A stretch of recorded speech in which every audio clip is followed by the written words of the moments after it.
This young man entered an S-class dungeon that was on lockdown and easily wiped out all the monsters inside. But after coming out, he was stopped by top-tier hunter inspectors, yet none of them could last even a few seconds after attacking him. Because in his previous life, his world was destroyed by monsters pouring out from hell, and he was the last surviving warrior of humanity. But after facing the final boss of hell, he suffered a miserable defeat. Because he diligently liked videos, he was reincarnated as a young man in another world. Without further ado, let's get started. The story has ended and the admin has covered it to the end. Enjoy watching. The world I used to live in had perished. People had to fight monsters to survive. I also spent my whole life doing just that, fighting day in and day out just to stay alive. And then, days went by. Months passed. Year after year. Even 10 years flew by in the blink of an eye. With just a sword, I could strike down any monster. I had no fear at all. The muscular monster looked down at the sword god, its eyes flashing red with danger. It spoke. "Give it up. The world you once lived in has already perished." The mastermind behind all of this. Watching him struggle between life and death, it made an offer. What a waste of talent. Become my sword. Hearing this, the sword god was furious, gritting his teeth and saying, "Don't make me laugh." In his rage, he bravely charged forward. The sword god leaped into the air and drew his sword. The monster swung its arm, swiping through the air but failing to catch him. Instead, the sword god left a long slash on the back of its hand. It didn't expect this, grimacing wildly. The sword god turned his head to assess the situation. But before he could act, it had already swung its fist at him. The punch sent him flying in a spectacular arc. Not satisfied yet, the monster beat him down while humiliating him. No matter how desperately you struggle, in my eyes, you are nothing but a bug. Taking the full brunt of the damage straight to his core, the sword god coughed up blood on the spot. Yet with extraordinary willpower, he managed to flip and land safely. Regaining his balance, the sword god immediately darted toward the monster. Advancing alone with his sword, determined to fight it to the death. The monster in its Super Saiyan state looked at him like an ant and raised its hand. Then, quick as lightning, it swatted him down like a fly. With immense vitality, the sword god stubbornly stood back up. It didn't finish him off, but coldly watched him struggle. The sword god suddenly noticed the pendant on the monster's chest. His eyes, as blue as a sea of clouds, suddenly flashed. The monster saw him taking a stance and raising his weapon. As if waiting for just that moment, the sword god suddenly made his move. He unexpectedly hurled his sword like an arrow. The sword struck right in the middle of its chest before shooting up into the starry sky. The monster's weapon stopped exactly 1 millimeter away from him. Half of the pendant was blown away, leaving a blinding crack on its chest. The monster's eyes bulged with hatred as it shrieked in a high-pitched voice, "You bastard." That throw had drained every last ounce of the sword god's strength. The remaining part of the pendant continued to shatter into tiny pieces, scattering away. In its final moments, the monster screamed in terror, "No, stop." Despite its reluctance, the monster turned to dust. When it was completely gone, he could finally relax. Exhausted, the sword god fell on his back right in the middle of the battlefield. His cold emerald eyes slowly lost their focus. Laying amidst the endless smoke and fire, he looked at the sky and sighed, "What a magnificent view." A young man was walking under the warm sunlight. Underneath his messy, unkempt hair were indifferent, world-weary brown eyes. Unknowingly wandering into the wrong place, the alarm started blaring loudly. A sign on the fence read, "Namsan Gate, Class C, recommended Team CC, minimum 3 people, civilians prohibited," and the loudspeaker blared urgently, "Please scan your hero registration and personal ID codes. Civilians who are not heroes, please do not enter." Yongsan District, Seoul. He walked up to the gate, ignoring a loudspeaker. Then he lowered his center of gravity into a ready stance. With a loud boom, his figure vanished, leaving behind nothing but a cloud of smoke. The alarms howled frantically along with a rapid broadcast warning. An unregistered hero has forcefully breached the gate. Dojin didn't give a damn and kept moving. He only stopped when he was surrounded by nothing but trees and bushes. As he took another step, wanting to go deeper, a voice called out, "Hey, young man." Dojin instinctively looked over. A group of people in uniforms approached and a black-haired man asked, "Are you lost?" "I don't know what happened, but we're about to leave, so just follow us." Dojin stared at them without saying a word. A girl muttered softly, "Appa, look at his clothes." The buzz-cut guy next to her also whispered, "Right? He doesn't look like a hero at all." They eyed Dojin from top to bottom and let out a long sigh. "I know support staff wear all kinds of things these days, but that outfit." And what's with that backpack? Good grief. Could he be a rookie porter abandoned by a hero party? But that can't be it. Dojin, not wanting to hear their gossip, spoke up to explain, I get what you all are saying, but I just got here. Carefree, tactless young man blurted out, see, I told you, he got dumped. The black-haired man, acting understanding, gently advised, I've seen many like you. I know what you were thinking coming into the gate, but don't act like we're buddies.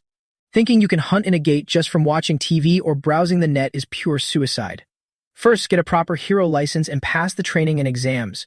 Besides, this Namsen gate is Class C. If you want to start, try a Class F gate first. Dojin, with a calm and indifferent expression, replied, I know you mean well, but I won't thank you. The group didn't expect this kind of response, completely stunned into silence. The two young men couldn't help but yell, Who is this crazy bastard? I don't know, Hyung, don't stop me this time. The older man spread his arms to block them, calm down. He looked at Dojin's back and said, just let it go. If he ignores such sincere advice, let him learn it the hard way. Hell learn this gate is nothing like what's shown on TV or the net. It's a cruel world. As soon as he finished his prophecy, Dojin immediately ran into one. The ox-horn, monkey-faced monster smirked down at him.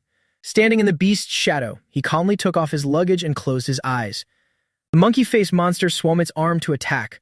Dojin leaned back to dodge it. His eyes flashed, the pupils turning from brown to gold. 10 years. The weapon smashed into the ground, kicking up dust and smoke like fog. When the dust settled, it was incredibly shocked. Dojin, with his skinny arm, lunged forward. Throwing a single punch, he blasted a massive hole right through it in a split second. The monster's head seemingly evaporated from the face of the earth. The ox-horned, monkey-faced monster was left lying dead right there. Dojin looked up and couldn't help but remark, nothing has changed at all. Dojin stared intently at the charred monster in front of him. A moment later, he reached out his hand. He picked up the monster's blade and gazed blankly at his own reflection. Through the blade, as if he hadn't yet awakened from a dream. Then Dojin pointed the blade at the headless corpse. With a squelch, blood splattered everywhere. He focused on digging deep into its body to search. A few minutes later, he pulled out a blood-stained stone that sparkled purely. It was a low-grade magic stone. He couldn't help but sigh. In the past, he wouldn't have even bothered to glance at such a trivial thing. Dojin unzipped his backpack. He rearranged the items inside before stuffing more in. While he was busy, a rumbling sound echoed in his ears. It was the footsteps of the ill-fated monster's kin. This time, 3 of them came at once, one already in a stance to swing an axe. The monster swung its axe with great force, but he ducked and dodged it. He gathered strength in the hand holding the magic stone. Then he unexpectedly threw it under the astonished gazes of the monsters. The magic stone smashed its head off, and the newly debuted monster exited the stage just like that. The remaining 2 charged forward simultaneously as Dojin tossed his backpack aside. One look and you could tell he was about to put on a one-punch kill performance. That humane party was also strolling through the forest. The girl in the team hesitated and said anxiously, It's that rude guy from earlier. What if he actually dies? The grumpy young man retorted, Wait, are you actually worried about him? The highly experienced uncle spoke up to reassure them, if he's an intruder, by now. The control center agents are probably already on their way. This is the Namsen Gate, a C rank, so they will dispatch elite agents of B rank or higher. As long as he doesn't go crazy and rush into a horde of monsters, he won't die, so don't worry. The bald guy agreed confidently, You're right. That arrogant punk is probably shaking like a leaf right now, waiting for the agents to save him. The scarred, bald monster shaking like a leaf took a punch that caved its entire face in. The top-knot monster took the opportunity to ambush him from behind. It was too slow for Dojin. The blade could only slice through the air. Seeing its prey vanish from sight, the top-knot couldn't help but feel intimidated. Dojin teleported behind it and raised his leg high. Then he delivered a kick that caved its damn head in, making it spew blood like a rainstorm. Thus, the one-sided battle ended with one lying face up and the other face down. Dojin dragged the crude stone sword along. He swung the sword forcefully, his cold eyes calculating. 3 more magic stones. Done with that, he continued hunting for a bit longer. Who knows how much time had passed, but his backpack had grown a little plumper. Dojin roamed around looking for prey in a bored mood. The harvest isn't much. So far, I have 12 low-grade and 16 lower mid-grade stones. A center agent spotted him and immediately alerted his teammates. This way. Hearing a human voice, Dojin looked over out of curiosity. In a split second, 3 other agents also appeared on the scene. The brown-haired agent demanded strictly, We are from the Gate Control Center. Please present your hero registration ID. If you aren't registered, please come with us to the control center. Dojin raised an eyebrow and muttered with a hint of confusion, "Gate control center." The agent lowered his voice and emphasized every word. "Please comply with our instructions." Inwardly, he sighed, "What now? So annoying." He looked at the man, a faint gleam in his eyes suggesting he wanted to make a move. But ultimately, he shooed them away with a nonchalant expression, "Get lost, you're annoying." The brown-haired agent immediately ordered handcuffs. The blonde agent pulled out his restraints and shouted, "Please cooperate. If you resist, we may be forced to use violence." With that, his other hand swiftly grabbed Dojin's wrist. The blonde agent held up the handcuffs and warned, "You will be held entirely responsible for any injuries caused by your resistance. It's best to resolve this peacefully at the control center."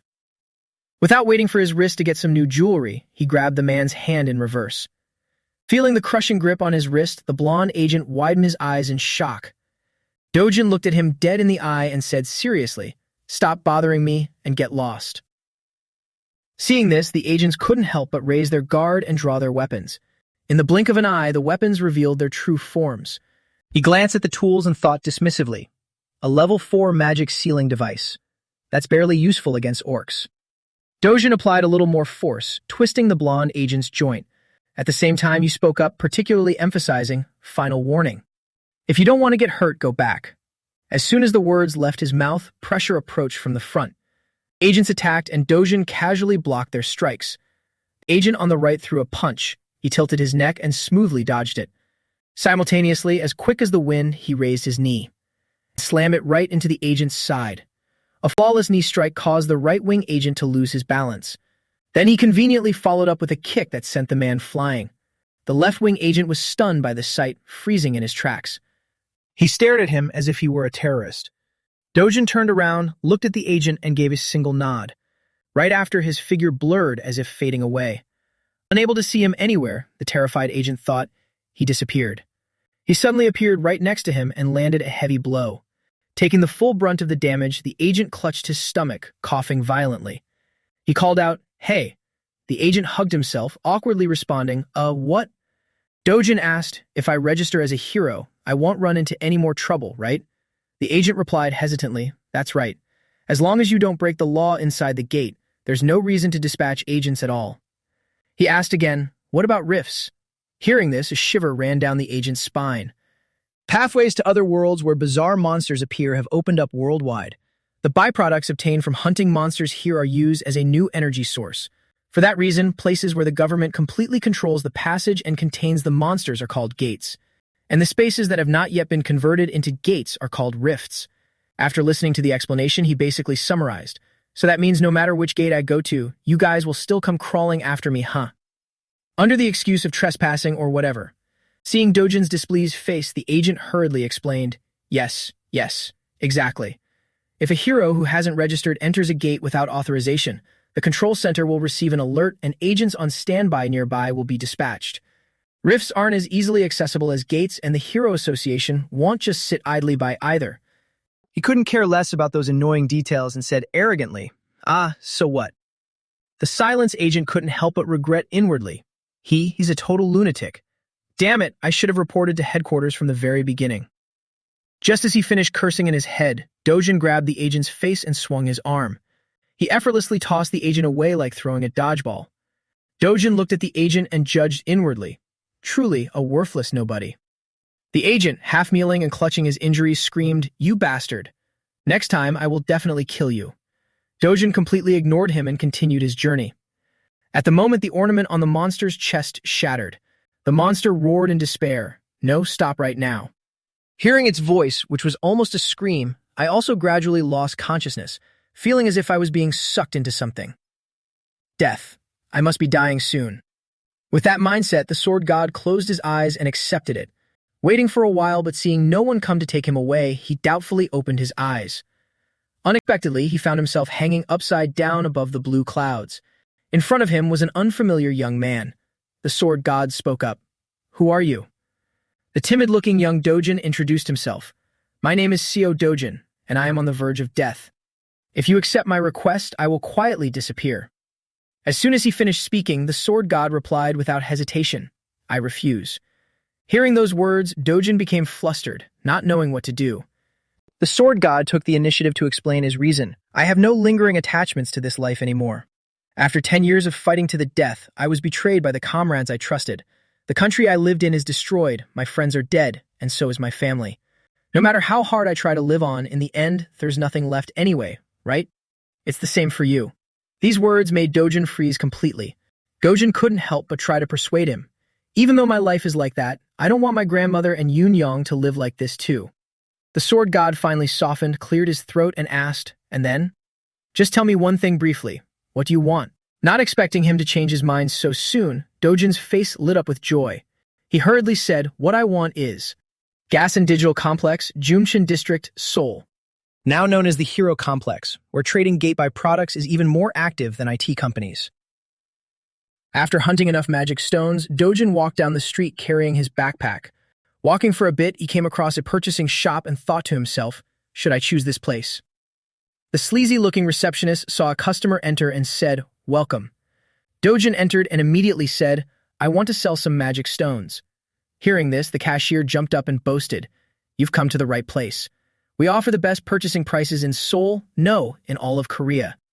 Hearing that, he poured the magic stones onto the table. Seeing the blood-stained stones, the cashier couldn't help but complain, goodness, you should have at least wiped the blood off before bringing them in. But outwardly acting friendly, he said, you have quite a lot of magic stones. Please wait a moment while I sort them out. Would you like some coffee while you wait? Dojin replied, anything is fine. He just sat there waiting as the shop manager inspected the stones. The manager counted and typed on his calculator at lightning speed, saying, 12 low-grade magic stones, 16 low-mid-grade, and 5 high-low-grade. The commission fee is 40% of the purchase price. You already know that, right? Calculating it all. The total amount you'll receive is 5.46 million won. Hearing this absurd brokerage fee, Dojin spoke up, stop. I'm the one who did the hunting and you guys just buy them. But you take a 40% commission. The cashier, caught completely off guard, was dumbfounded. Then he immediately changed his attitude, sneering, sir, it seems you don't understand how things work around here. We usually take 45%, you know. It's only because it's you that I reduced it to this. If you don't want to sell, then take them back. I guarantee no place will buy them at a higher price than me. Dojin scooped up his goods and nonchalantly said, then I'll take them back. The shop manager immediately pinned his hand down. Then, practically asking for a beating, he stretched out his other hand and threw a fit. Hey, sir, you have to pay the sorting fee, you know? And the coffee isn't free either. The sorting fee is 300,000 won and the coffee is 10,000 won. Since I had to use an expensive towel to wipe off the blood and can't use it again, please pay a total of 350,000 won, including the towel fee. Dojin yanked his hand back and coldly challenged him. I don't have any money to give you. If you want it, try and take it. The manager gave a sleazy laugh, acting tough on his own turf and threatening. You have to pay up, understand? We have several C-class heroes backing us, you son of a bitch. As soon as he finished speaking, a few muscular guys walked out from the emergency exit. The Scarface guy looked at the manager and raised his voice. What's going on? Why did you call me out? Another troublemaker. Dojin shifted his gaze from the manager to those muscular guys. Scarface half opened his mouth, glaring down at him to exert pressure. The shop manager turned pale, trembling like a leaf as he hid behind the counter. Scarface screamed as he was sent flying toward the reception desk. The C-class hero simply lay sprawled out, unable to get back up. His two accomplices were also lying on his left and right in perfect symmetry. Dojin brushed his hands off and rhythmically stepped up to the counter. He stood before the receptionist and declared his price. The commission for this transaction is 1%. From now on, let's have smooth transactions. I'll be back next time. A little later, he returned home and tossed a thick stack of cash onto the table. Grandmother and Eun-young were stunned in amazement. Grandmother picked up the stack of cash to weigh it, hesitantly asking, Dojun, what is all this money for? He awkwardly scratched his head, making up an excuse to cover it up. No, it's just that. I lent a friend some money to start a business a while ago, and now his business is very successful. Grandmother questioned suspiciously, Do you really have a friend like that? Dojin had to vaguely reply, Do you remember the places where I grew up, Grandma? It's a friend I used to play with back then. Grandmother tightly clutched the wad of cash in her hands, her aged voice saying, Of course I know. Innocent Yunyon chirped up and asked, Appa, does this mean our family is rich now? Dojin smiled gently, patted his younger sister's head, and said, From now on, yes. The little girl was overjoyed, running around the room cheering, Our family is rich. We're going to be rich. Dojin looked at the little girl, his eyes full of deep thought. Memories of the other Dojin flooded his mind, his grandmother and Yoon Yang. Please let them live in the safest place possible. And then he disappeared before I could even answer. He looked in the mirror. Dojin's face now somewhat resembled the sword god. When I woke up, I had become so Dojin. The safest house in Korea right now costs up to 110 billion won. I have no obligation to fulfill that one-sided promise, but as long as my strength returns, that amount of money is nothing. Rifts, spatial gates, monsters. Everything here is weaker than in my old world, the world that was destroyed. For me, the one who was once the sword god, this place is like child's play. But not even 10% of my power has returned yet. As he was deep in thought, the doorbell rang along with a shout. So, Dojin, are you in there? He took the initiative to stand up and told his grandmother, I'll go check. Grandma, stay inside. After saying that, he went to open the door. As soon as he stepped out, he saw a brown-haired guy and a blonde guy waiting. The big brown-haired thug smirked. So, Dojun, debts need to be paid on time, right? The blonde thug added, Do you even know how much you still owe? It's a whopping 48 million won. Accessing his memories, he knew about this and let out a sigh. These are the loan sharks that the real So Dojun borrowed money from before he died. The 5 million won for grandmother's hospital bills has been multiplied by 10 in a short amount of time. The brown-haired thug glared and spat. You just made some money from a gate, didn't you? The blonde opened his mouth to demand, Hand it all over. We're taking it according to the contract. Don't feel like you're being treated unfairly. Just as he finished speaking, the brown-haired thug took a direct punch to the cheek. He flew backward and smashed into the wall. The blonde froze in shock, looking back at the brown-haired thug and screaming, What the? Without giving the blonde time to think, Dojin cracked his knuckles. The amount I paid back is already over 9 million won. If anything, in the one who should be getting a refund. The blonde, scared out of his wits, tried to laugh it off and stammered, are you really CO Dojin? Dojin raised his fist, his eyes filled with a deadly glare, and said, Tell your boss I'll be coming to see him personally very soon. Then he delivered a brutal beatdown, the sound of punches echoing into the sky. A little while later, he and his younger sister went to hang out at the mall. The two entered a stuffed animal store. Looking at the pile of adorable stuffed animals, the little girl looked up expectantly and asked, Can I really buy it?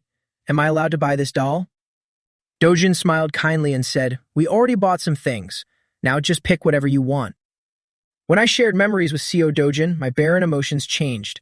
Right now, it's just compassion, but CO Dojin had always treated Yoon Yang, his younger half-sister, with kindness. At the very least, I will protect that heart of his. After fondling them for a while, the little girl still asked very cautiously, Oppa, can I pick this one? He saw the scrawny stuffed bunny in Yoon Yang's hands. He immediately grabbed the chubby bear she had liked earlier. He hugged it and said, I told you, just pick whatever you like. Yoon Yang beamed, scratching her head in a silly manner. Afterward, the two of them stopped by a restaurant for a meal. The two were enjoying a delicious meal together. Someone called out, Is that CO Dojin? Is it really you? He turned around to see who it was. A chubby girl with two muscular bodyguards caught his eye immediately. She smirked mockingly and asked, Dressing like that and you still have the nerve to judge others? You don't look like much yourself. Who's the brat next to you? Are you causing trouble again, just like your mother?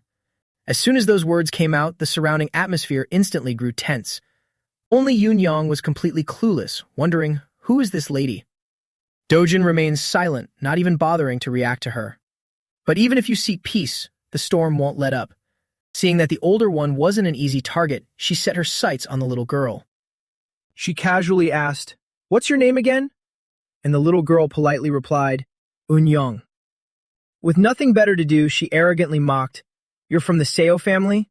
Look at the way you dress, just as pathetic as your mother. Isn't that right? What's wrong, cat got your tongue? Can't answer? This bitch tried her hardest to provoke him, but getting no reaction, she showed obvious dissatisfaction. So she directed her spearhead back at the little girl. Hey kid, do you know what the word whore means? Knowing what she was about to spew, Dojin coldly cut her off. You're as ugly as an orc. Hearing the insult, She was so shocked her brain completely shut down. The sword god couldn't hold back his disgust for this woman anymore, showing pure contempt. Sho Dojun was born out of wedlock and lived in poverty. At 7, after his mother passed away, he was finally taken in by his biological father. He had to endure over 10 years of discrimination and disdain and was completely abandoned after his stepmother gave birth to a son. Then he was kicked out onto the streets, forced to live with his grandmother and a half-sister he had never even met. Sho Dojun, what was your heart made of to endure all of that? But now, everything will be different. The sword god stood up, looked down at her, and scolded. We lived together for 22 years, yet I still find you absolutely disgusting. From your face to your rotten personality, even your pig-headed brain is completely hopeless. You're jealous of girls who are prettier and better than you, and you always live in an inferiority complex. You're not even half as good as this little girl who at least knows how to think about her brother's finances. He finished his roast and looked down at her like a higher being. The stepsister was so furious her eyes rolled back, and the 2 bodyguards looked on in terror. What did you just say? Just as they were about to throw hands, an elegant lady walked over. Dojun, it's been a while. She immediately ran over like a wrong child. Mom. Mom, do you know what that bastard just said to me? He called me. Unwilling to listen, she softly snapped, enough. Step aside. What kind of uneducated behavior is this? So, Dojun, are you doing well? No matter how busy you are, you should still come home from time to time. The sword god felt disgusted and cursed inwardly. You hypocrite. You were the one who tormented So Dojun the most for 12 years. She continued her fake concern. Your father worries about you a lot too. He remarked, how disgusting. We don't exactly have the kind of relationship where we check up on each other, do we? Get out of my sight. She couldn't keep up the act anymore, her face turning colder than an ice cellar. Hiju angrily turned her face and walked away. The stepsister stared wide-eyed after her mother. She was bewildered, constantly asking herself, is this really the Seo Dojun I know? That brat who would just bow his head and endure even an unprovoked slap? Feeling intimidated, she hurriedly grabbed her bag and ran after Hiju. Mom, wait for me. Those 2 completely ruined the mood for a happy meal. He said in a serious tone, let's go, Yun-yang. The little girl replied sadly, okay. The sword god looked into the distance and thought, Seo Dojun, the one who always stayed silent when treated badly, is no more. It's best she realizes that the sooner, the better. The car of that mother-daughter duo sped along the highway. The stepsister regained her courage and whined, Mom, why did we just leave like that? We should have beaten that bastard to death. Do you even know what he said to me? That jerk, he told me. Hiju finished touching up her makeup and called out, Manager Lee. The other replied, yes, ma'am. She coldly questioned, why is that brat Dojun still alive? Manager Lee stroked his bald head and truthfully reported, according to the report, Kang Xiao-Wu left Dojun behind inside the rift. That guy should definitely be dead. Hiju couldn't control her impulse and screamed like a mad woman. Exactly. Then why the hell is he still alive? Manager Lee hurriedly said, I apologize. I will investigate it again. The stepsister turned pale and her voice trembled. Dead. Mom, what did you just say? Hiju completely ignored her, staring blankly into space. Seeing her keep quiet, the stepsister grew even more anxious. Mom, what do you mean? What are you doing? Could it be? You were planning to kill Dojun? Hiju didn't even bother turning her head and nonchalantly asked, do you still have feelings for Dojun? Struck right in her weak spot, she hastily defended herself. No, it's not like that. If Grandpa or Dad finds out about this. Hiju swiftly covered her mouth. Bringing her face close to her daughter's, she coldly uttered, I'll handle this. You just keep your mouth shut. Terrified, the daughter didn't dare to utter a single word. Hiju was furious, thinking to herself, you dare talk back to me, you miserable son of a bitch. No matter what, I'll make sure you disappear from this world. 10 years ago, dimensional rifts suddenly appeared. From then on, monsters poured out like a flood, and humanity was massacred on a massive scale. The world quickly descended into chaos. But then heroes emerged, and they were the ones who pulled the world back from the brink of annihilation. At the same time, a bizarre substance was extracted from monster corpses, magic stones. Magic stones quickly replaced all old energy sources. Every nation rushed to modify the rifts into teleportation gates. Now the entire global industry revolves around gates and heroes. To put it bluntly, if you want to make money in this world, you have to become a hero. He stood in front of a small office and muttered, here it is. The headquarters of HCS Corporation, Yongdum-po. Dojun took a leisurely step forward. Then with a click, he opened the door and walked in. Chang Siop was taking a drag from a cigarette. With Blondie and Brownie standing behind him on both sides, he asked loudly, "Who are you? You dare to show your face here after beating up my men?" Dojin looked for a moment and said, "The more I think about it, the more I feel I've been wronged." Chang Siop yelled, "Wronged? What the hell are you talking about?" He spoke his mind. "I believe I deserve compensation for mental, physical, and property damage for all the harm you guys have caused." Hearing this, Chang Siop's mind spun wildly. The once-meek kid had truly changed, considering how easily he handled his underlings. He definitely awakened inside a gate. He leaned in closely to intimidate him. "Looks like you just found some backing. Let me tell you what happened to the trash who went around bragging about their awakening." As soon as he said that, a massive crowd of his underlings swarmed out. Every single one of them looked like a hardened criminal, tilting their heads up and looking down on him. Chang Siop grabbed his coat and started preaching. Those guys were proud too, but after awakening, they just ended up as useless D classes. Listen up. I've got a whole bunch of D classes working for me. They wouldn't even let you utter a single word. Hearing that, it was obvious he had no intention of having a decent conversation. To stop them from leaving, he called back, "Sit down. I'm not finished talking yet." A bespectacled underling aggressively lunged forward and yelled, "What? You little punk, how dare you disrespect me?" Dojin calmly grabbed the guy's glasses. He tossed them aside and conveniently planted a punch right in his face. The underling dropped to the floor, leaving everyone stunned. After that, he served a beatdown to each of them while speaking. "You guys do more than just loan sharking, right? I also know you forged documents. If I want to make money, I need a hero ID." After 3 guys went down, the next one finally got a chance to strike, but completely missed. As a result, he took a hit to the head and laid flat on his back. Dojin at this moment was no different from a demon of death, his gaze terrifyingly deadly. Turning to a calm demeanor, he practically ordered, "Make me a clean one, no strings attached. Deadline is tomorrow morning." Unable to believe their eyes, the entire gang broke out in a cold sweat. Chang Siop was so overwhelmed his brain nearly short-circuited. This power. He's not a D class or a C class. No, he might even be a B class. Dojin, tired of waiting, asked, "Not gonna answer." Chang Siop hastily shouted, "Okay, I'll do it. I'll take care of everything." Just when he thought the ordeal was over, Dojin grabbed his shoulder again. "One more thing. Did Hong Hee-ju order you guys to kill me?" Hearing the question, his brain unconsciously conjured up an image of that woman. But Dojin didn't give him any time. Squeezing his hand harder, he said, still not talking. The immense pressure on his collarbone made him scream in agony. Chang Siop hurriedly cried out, "It was Hong Hee-ju. It was her. She said she wanted you to drown in debt and commit suicide. That's what she told me. Let go, please let go. Please let go." Having gotten his answer, Dojin let go, muttering to himself, "Suicide, huh? So that's why she locked me inside the gate." Hearing this, Chang Siop instinctively defended himself. "Locked you in a gate? I don't know anything about that, really. I swear. If you die, I wouldn't get a single penny.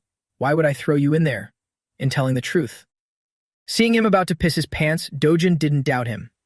Looking thoughtful for a moment, he mouthed the name Kang Cheol-woo. "He's the one who pushed me into the gate.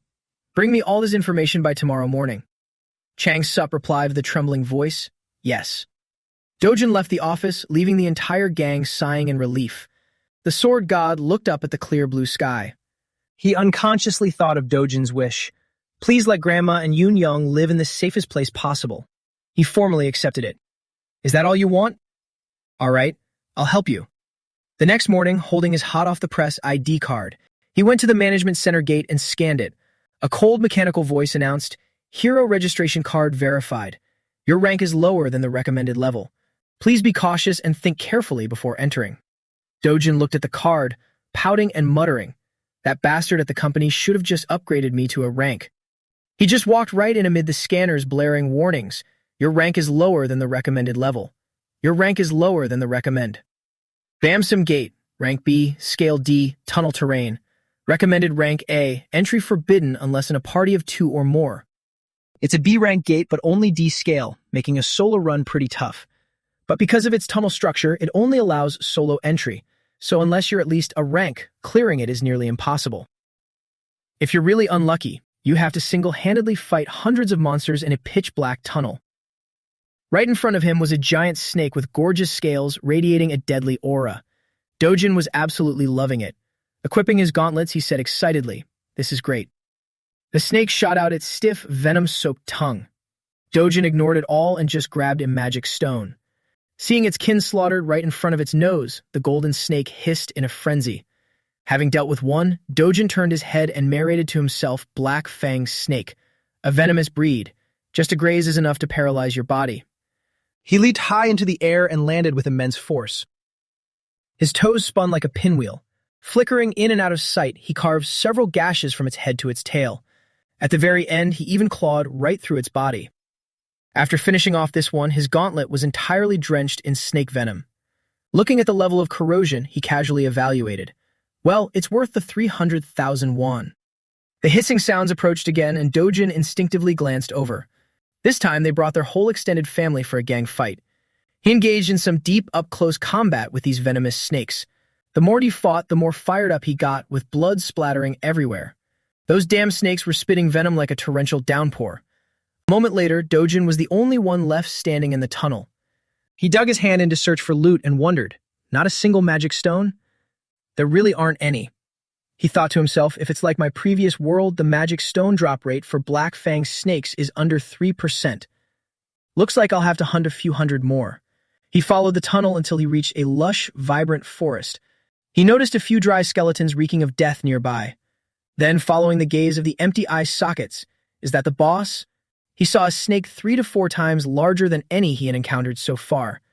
He dropped his backpack and muttered, I didn't even know the way, yet I ran into it right here. How convenient.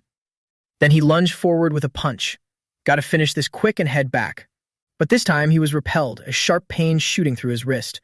Seeing a clear, massive handprint on the snake's body, he thought in shock. The attack didn't do a thing.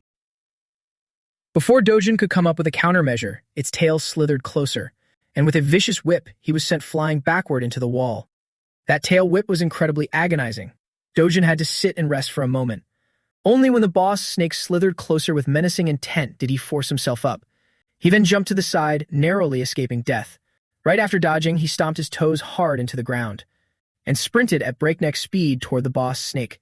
He practically flew in, throwing a punch that cracked a section of its scales. Looking at its eyes, it seemed he had rated it quite highly.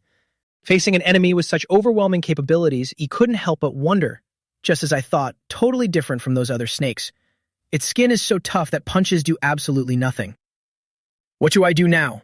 If only I had my original strength back, a thing like this would be nothing. Amid the deadlock, a faint glimmer caught his eye. Dojin glanced over and saw an old sword. This is. Hesitating for a split second, he closed his eyes and accepted his fate. He drew the sword and muttered, It's old, but I don't have a choice right now. No matter how blunt the blade, what matters is the one wielding it. This sword. Let me borrow it for a bit. To dodge the snake's jaws, he halted his momentum and jumped up, while making sure to armor the hand holding the sword. His pupils shrank deep as he declared with decisive, killing intent, Consider it an honor to fall by my hands, you damn snake. His hand gripped the hilt tightly. The boss snake hissed furiously, throwing its wide-open jaws right at him. The sword god concentrated so intensely that his irises vanished. Then, with a single slash, he split the boss head open. However, the sword shattered as well. Dojin held his stance and waited, lips pressed tight. Then he breathed a sigh of relief, muttering, If that strike hadn't put it down, it had been totally screwed. He stared intently at his new loot. Then snake venom sprayed through the air. Dojin acquired a new material for a weapon and evaluated it. A bit short for a longsword, but it'll be usable if I sharpen it a little. Anyway, it still pays better than the Namsen Gate. What a relief. By the time he got out, it was already late at night. Dojin sighed, I didn't expect a B-rank gate to take up this much time.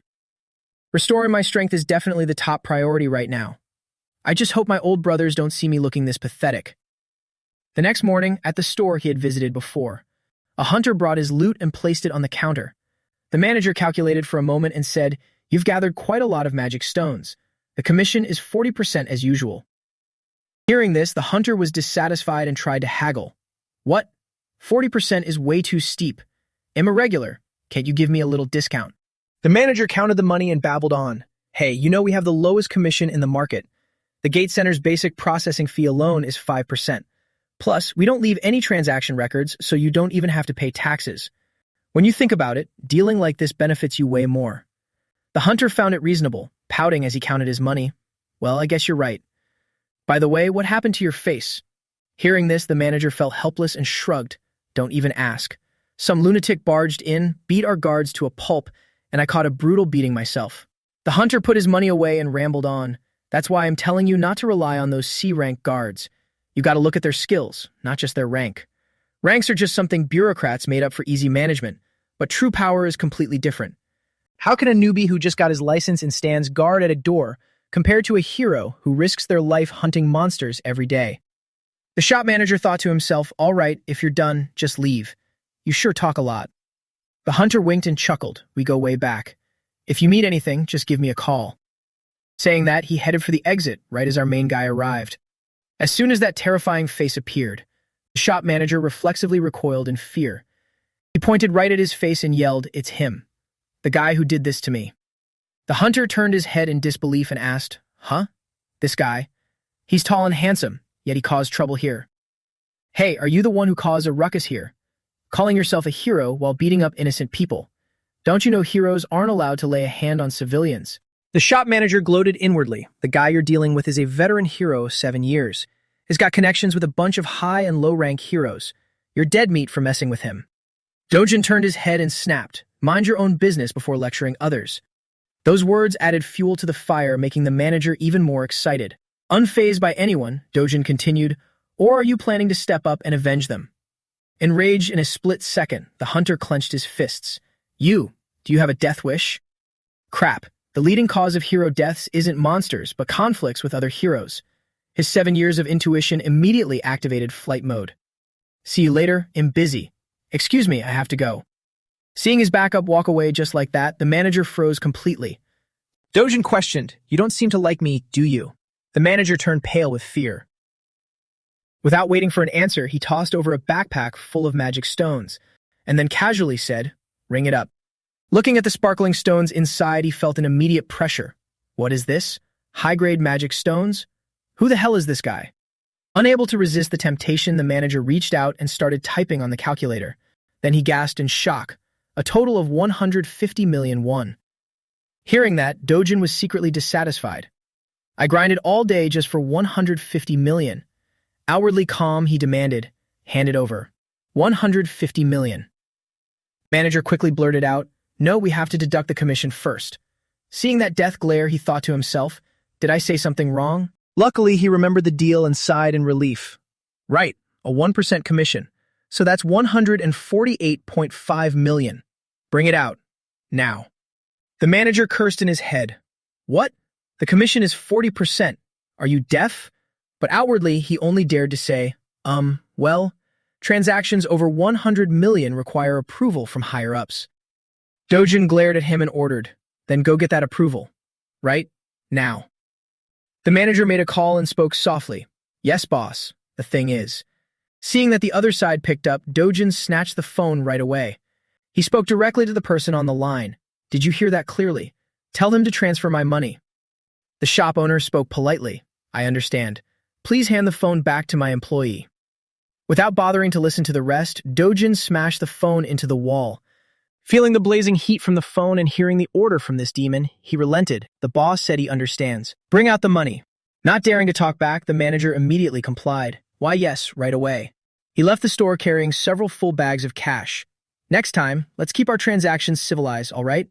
The manager cried inwardly. Since when does a civilized transaction only benefit one side? 10 minutes later, the shop owner finally arrived at the store.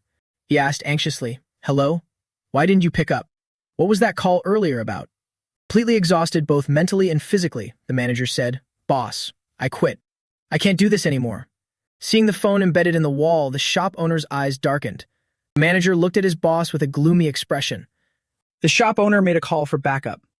"Hello, Ju-Yun? It's your uncle. I need you to come over for a bit." On the other end of the phone was a girl. Every passerby looked at her with pleasant surprise, striding in elegant black high heels. The crowd gathering made her look like a famous celebrity. Is that Hyun Ju-Yun? It really is her. Amidst the admiration, Ju-Yun walked to her uncle's shop, followed by the welcoming chime of the doorbell. "Welcome." As soon as the manager saw her, he exclaimed, "Oh my God, Hyun Ju-Yun. Ju-yeon took off her sunglasses and winked playfully. Yep, that's me.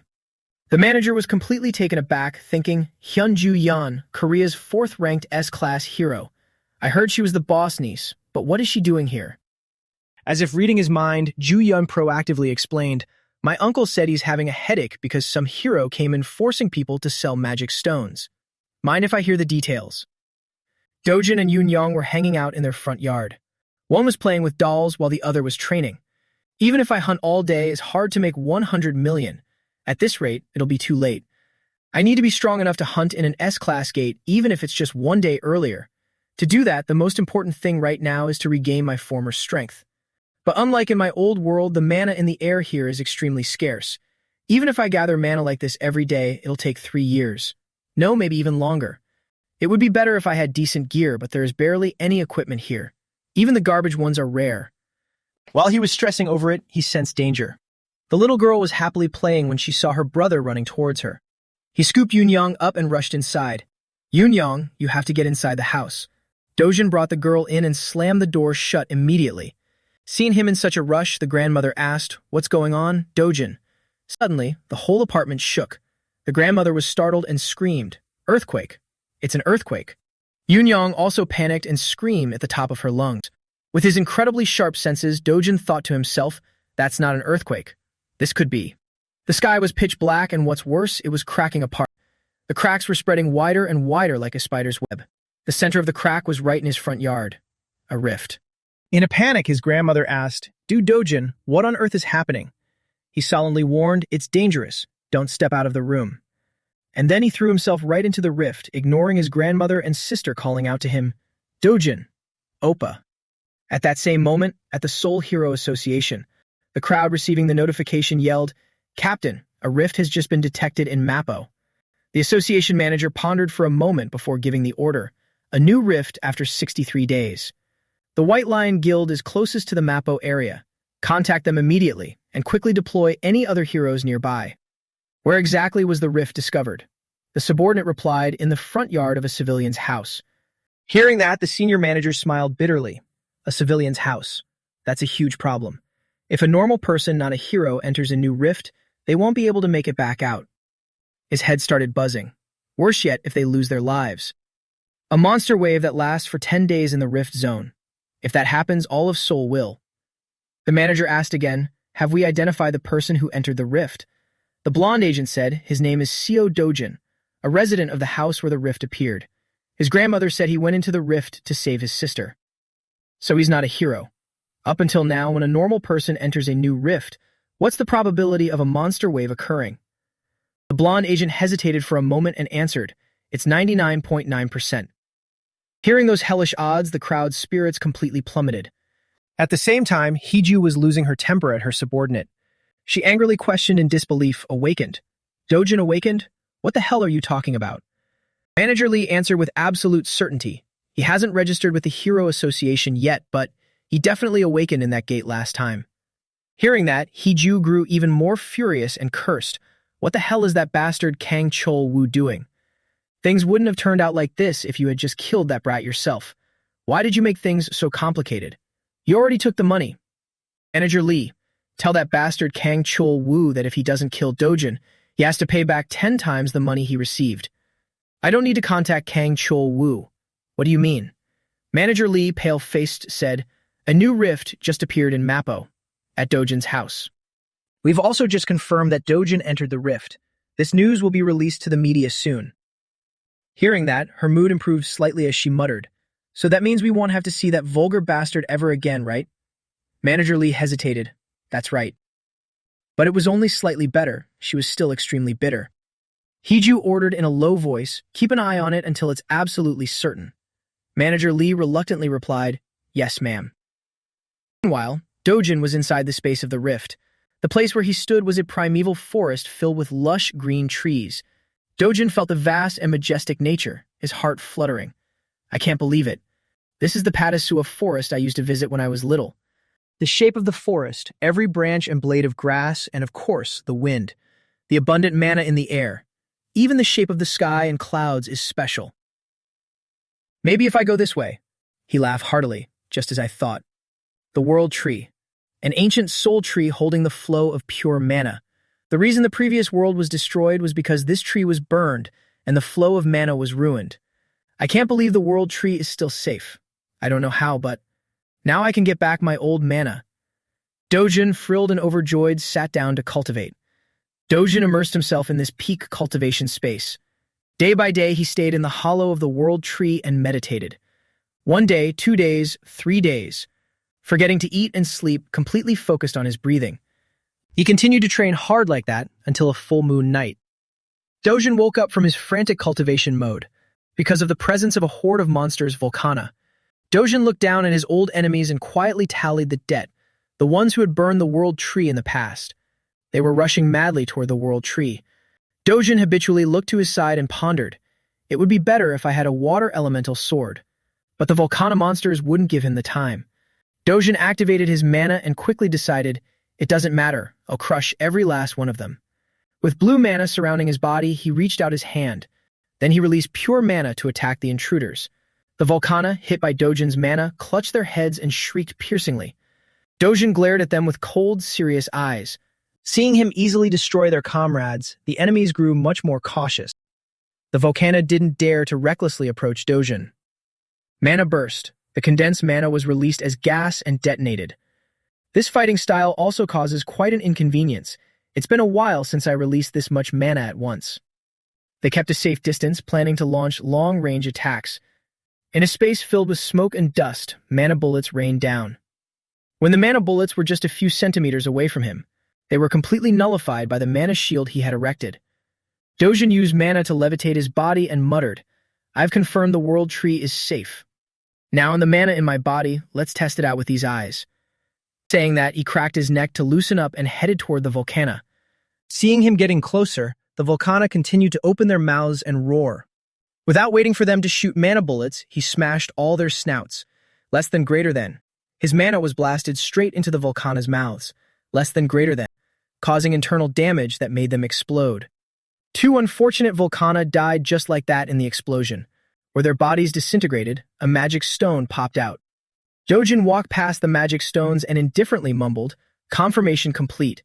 Once I finish dealing with you guys, I'll be able to get the immortal ash, right? Remember, it has a pretty high drop rate. Let's see how many I can harvest from this bunch. To harvest the immortal ash, Dojin went on a crazy killing spree, endlessly destroying and dodging who knows how long past. He returned to the hollow of the world tree to inspect the fruits of his labor. Among the pile of magic stones, a sparkling golden bead appeared. Dojin's goal was precisely this golden bead. He picked it up and couldn't help but tell himself the immortal ash, I never expected to get this thing again. He crushed the golden bead and a flame erupted in the palm of his hand. Amused, Dojin poked at it and played with it for a bit. I want to absorb more mana from the world tree, but with my current physical condition, that's impossible. What I can do right now is absorb this ember and convert my mana to the fire attribute. After swallowing an immortal ash, he felt nostalgic remembering his time as the sword god. Back then, I didn't even need to absorb this ember, but now it takes a whole 10 minutes just to absorb one. Dojin rolled his arm around to see if there were any changes, while looking down at the golden beads at his feet. He thought to himself, I'll just absorb as many as possible then. In the sky, a massive rift suddenly appeared. Reporters and the media immediately started working, swarming the area along with the public. Seongu gritted his teeth and cursed softly. Damn it. He tilted his head back, looking extremely annoyed. This is all because of that lunatic. What on earth is going on? Hyungu looked at the watch on his wrist, his tone completely unhurried. He said he did it to save his sister. But the scene outside remained unchanged. Sounds so noble, doesn't it? He heard rumors that it's easy to awaken inside a rift, so he just rushed in without caring about anyone else. If he wants to die, he should die alone. Why drag others down with him? Hearing the words of the person next to him, he smiled and asked, By the way, what did the president say? Seongu replied irritably, same as always, just told us to wait. However, he himself was a bit puzzled. But why? Hyungu speculated in a low voice, it's probably because this time the rifts appeared simultaneously in the US, China, the UK, Turkey, and Switzerland. Some major countries are also showing signs of rifts, which is probably why the president is so busy.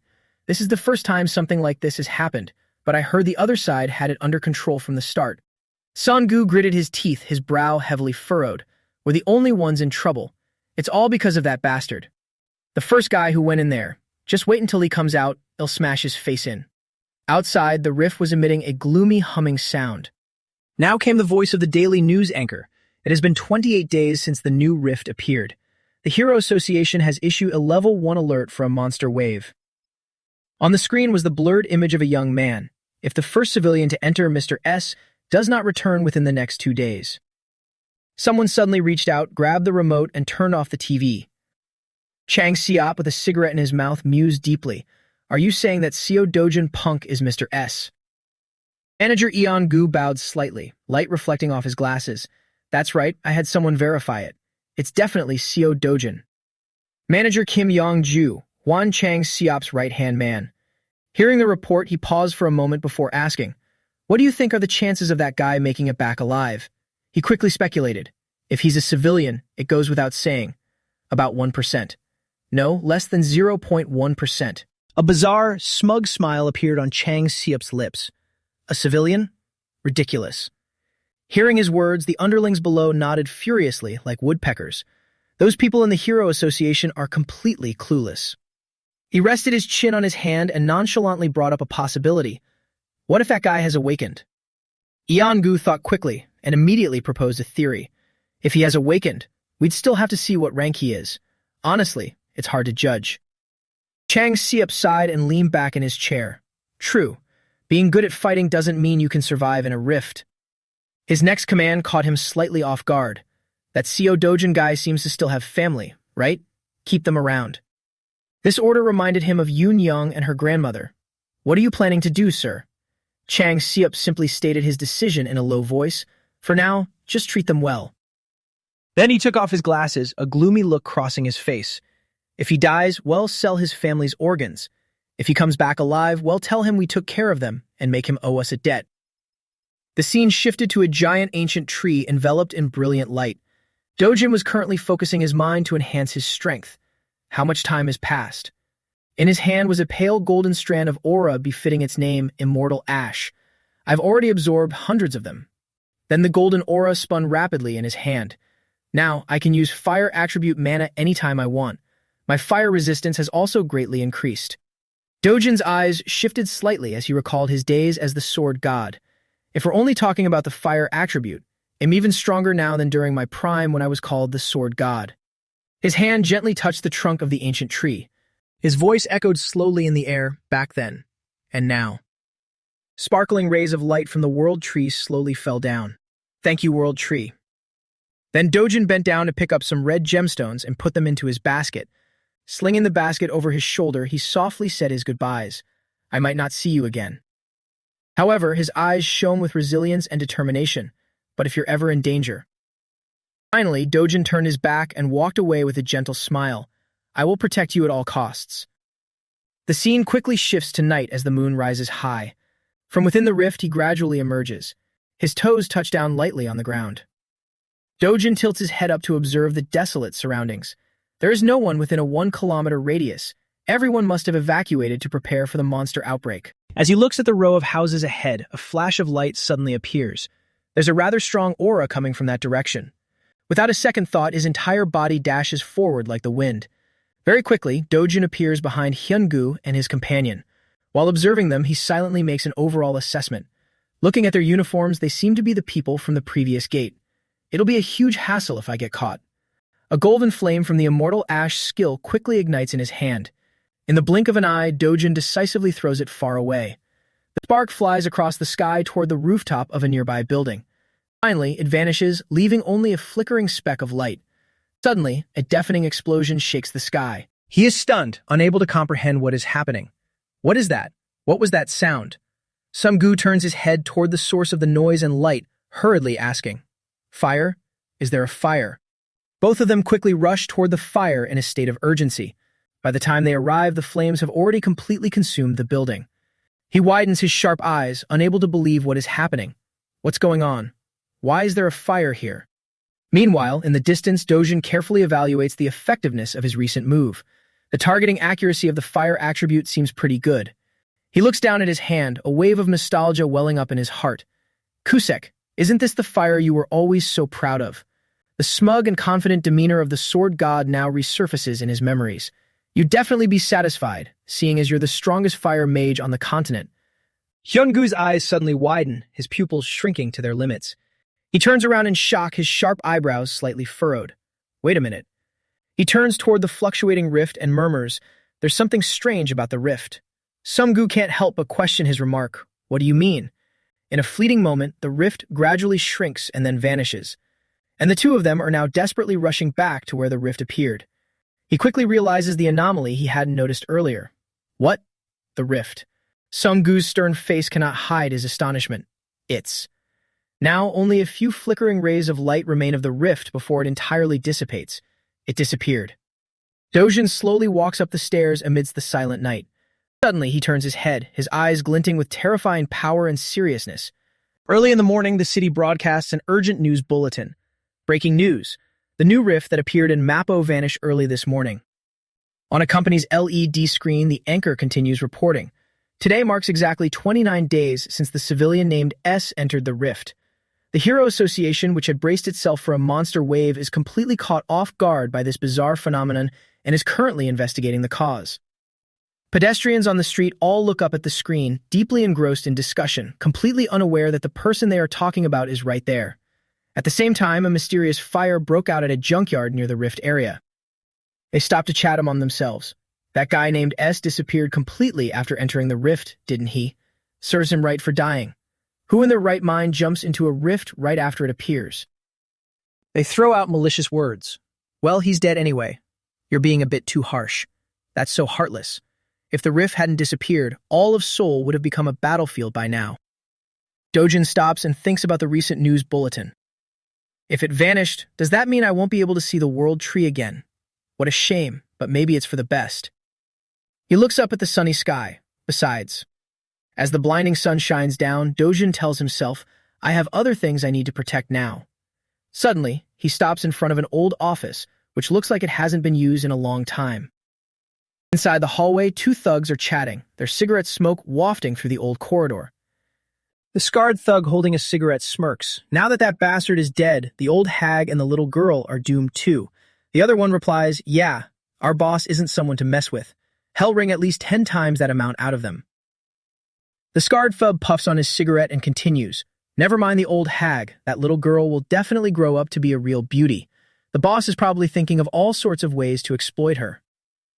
As they converse, a voice interrupts them. Hey.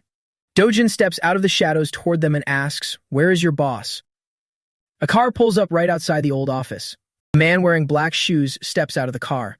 Huang Chang-seop steps out of the car, arrogantly running his hand through his hair as he walks. He smiles as if a heavy burden has been lifted. He's finally dead. I can sleep peacefully from now on. Suddenly, Chang-seop turns back and asks Eon-gu, Manager Kim, do I have any schedule for today?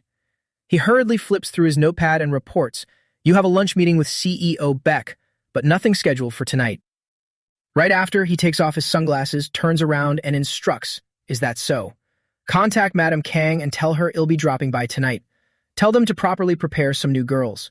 He understands and replies, yes, sir. The two of them walk together up the old office stairs. Suddenly, Chang-seop's eyes widen in sheer shock. As soon as he arrives, he sees his subordinate kicked flying into the distance. Thug's blood splatters right in front of Chang-seop, leaving his mouth hanging open, entirely speechless. The guy gets kicked far away, crashing into a corner piled with tools. Dojin stands still and watches as the thug continuously coughs heavily. His voice is like the Grim Reaper's command to Chang-seop. Aren't you going to crawl over here like a dog? Called out, his entire body trembles, bead-like drops of sweat pouring down endlessly. Dojin hops up and sits calmly on a nearby chair. Looking down at Chang-seop kneeling on the floor, his voice turns deadly. Are you deaf? Terrified, he has no choice but to crawl forward as ordered. His hair falls forward, obscuring his face and hiding his expression. He coldly orders, bark. A scumbag like you doesn't deserve to be considered human. Dojin growls as the man keeps his face glued to the floor. Hurry up and bark like a dog. Faint, trembling sounds continuously echo throughout the room. Chang-seop opens his mouth wide in terror, barking non-stop with spit flying everywhere. Woof, woof, woof.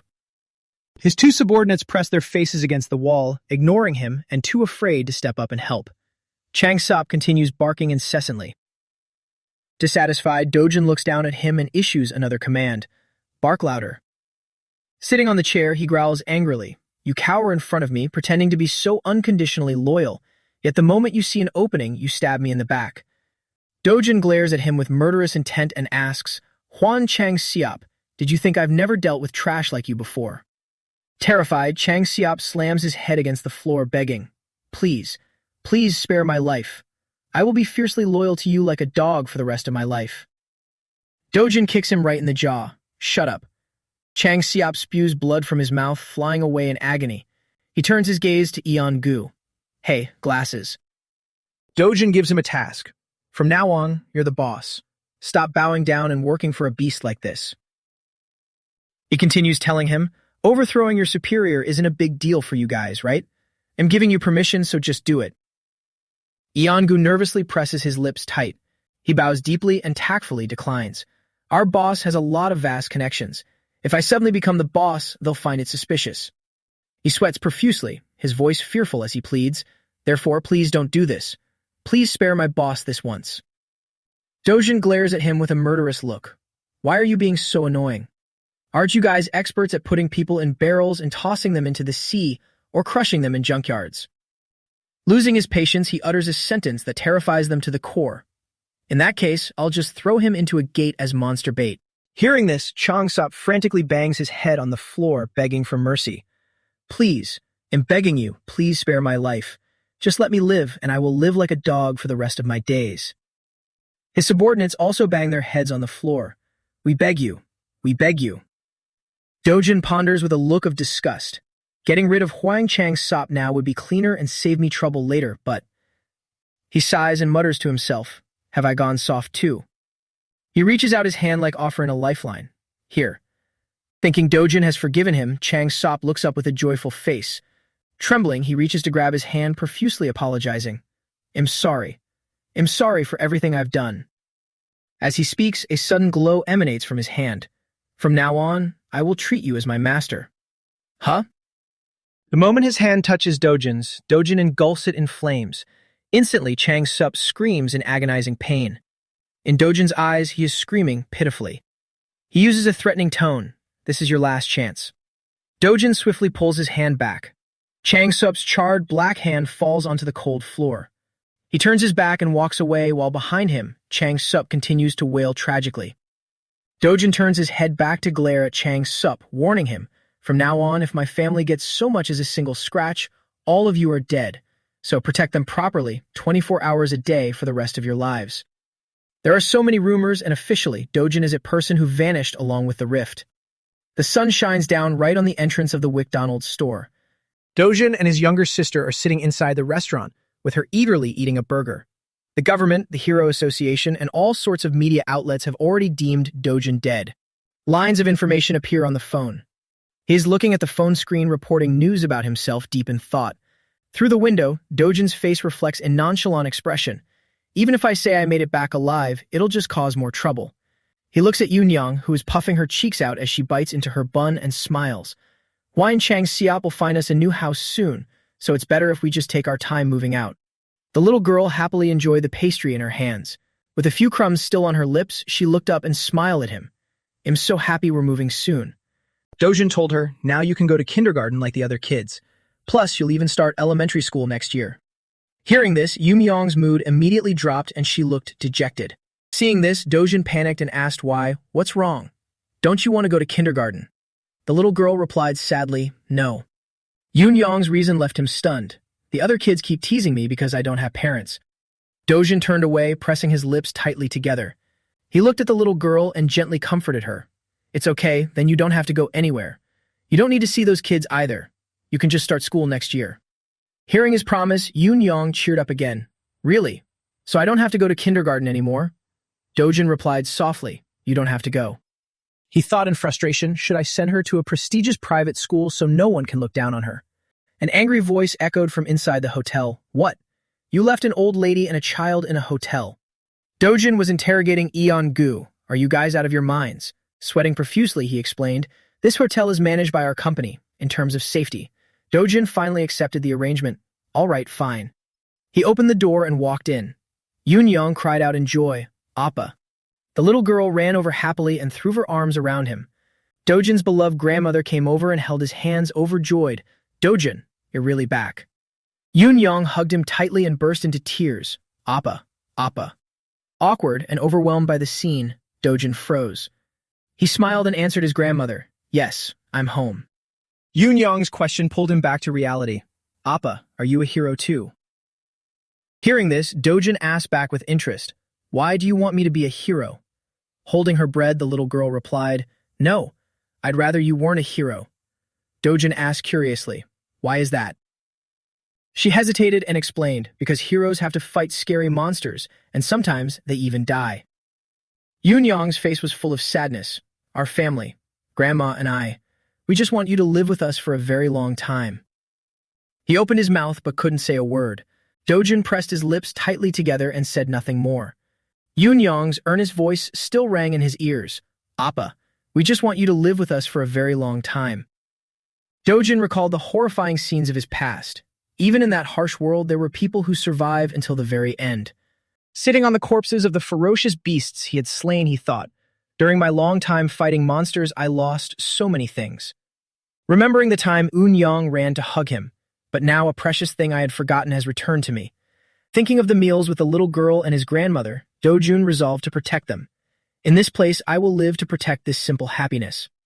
A helicopter flew over the city, surveying the situation. At the Korean Hero Association, the massive and grand headquarters stood tall. Na Tae-hwang, founder of the Korean Hero Association and director of the World Hero Federation, looked down at the city from above. Can we really not find anything? The woman next to him answered subserviently, No, sir.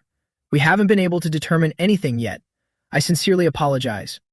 Tae-hwang sighed in frustration. This is so annoying. If a rift can just disappear out of nowhere, it can reappear at any time. She glanced at him and replied carefully, Yes, having such an unpredictable variable is truly dangerous. If it had created a monster wave, it might have been easier to handle. He warned her unhappily, Watch your mouth. Tae-hwang turned his head sharply and told her, Think about the safety of the citizens and be grateful it hasn't gone that far. Knowing she misspoke, the woman quickly apologized, I'm sorry. I'll be more careful with my words next time. He was a man of immense power, Na Tae-hwang, one of the 100 most respected heroes in the world. If he ran for president, he would undoubtedly win with the highest vote percentage in history. People even said he could easily bring down entire chaebol groups if he wanted to. But what he cared about wasn't politics or power, but solely the safety of the citizens and preparing for the rifts. He gave his orders and turned away. Take your time if needed, but make sure to investigate thoroughly. She informed Tae-hwang, understood. Also, it seems the residents of the house near the rift area have agreed to sell it. Hearing this, his voice softened. Is that so? That's good. Tae-hwang always prioritized the rights of the citizens. Make sure to pay above market price so they don't feel shortchanged. If doing so brings even a little comfort to those who lost their loved ones, it's worth it. He turned to work on the computer. Tae-hwang silently evaluated what was on the screen. He looked at it for a moment and told the woman, It seems this rift appeared simultaneously in other countries as well. This is not normal at all. She asked cautiously, Haven't the US and China already taken care of it? He hesitated slightly. The problem is the UK. Tae-hwang explained solemnly, All the top heroes have been dispatched elsewhere. Suddenly, a notification popped up on the computer screen. He clicked to view it and immediately grew terrified. No way, what the hell is happening? An urgent alert appeared. The agency has switched to alert status. Breaking news. The World Hero Federation issues an emergency broadcast. A monster wave has emerged from the rift in the UK. Warning, warning, warning. Tae-hwang couldn't believe the news. The rift in the UK. Early one morning at the shopping mall, people were bustling about their shopping. Dojin, with a bag slung over his shoulder, blended into the crowd on the street.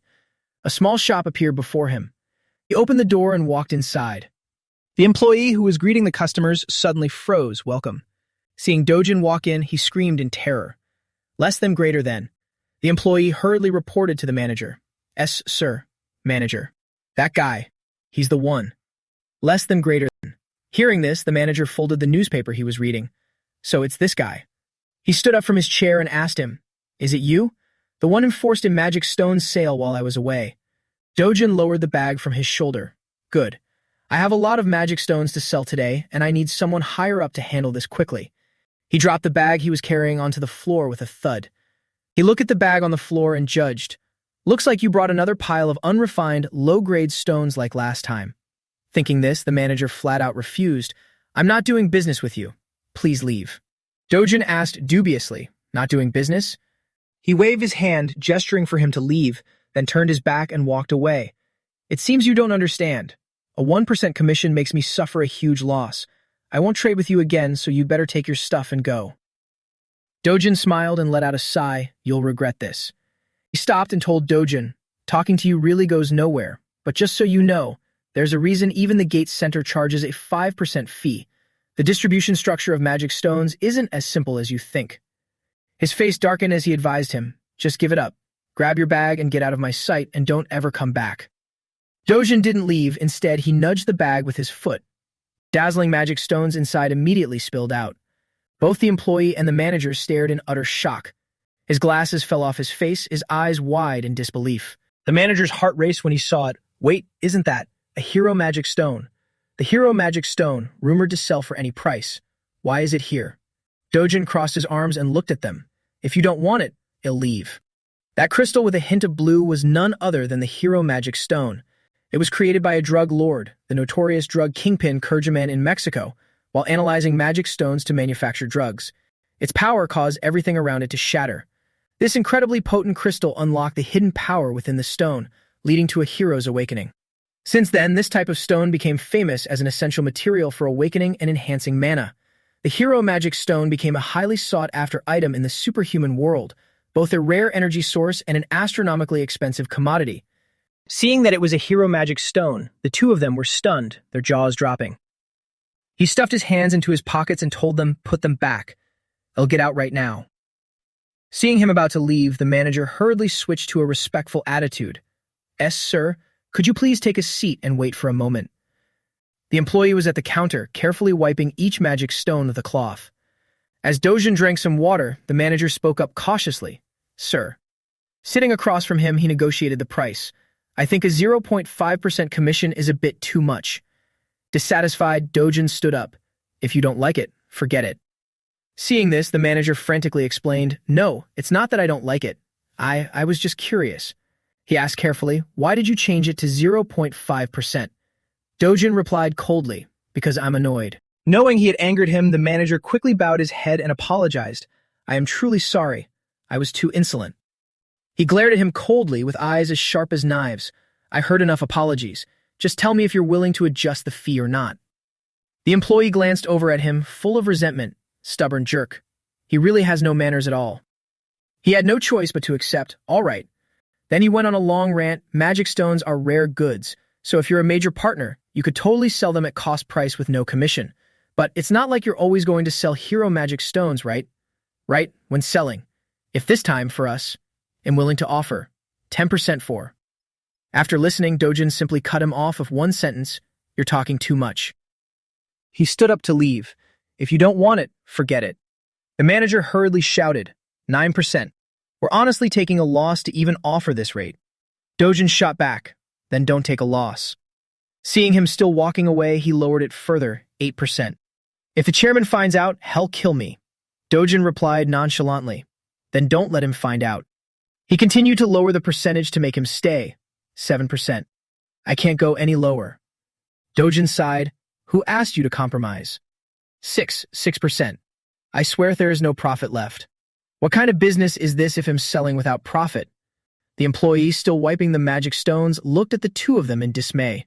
The manager knelt on the floor, his head slumped down.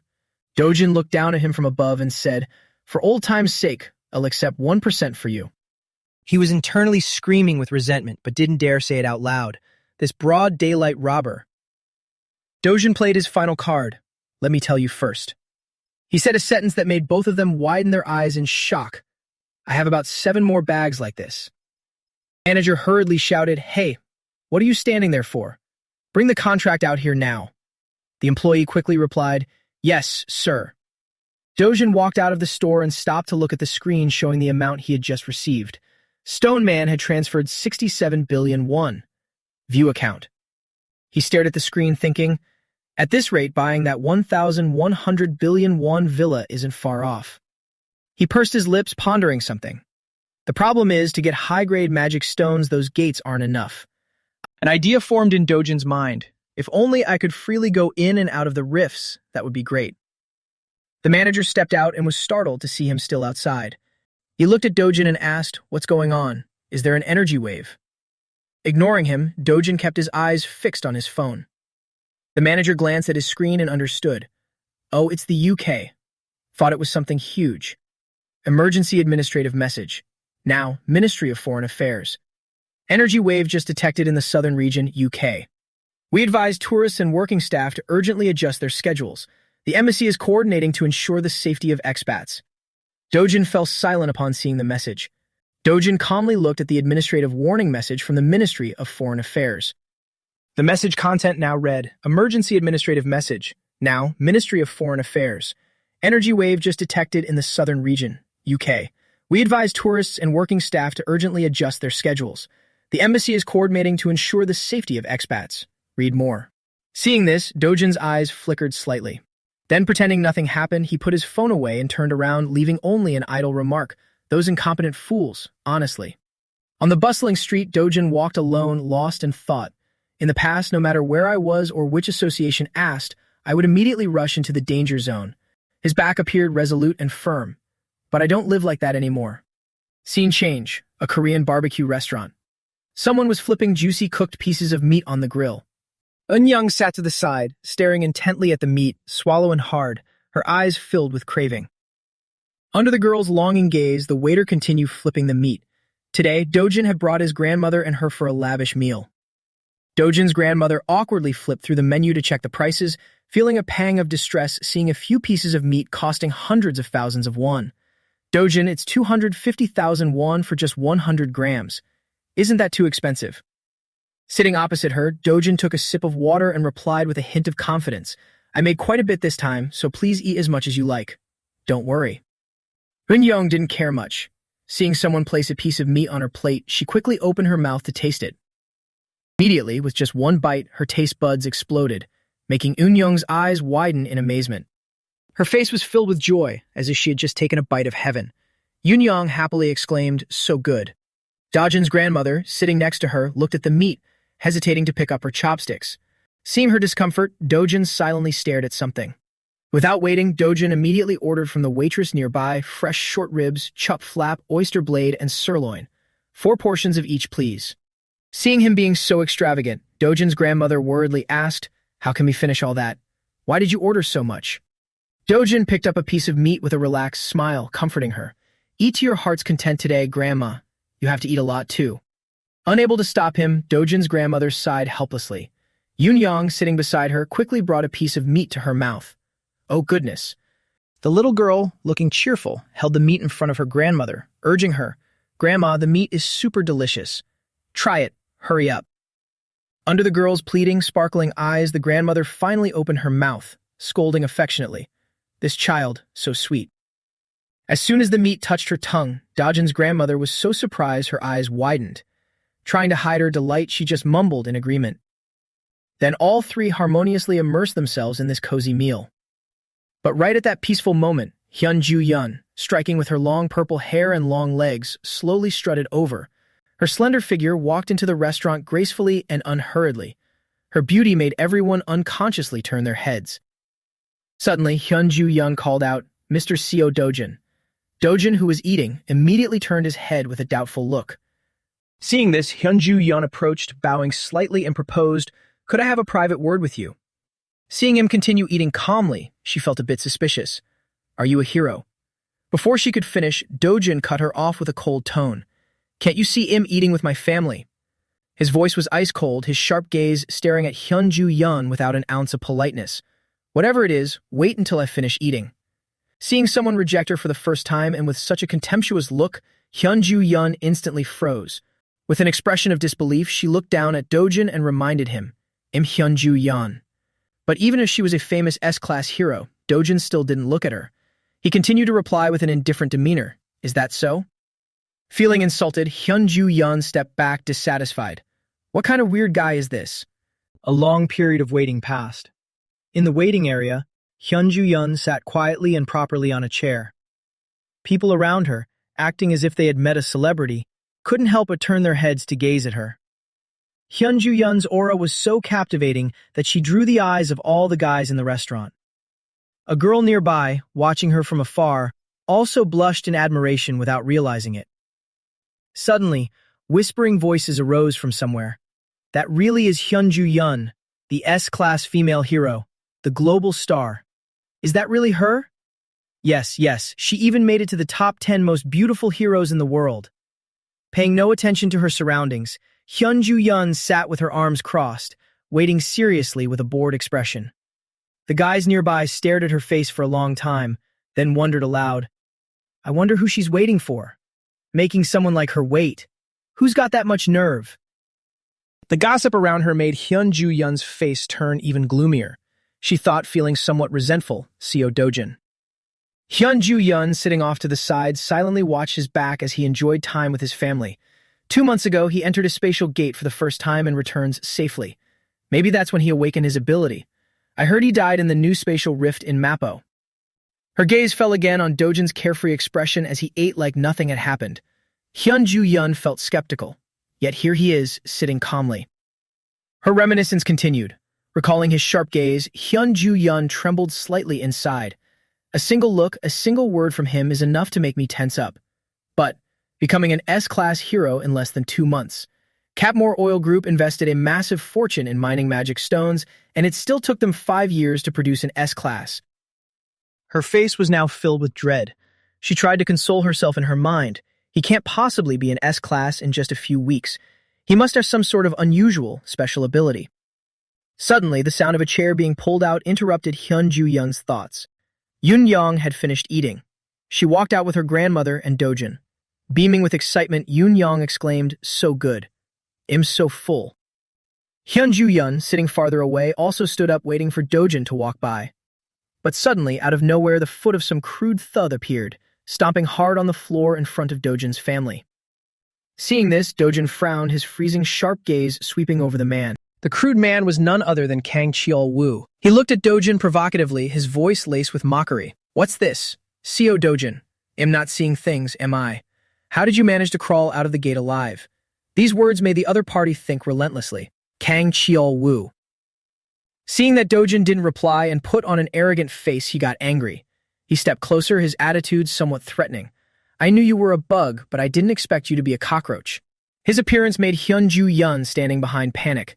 She hesitated slightly, thinking to herself, why is he here at a time like this? Dojin looked at his threatening demeanor, still unafraid. With both hands in his pockets, he didn't bother to reply. With a dismissive attitude, not wanting to make a scene, Dojin ignored him and immediately turned his head away. He shifted his gaze, turning towards Hyun-ju-yeon standing behind him, and said, Hey, you said you had something to talk to me about. The unexpected question made Kang Cheol-woo turn to look as well. Seeing Hyun-ju-yeon, he was shocked. Hyun-ju-yeon? What the?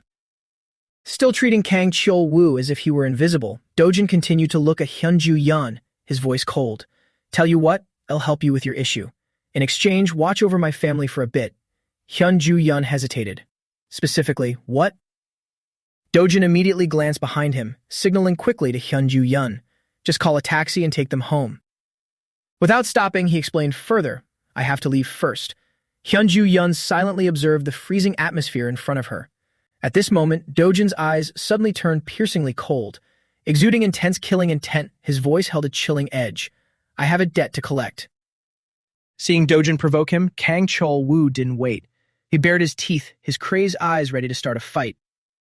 In front of a restaurant on a full moon night, Hyun-ju-yeon gently led Yoon-young to the car and offered reassurance. Don't worry too much, ma'am. Let's get in. The little girl with an anxious face glanced at her standing outside waving. And you too, cute little girl, goodbye. Hyun-ju-yeon forced a smile as she watched the car go. The car began to move, carrying Yoon-young inside. Meanwhile, loud crashes echoed from inside the restaurant. Dojin, his face devoid of emotion, stared straight ahead. A huge red mark had appeared on Kang Cheol-woo's face. It made him furious. He whipped his head around, seething with killing intent, and yelled, You bastard. Do you want to die? A trembling waitress stepped out and cautioned, "Excuse me, sir. Please don't cause trouble here." Instantly, Kang Chol-woo swung his arm and struck the waitress, making her cry out. Then he cursed, "Fuck. Get the hell out of here." The waitress fell to the floor and he snarled, "Everyone get out." A second later, like a madman, Kang Chol-woo strained his neck and roared, "Do you really want to die? Want an early grave, you piece of trash?" While he was screaming, a hand aimed straight for Kang Chol-woo's face. Right after, he flashed past him like lightning. Before Kang Chol-woo could even react, he was hit. He clutched his face in agony and collapsed to the floor. Dojin turned his head, his face darkening, and called out, "Kang Chol-woo."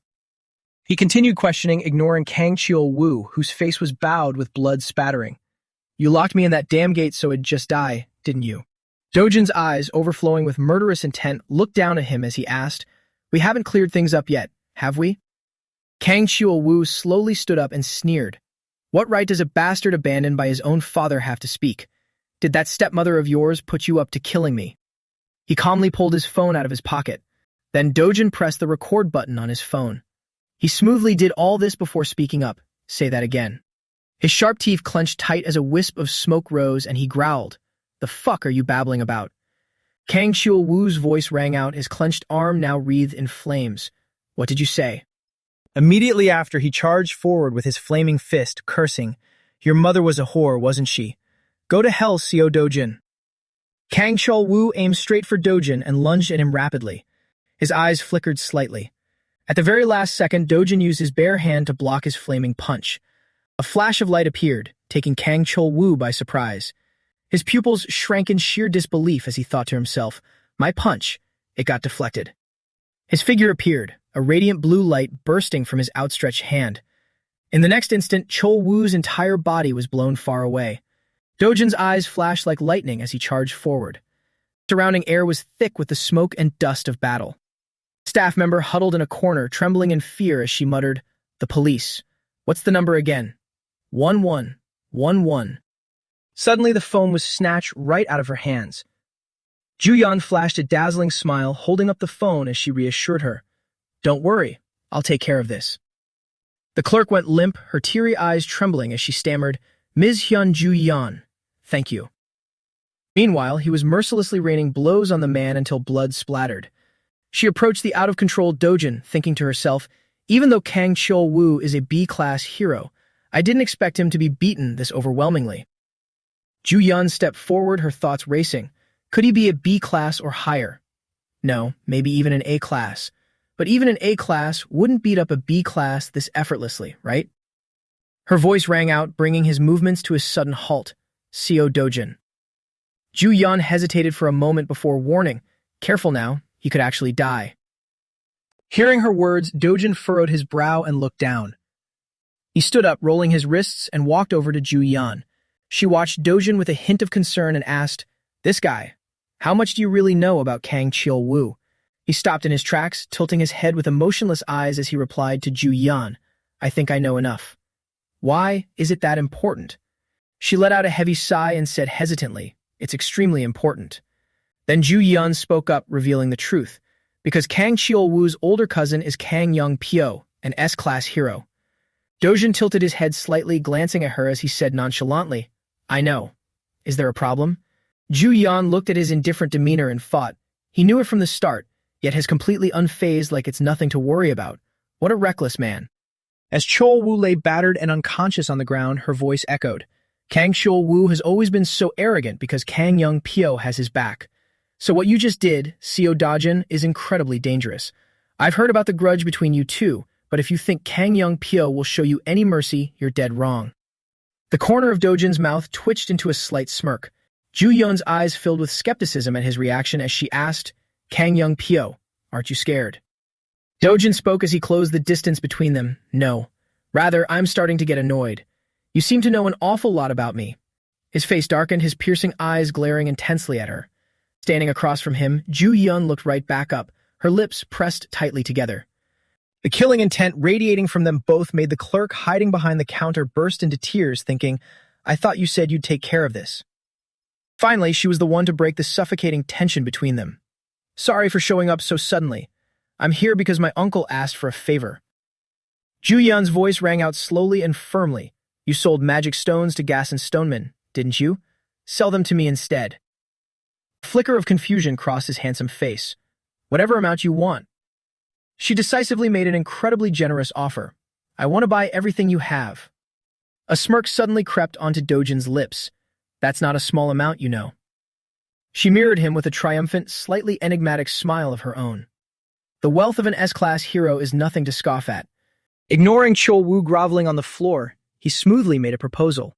There's nothing I can't sell, but I have one condition. Ju Yun quickly asked, what condition? A dark shadow veiled his pupils, an elusive danger lurking within them. It's nothing major. For Ju Yun, it'll be a piece of cake. Suddenly, the scene shifted as a wine bottle was viciously smashed against the floor. Ju was furious at the news she had just received, her voice rising in pitch, but he's supposed to be dead. I heard he perished in a newly opened rift. Growing even more irritated, she hurled another bottle right past her manager. The manager flinched, awkwardly trying to choose his words carefully. I am sorry.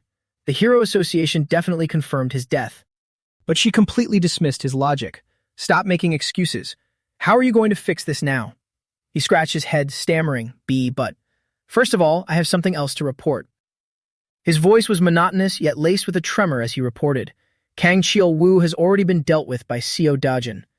Ju's eyes widened instantly, utterly confused. Kang Chiel-woo? Why would he bother with that lunatic? His next sentence struck Ju like a bolt of lightning, leaving her completely stunned. Perhaps. Seo Dajin has already figured something out, ma'am. A single drop of cold sweat quietly rolled down her cheek. She averted her gaze, carefully calculating her next move. If my father-in-law or my husband catches wind of this, it'll be a massive headache. But as long as it's cleaned up nicely, it should be fine. However, if the media finds out, the group's stocks will absolutely plummet. Ju turned her head and pointed a demanding finger at the manager.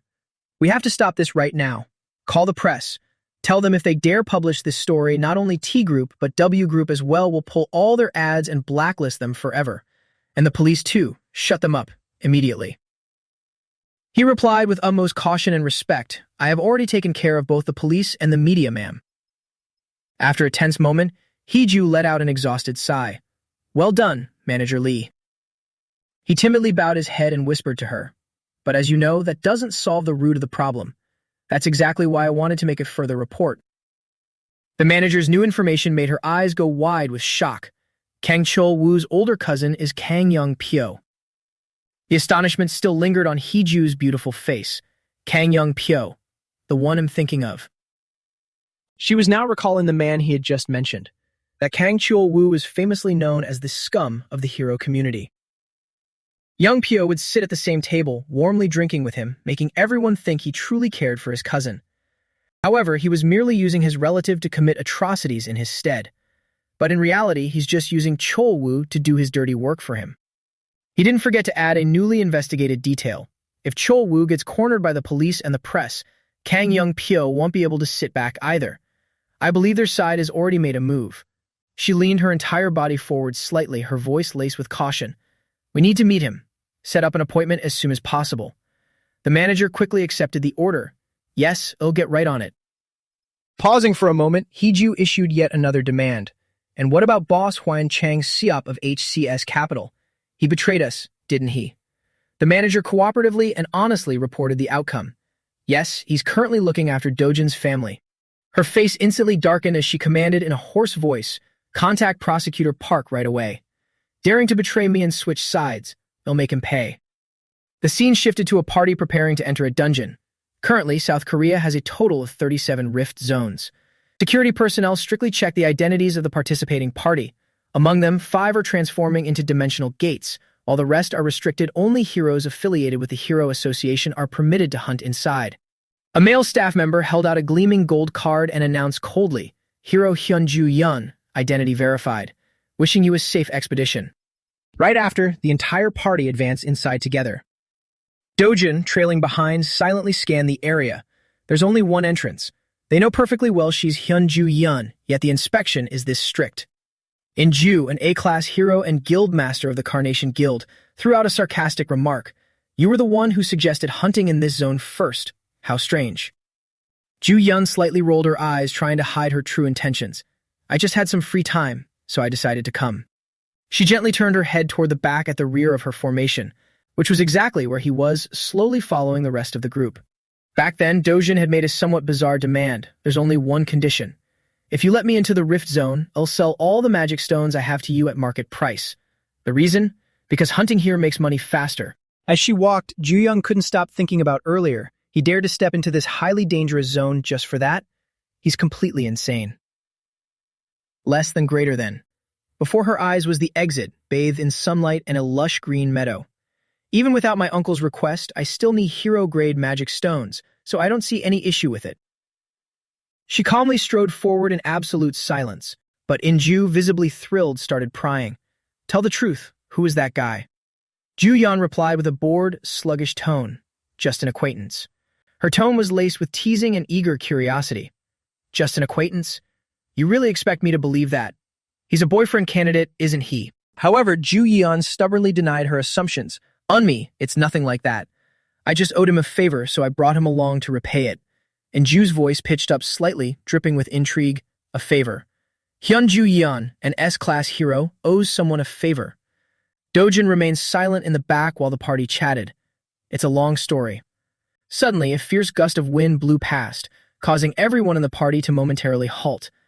And obviously, he had sensed it as well. The entire party instantly shifted into a combat-ready stance.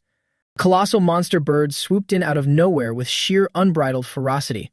And Ju's eyes flew wide open, unable to believe this sudden ambush. It's a Caucastrian. Taking charge as the party leader, she swiftly issued combat orders. Inju and Ju Yun take a defensive stance. Sumho, block its legs. Suddenly, a dark silhouette darted forward like a blur. Without uttering a single word, he decisively charged straight at the monstrous bird. Ju Yun's entire team stared in open-mouthed shock as they watched Dojin. Seo Dojin. His hand clenched into a tight fist, engulfed in raw, unyielding power. One down. Those present involuntarily screamed out loud, "Damn it! We just stepped through the gate and we're already in deep shit." The moment the giant beast plummeted downward, everyone scrambled into their ready positions. At the same time, Ju Yan whipped around with a grave expression and shouted urgently, Inju and I will fall back to defend. Sumho, dive for its legs. In the blink of an eye, Dojin shot forward like an arrow, leaving everyone present completely dumbfounded. In a split second, rocks and debris scattered fiercely into the air, accompanied by a thick cloud of white smoke. It took barely any time or effort for Dojin to stand right in front of the colossal avian beast. A blindingly bright flame now danced in his palm, his face growing more solemn by the second. This terrifying sight left the Caucastrian with absolutely no time to react. Dojin struck the creature down with a devastating punch that sent it flying backward. Right after, he landed safely amidst the chaotic swirl of smoke and dust. That entire sequence left Ju Yun completely paralyzed, staring at him with absolute bewilderment. Now, Dojin stood casually before the critically wounded body of the massive bird. Even as it lay paralyzed on the ground, its eyes remained wide open in sheer terror. The sight before him left Sung Ho stupefied. He mumbled in utter confusion. What the hell was that? Killed in just one hit. As soon as he finished speaking, Dojin raised his leg, his voice echoing everywhere. Not yet. He ruthlessly stomped straight onto the giant bird's head without mercy, his voice turning cold. This is what you call an end. Dojin's actions further astonished those present, making them stare at him with bewildered eyes. Suddenly, Inju turned to look at Ju Yang with a pleading gaze, stammering her question. Who is that? After a moment of hesitation, she cautiously replied, just someone stronger than average. Hearing this, the other lost her composure, violently shaking Ju Yan's shoulders and shouting, What? Does that even make sense? Taking down a Caesarian with one hit, how many heroes are even capable of that? Faced with this reaction, she calmly adjusted her glasses and said flatly, If it's just taking it down, you could do it too. At this point, Inju became even more shocked, relentlessly questioning. We saw the same thing and you're saying that? It was a mid-air battle. It got hit point blank, couldn't even dodge, and dropped dead on the spot, all in a single strike. Those words struck Ju Yun like lightning. In an instant, her eyes filled with sheer terror at the thought of that giant bird. Just like that, as her gaze locked onto Dojin's figure, a thought suddenly flashed through her mind. And that man over there. Who on earth is he? Suddenly, Ju Yun cleared her throat. Unni, I think we have to change our plans. She firmly stated her decision before the astonished eyes of those around her. I'm going a bit deeper into the central area. Suddenly, Dojin, who was butchering the Kasarian, spoke up. Hey. He didn't hesitate to emphasize this right in front of Ju Yon's surprised eyes. I have no intention of sharing the loot with someone who contributed nothing. Dojin pulled out something red, gently placing it in his bag while speaking nonchalantly. I don't intend to beg for anything either. Hearing these somewhat arrogant words, Ju Yon voiced her judgment. I feel your skill level is too much for this area. Are you planning to go deeper? Hearing this, the corners of Dojin's lips unconsciously curled up into a perfect smirk. He looked up at her, his voice carrying a hint of praise. Interesting. Before Dojin could process it, Ju Yon turned around and walked away, casually stating her demand. I know my way around here. Let me lead. Stick close if you don't want to get lost. In the blink of an eye, she leaped away from the spot, leaving him alone in a cloud of dust.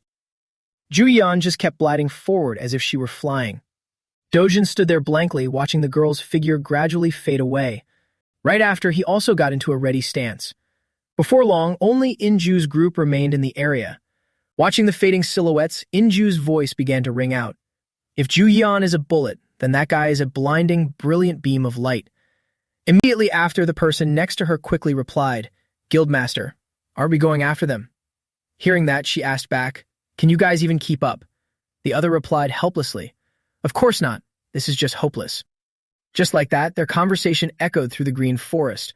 Well, we're just supporting characters today. Let's just wander around and grind for EXP as usual. Yes. The rest of the group hurriedly approached the Kasarian's corpse with curious looks. As soon as they saw its mangled state, someone suddenly pondered. People keep praising us as a class heroes. The owner of that thought was none other than Inju, her face now filled with nothing but fear.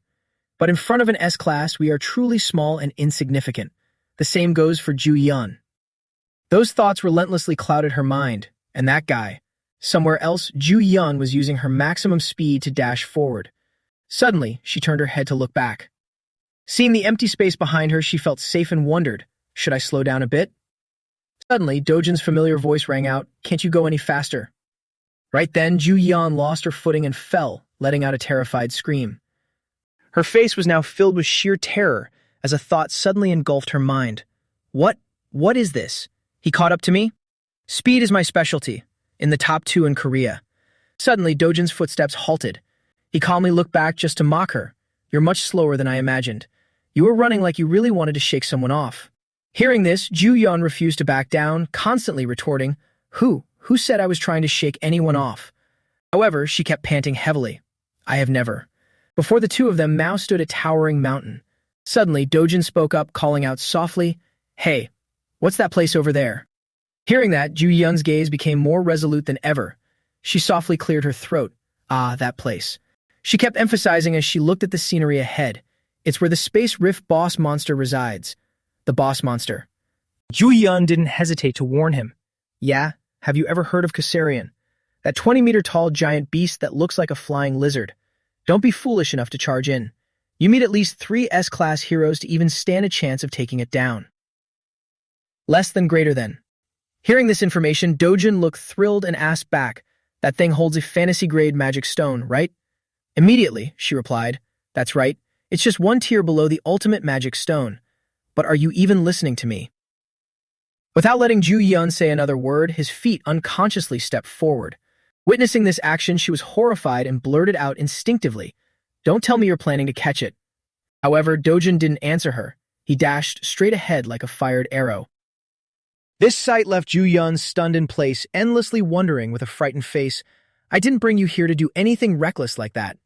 Oh my god, what is he trying to do? As soon as she regained her senses, she also hurriedly chased after him, her piercing scream echoing everywhere. Hey, stop right there. Meanwhile, the forest was now left with the image of 2 people relentlessly chasing each other. Dust from the ground kicked up continuously in their wake. Night quickly blanketed the entire area, plunging the place into a terrifying silence. Ju Yan was so horrified that her eyes widened. Thought instinctively flashed through her mind, What the hell is going on right now? The image of the defeated Kasarian flashed back into Ju Yan's mind once again, leading her to ponder deeply, How is this happening? Meanwhile, on the other side, Dojin was constantly searching for sharp swords. Suddenly, Ju Yun turned around, her face showing clear determination. Kassarian is an extremely terrifying monster. Not only that, but in her mind there was also the figure of Hae-yeol, standing there with his muscular physique, Park Hae-yeol, an S-class hero, famous for his Kassarian hunts. He didn't hesitate to march straight forward aggressively. Even he once led 30 A-class heroes on his first hunt. Hae-yeol didn't flinch against the Kassarian, but the result was that all the A-class heroes died, leaving only Park Hae-yeol to return alive, barely breathing. His whole body bulged with blue veins back then, his face showing a hint of exhaustion. After that, Park Hae-yeol. However, Hae-yeol still exuded a majestic aura, gathered another S-class hero and 200 A-class heroes to get revenge. Intense battle images slowly resurfaced in Ju-yeon's mind. At that moment, several blue tentacles darted out rapidly. They didn't hesitate to tightly wrap around the opponent's body and hold on fast. Seizing this opportunity, Hae-yeol and his teammates rushed up to attack in the blink of an eye. A moment later, the monster before them let out a roar filled with agony. The scene was slowly enveloped in darkness as the monster began to disintegrate.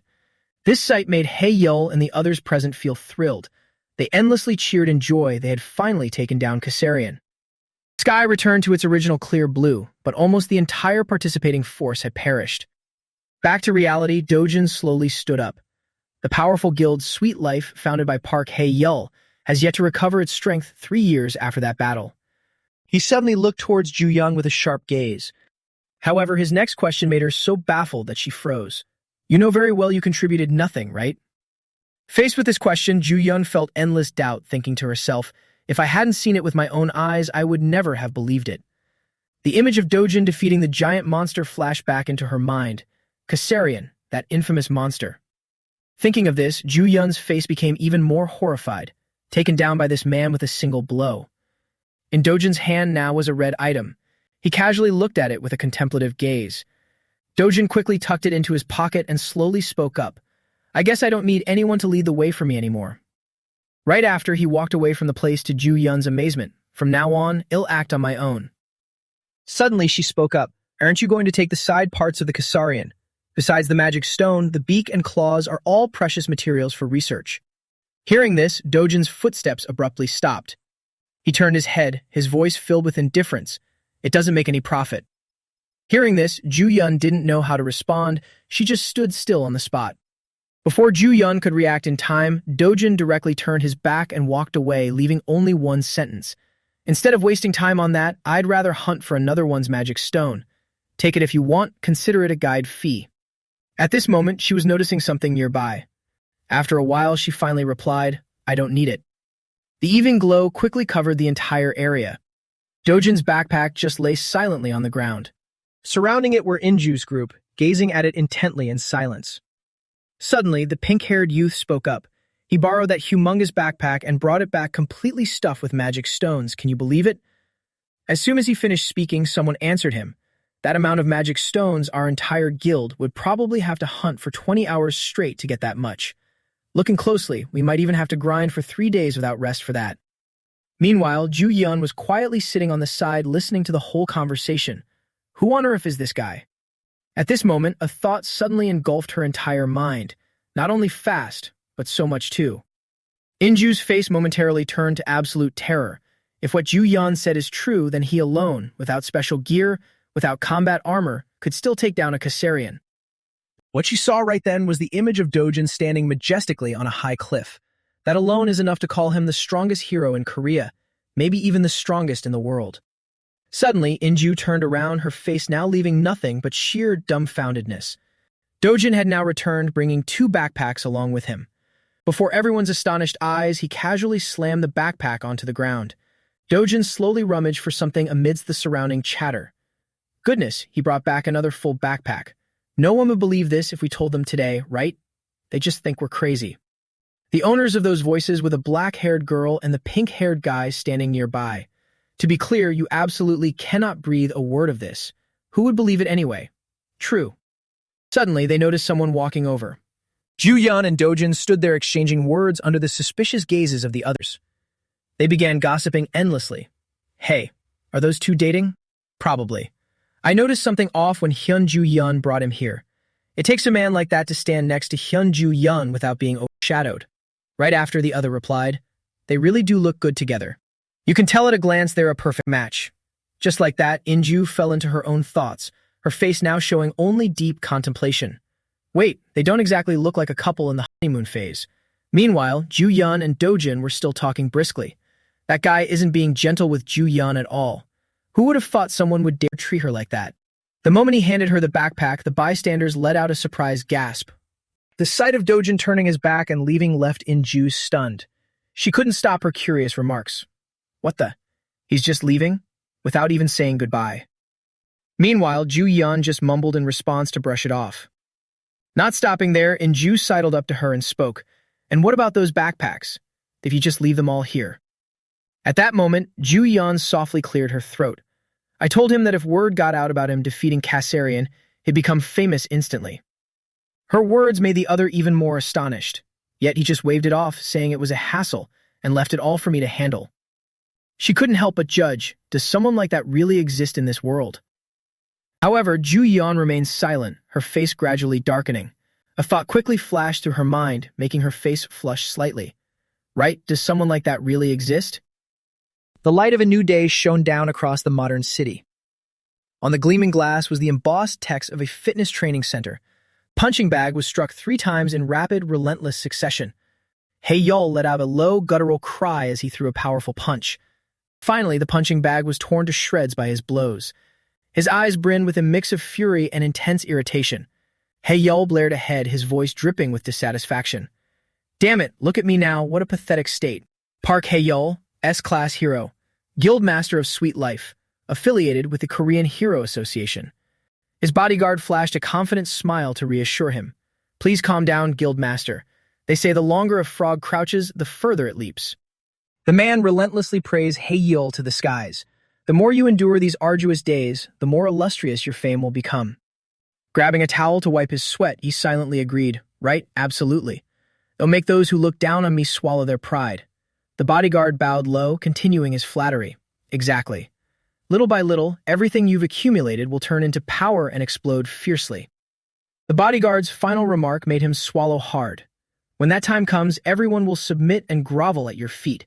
And it seemed the man knew exactly how to appease his arrogant master. Besides, when it comes to dealing with Kassarian, who understands it more thoroughly than you do. He handed him a water bottle with an obsequious smile. In the future, you'll be remembered as the hero who conquered Kassarian with the smallest squad in the world. The association might even grant you exclusive rights to exploit Kassarian.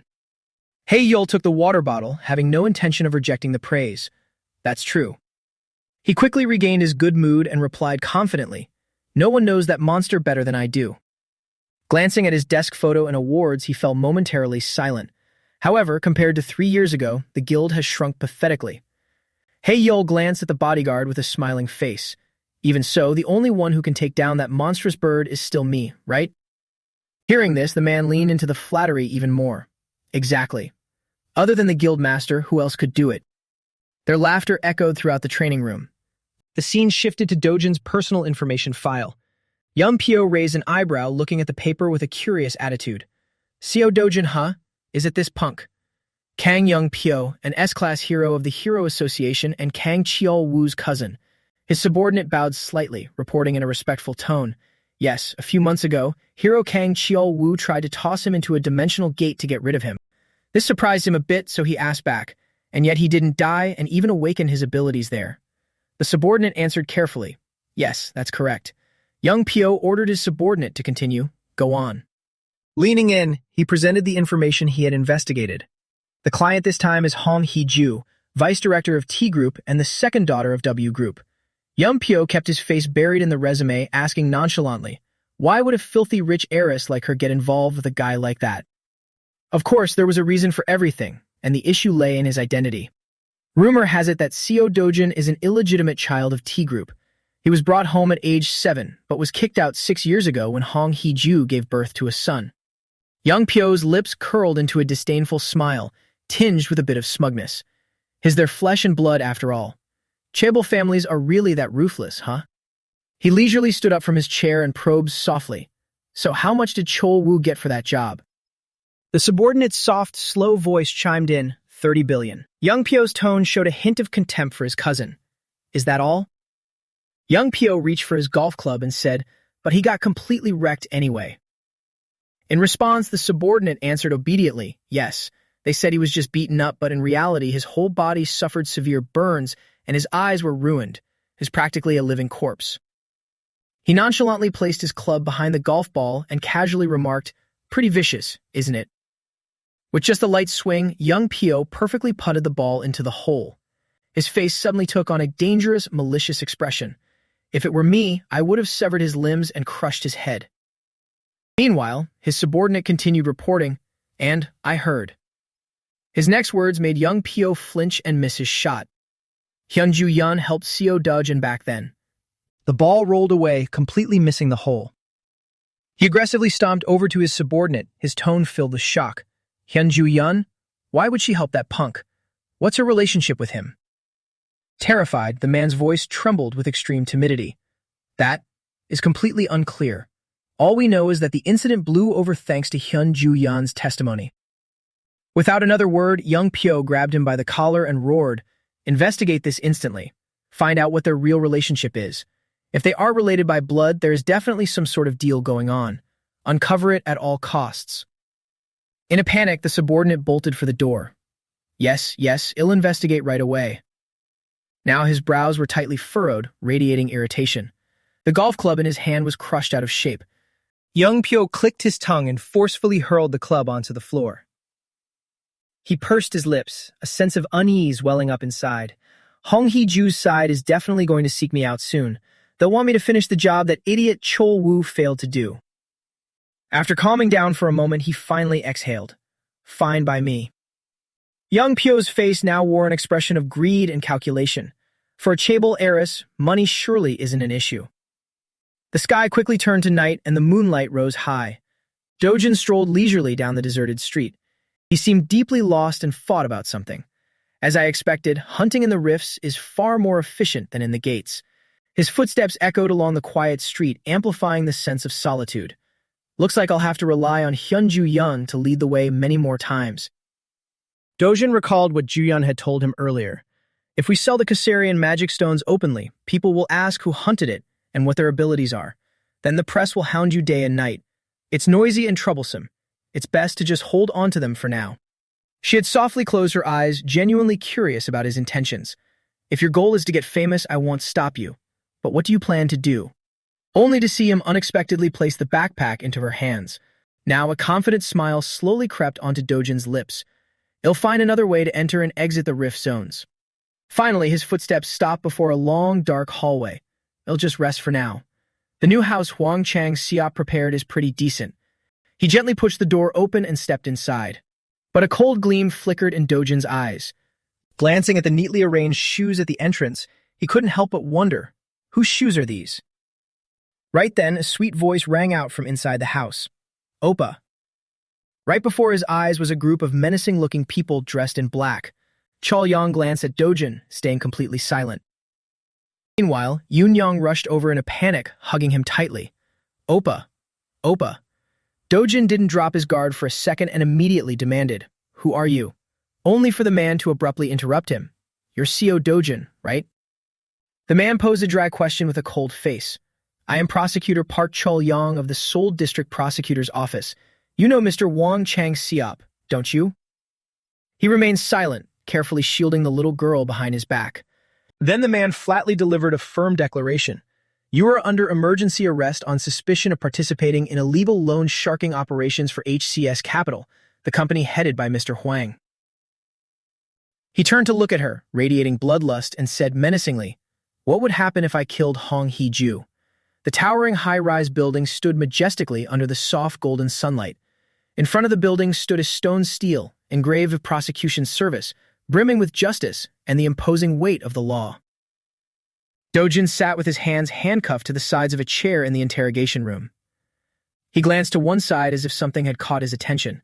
The legs of a man wearing black slacks and leather shoes strode down the hallway as his voice rang out, Yes, rest assured, Director Lee. Both Hwang Chang-seop and Seo Dojin are being very obedient." Chol Yang held his phone to his ear with one hand while opening the door to a room with the other. "Thank you for even taking care of my daughter's study abroad arrangements." He looked ahead at a man sitting in front of a computer monitoring the cameras. Through the transparent glass, he watched Dojin sitting in the interrogation room as he continued his phone conversation. "Please send my regards to Director Hong." Dojin sat in the chair, his arms hanging loose, coming into his view. "The reason I became a prosecutor." He leaned one hand on the desk and said with a smile, "is precisely to rid this society of trash like them." A stack of documents was slammed onto the table. Chol Yong sat with his legs crossed, holding 2 documents in his hands, and spoke up. "What the hell have you been doing all this time? The charges listed here alone are enough to put you behind bars for 10 years. He held up the document for him to see. "Wine Chang Siop's side has provided more than enough evidence against you." Dojin's expression remained unchanged, his gaze composed and deeply stern. Chol Yong, boiling with anger and losing all patience, yelled, "Look at that glaring eyes. Do you think I'm making this up?" His face suddenly stiffened when he said, "Isn't this just a trick by that crazy bitch Hong Hee-ju?" He looked at him in sheer bewilderment. The atmosphere in the room grew oppressive as he asked, "Who? Hong Hee-ju? Who is that?" He wasn't the least bit worried, thinking to himself, judging by the situation, Wang Chang Siop's faction must have completely crumbled. I originally planned to cooperate quietly to keep things smooth, but if it's come to this. He took a step forward and spoke up at the same time. "I don't know where you heard that from."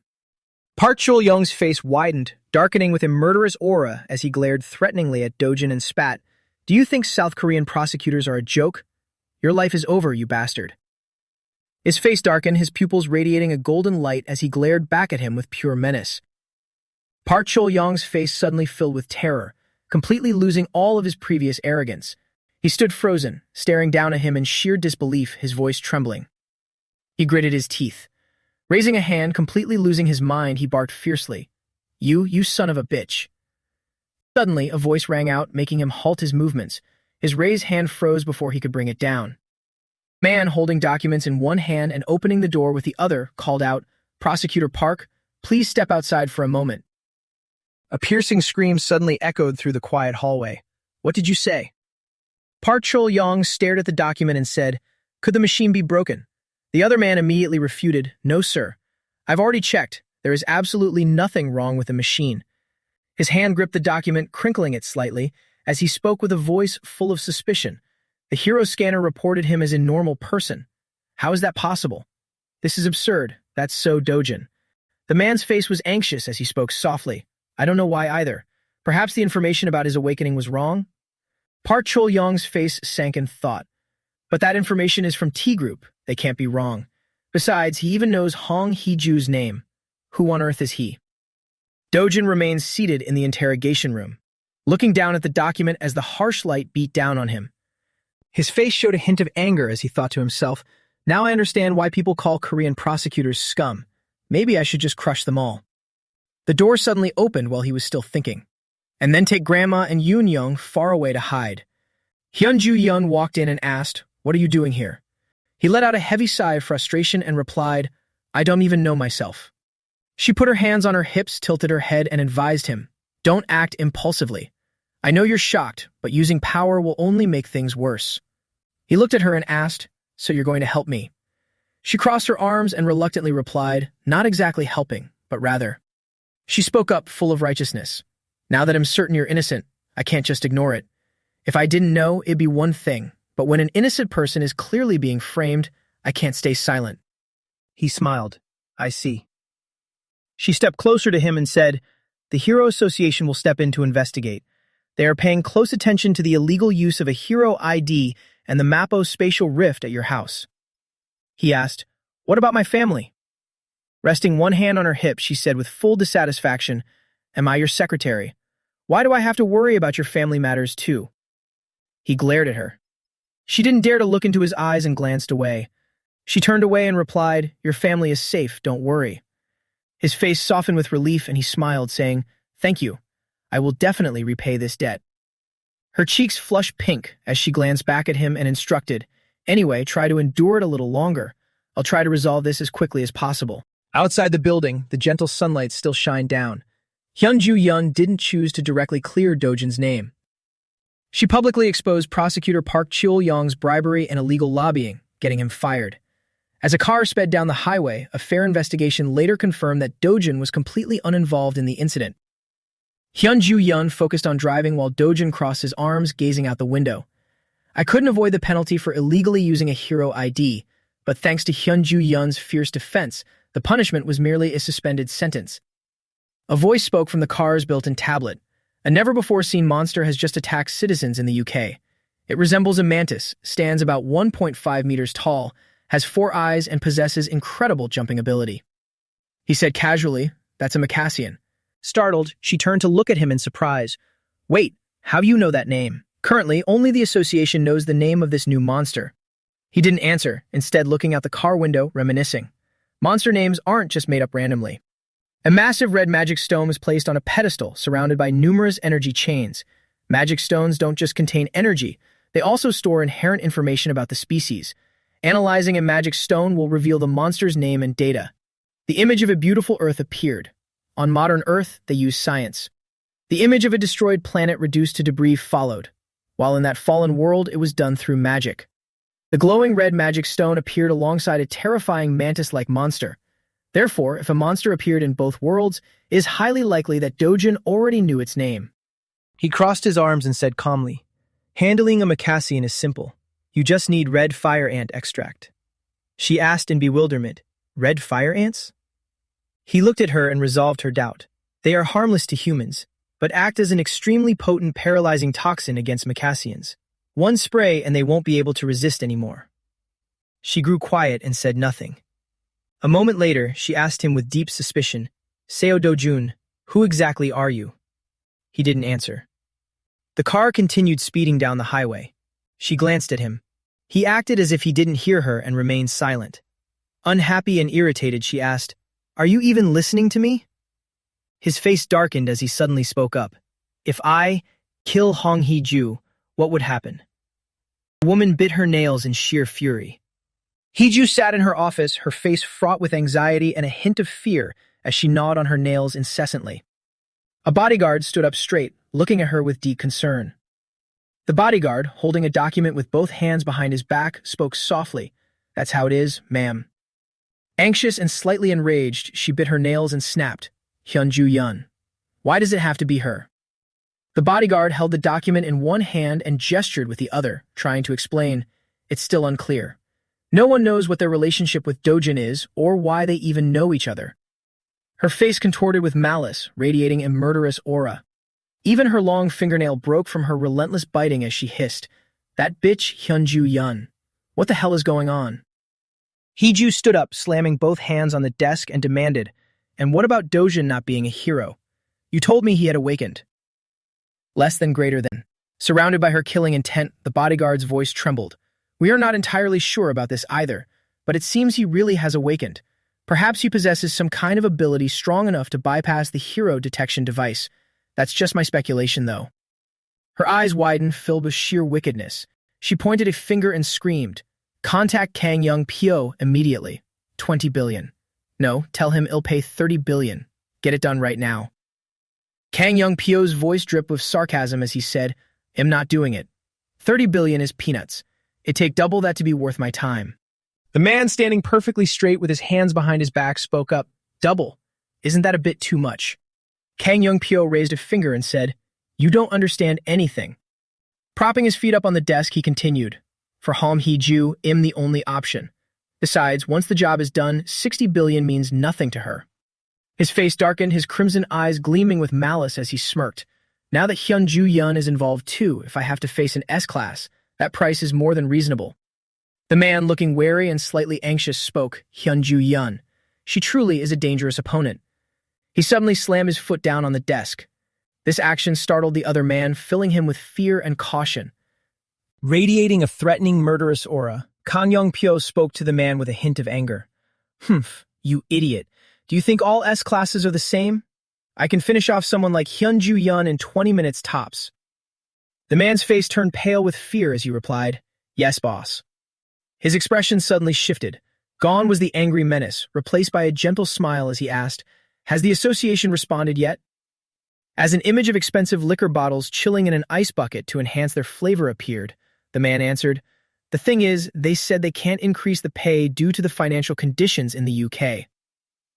Staring at his back as he walked toward the window, the man continued answering.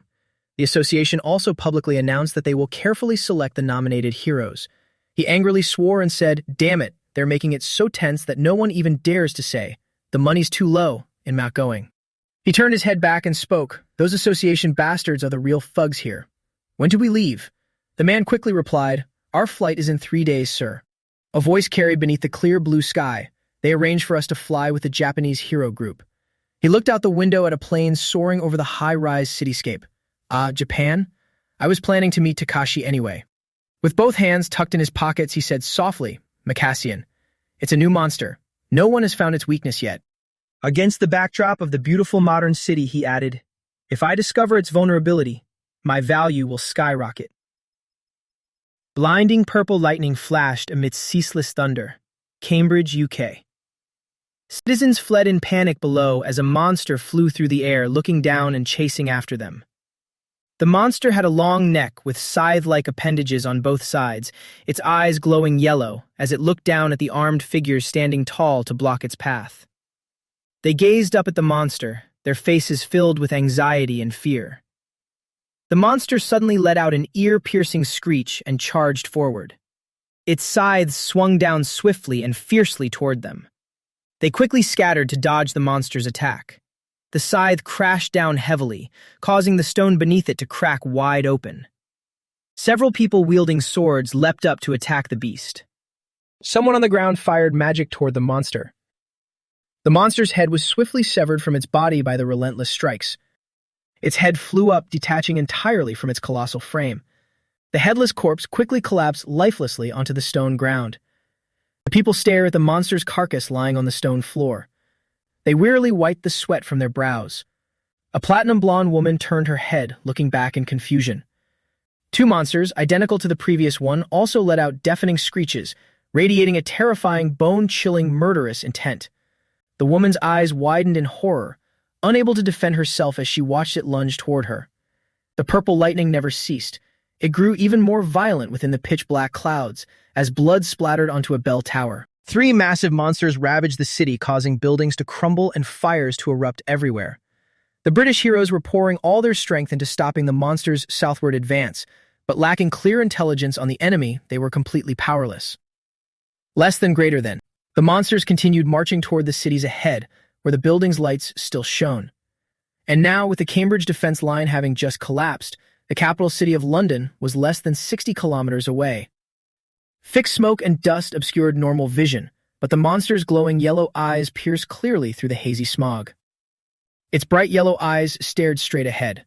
Suddenly, its eyes lost their golden glow and turned gray. That monster's fall startled the others, making them shriek. One by one, they began to drop, stripped of all life. A helicopter hovering in the sky shined its searchlight down.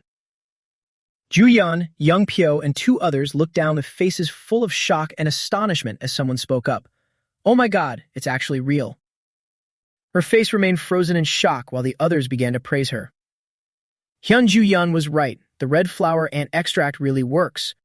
Even a Macassian couldn't withstand it. "You're so amazing."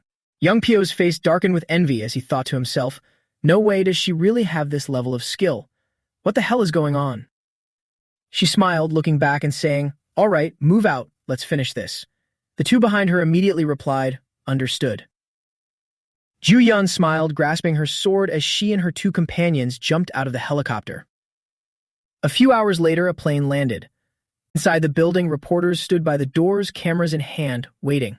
Young reporters held microphones and cameras. "Wow, the press is swarming the place." A young man spoke up. "Well, it's Hyun Ju Yun, after all. Without a doubt, she's the MVP of the UK mission." A bespectacled man smiled and replied, "She's the one who found the Macassian's weakness, becoming a true hero. She pulled the UK out of despair, so of course she's a hero. I heard the British royal family is going to knight Hyun Ju Yun." The young man's eyes lit up as he shouted, "There she is. She's here." A pair of legs stepped out. Ju Yun emerged with a joyful face, dragging a purple suitcase behind her, followed by Young Pyo as camera flashes started going off. Reporters started shouting questions, making her freeze in bewilderment. "Miss Hyun Ju Yun, please look this way. How did you discover the Macassian's weakness?" Young Pyo smiled as he heard the question. "Mr. Kang Young Pyo, please give us a few words. We heard you killed the most Macassians during this operation." Young Pyo's smiling face answering the interview was broadcast on a giant city screen. A team of 200 people, including the hero Hyun-ju-yeon, has returned today. As is widely known, it was the extraordinary efforts of Korean heroes that saved the UK. The key to exterminating the Macassians was dispersing the red flower ant extract into the air. Dojin, wearing a hoodie, slightly raised his eyes to look at the news board. Suddenly, the corners of his mouth curled into a mocking smirk. Meanwhile, the man being interviewed was still chatting and laughing animatedly. Dojin's eyes abruptly turned cold as a thought flashed through his mind. Kang Young-pyo. At some luxurious cafe, Ju-yeon placed several shopping bags on the table and politely said, "They're gifts." Dojin, holding a glass of water, looked surprised. "Gifts?" She happily pointed at each bag. "This one is for your grandmother and Yoon-young, and this one is for you, Dojin." He took his gift bag and opened it right away, making Ju-yeon slightly annoyed. "You could have just opened it when you got home. Why the rush?" Dojin glanced at the elegant suit in his hands and remarked, "Looks like expensive stuff." She picked up her glass and calmly explained, "Just consider it a small token of gratitude for your help. Thanks to you, I was knighted." Ju-yeon continued, "Compared to the help I received, this gift is nothing. If you want, I can even buy you a car." He put the suit away and calmly replied, "I'll let you know when I need one. Besides, I received some help too." She looked straight at him, her face serious. "If I asked how you knew the Macassian's weakness, you probably wouldn't answer, right?" Dojin nonchalantly replied, "Do I have any reason to answer that?" Hearing that, Ju-yeon could only sigh helplessly. Under the soft glow of the cafe's yellow lights, she asked, "What are your plans now?" I don't expect him to say anything about world peace or whatever, but if he's planning to target Hong Hee-ju or Kang Young-pyo, it's going to be a huge headache. I need to find a way to stop him. He slowly opened his mouth. "For now." Dojin tilted his head, looking incredibly serious. "I need to buy a house." She looked utterly bewildered by his words. Ju-yeon asked in shock, "Wait, you've been living in a rental?" Dojin stayed silent, at a loss for words. The scene shifted to late at night, where laughter and playful voices echoed from somewhere. In a luxurious villa, glamorous women were partying by the pool. Young Pyo was soaking in the pool, his arms wrapped around two beauties. His face looked gloomy as he pondered. Hyun-ju-yeon. For some reason, she seems different lately.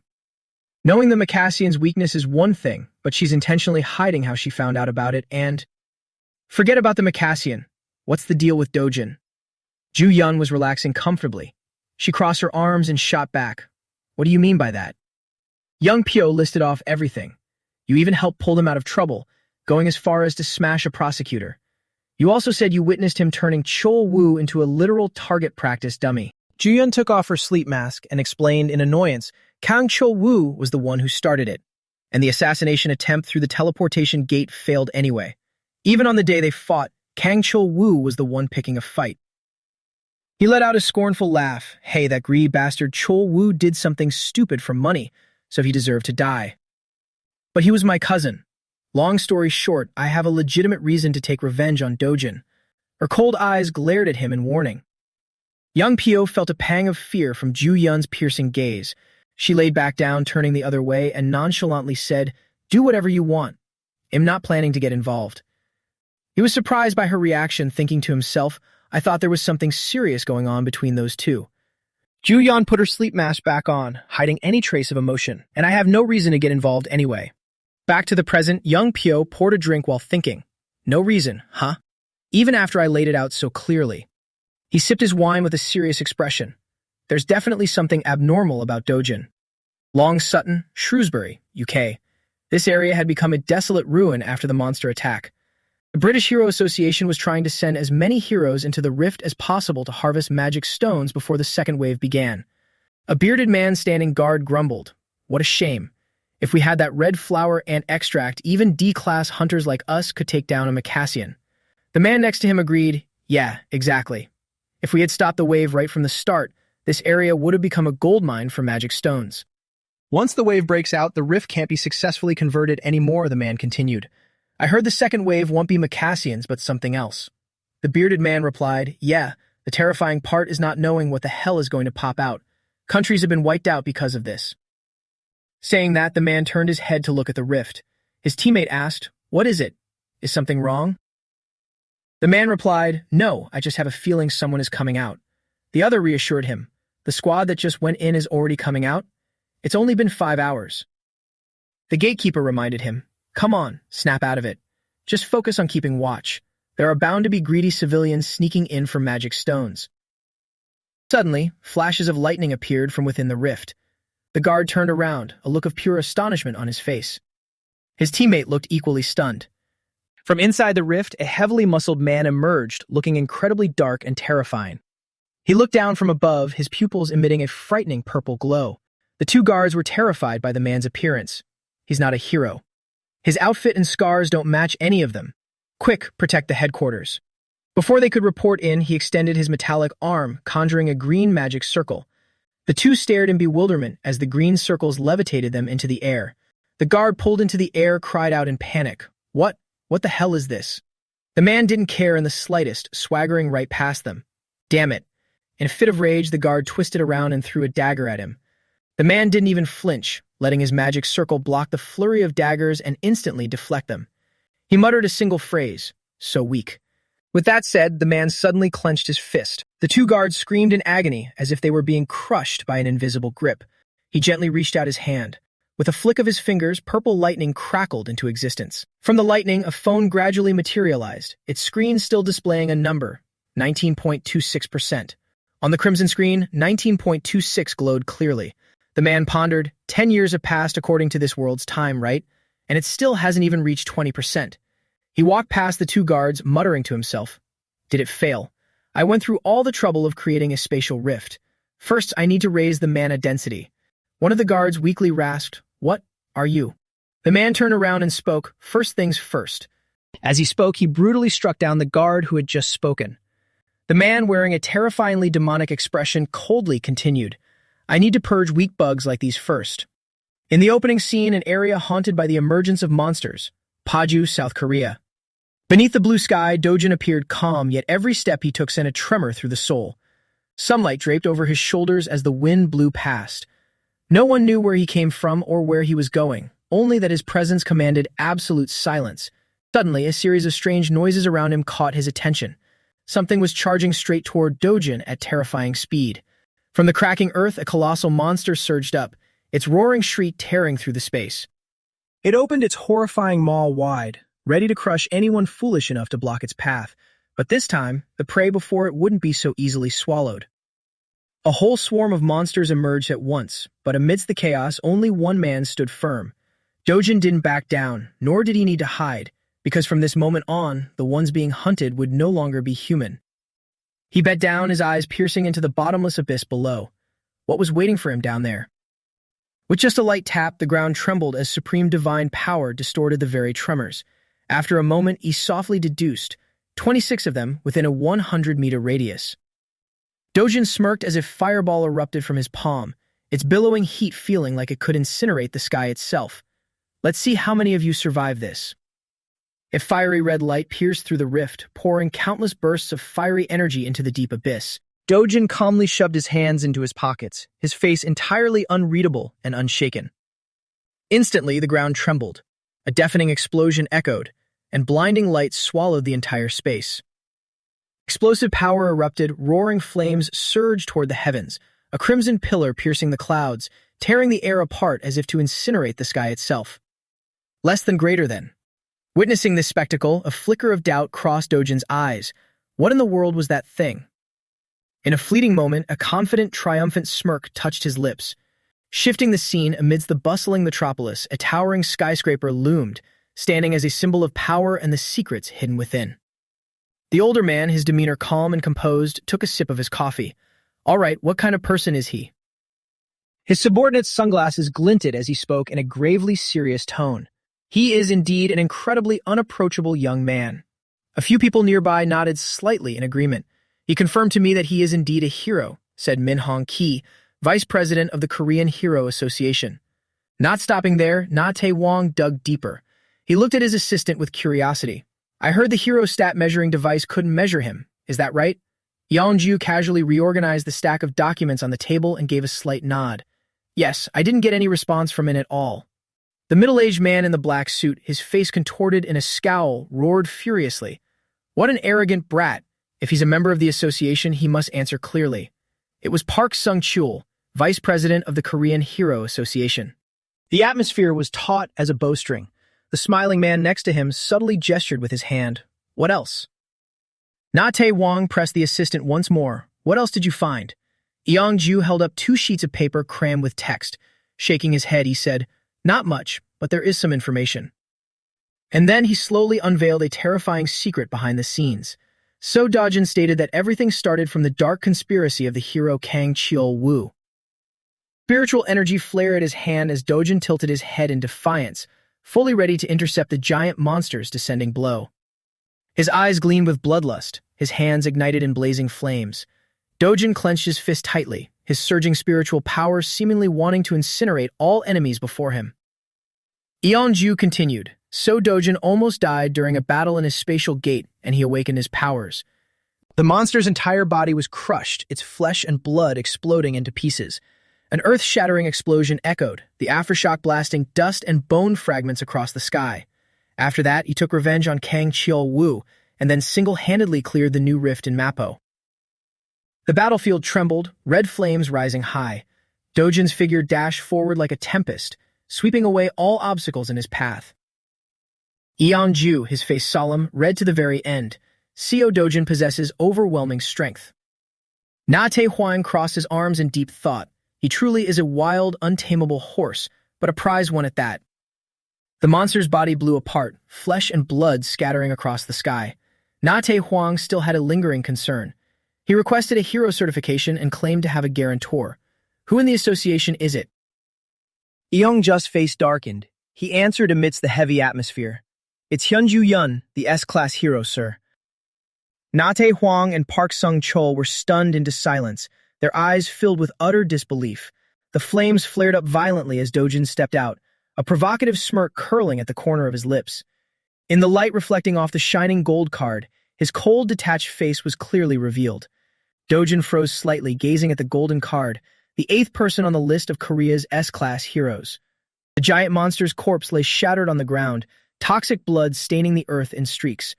Thanks to this, I'm allowed to freely hunt monsters in the rifts. Not bad at all. Na-Tae Huang curled his lips into a smile, a fierce, borderline crazed grin, as if everything was falling perfectly into his calculations. In the quiet meeting room, after that bout of laughter, he let out a heavy sigh. He looked at his 2 colleagues opposite him with apparent admiration. This kid really has some serious guts. Yes, his actions are truly far beyond that of ordinary men. Suddenly, the atmosphere shattered with a panicked shout. Park Sung-chol slammed the table and shot up, sweat rolling down his forehead. His grating voice echoed loudly. What? He dared to enter a Rank 2 rift completely alone, without any comrades or support team. That bastard must be completely insane. Na-Tae Huang's eyes were quiet and unfathomably deep, responding only with a heavy, oppressive silence. Eong-ju frowned slightly, his gaze sharp and cold, weighing every single word before he finally spoke. Park Sung-chol faltered, sweat glistening on his brow, and let out a tense, forced chuckle. He felt incredibly flustered. Bringing the discussion to a close, he hurriedly shouted, desperately trying to justify his reasoning. President, if that Seo Dojin returns alive, we must announce his identity and heavily promote him. He is Korea's 8th S-class hero, after all. Vice President. After finishing his outburst, Park Sung-chol furrowed his brows and fell back into silence. Eong-ju looked doubtful. Frowning, he asked again, still hesitant about the ensuing consequences, but that might be something he doesn't want. We should ask for his opinion first, shouldn't we? Those words were immediately and irritably rebutted by Park Sung-chol. Hey, Vice President Min, what the hell are you talking about? In such unstable times, if we announce the addition of a new S-class hero, the public will feel far more at ease, right? The atmosphere in the meeting room shifted as all eyes fell on the man with the highest decision-making authority, Na-Tae Huang. President, what do you think? His calm, resonant voice rang out. I heard both of your opinions loud and clear. His face remained entirely unflinching, his gaze brimming with absolute resolve. Let me go and meet him in person. The scene transitions back to the protagonist. Dojin unleashed a thunderous kick, his body hurtling straight into the colossal monster. The force of the impact shattered the very earth, sending the beast flying backward amidst its ferocious roars. He plunged headfirst into the horde of monsters with their gaping, hideous maws. His eyes were deadly calm, his palm opened wide as if preparing to unleash a devastating technique. Dojin's gaze was incredibly sharp and cold. With a sweeping motion of his hand, the tyrannical force of his spiritual energy gathered, ready to strike a finishing blow that left the monsters trembling in dread. Firepower was summoned. His hand erupted in blazing flames. The swirling inferno condensed into a destructive force, preparing to crash down upon the monstrous horde. The fiery explosion raged violently, slicing straight through the monster's body. Dojin landed heavily on the ground, dust and smoke billowing from the aftershocks. His arms still trailed flames from the strike he just unleashed, his eyes glacial, and his entire body radiating an oppressive, suffocating aura. A deafening explosion drowned out the surroundings. The scene was reduced to pure chaos of fire and smoke. The monster's body shuddered violently before completely disintegrating into fragments. Dojin stood imposing and triumphant over the incinerated carcass of the monster. The lingering embers still flickered around his arm. Against the deep blue sky, his silhouette was like that of an absolute ruler, majestic and ruthlessly cold. The flames gradually faded from his hand, and he let out a soft, faint sigh. Dojin looked up at the sky and thought to himself, just as I predicted, the mana consumption is no small joke. I need to get my hands on a decent weapon quickly. Suspended white and blue building, resting atop sturdy concrete walls, stood tall. Under the sunlight, the signboard revealed its name, Gas and Hero Complex. Not far ahead, a warm brown weapon crafting shop sat at an angle, perfectly neutralizing the cold tones of the complex. Inside the shop, a burly young blacksmith sat at the counter, his eyes utterly glued to his phone screen. The gold-plated doorbell, with its inverted sword-shaped clapper, jingled merrily, signaling the arrival of a customer. The door opened. Dojun stood right there, his hands in his pockets, shouldering a rough body-length bag. The young blacksmith didn't look welcoming in the slightest. He spoke in a highly robotic tone. "Give me the name under the reservation." Dojun walked up and placed the heavy bag on the counter. Even so, the young man didn't bother to spare him a glance. Dojun politely stated his request. "I want to use this to forge a weapon." Refusing to tear his eyes away, the young man merely raised an eyebrow and bluntly rejected him. "If you didn't make a reservation, then it's a no-go. Head out and look for another place." Met with the blacksmith's utter apathy, Dojin began to lose his patience.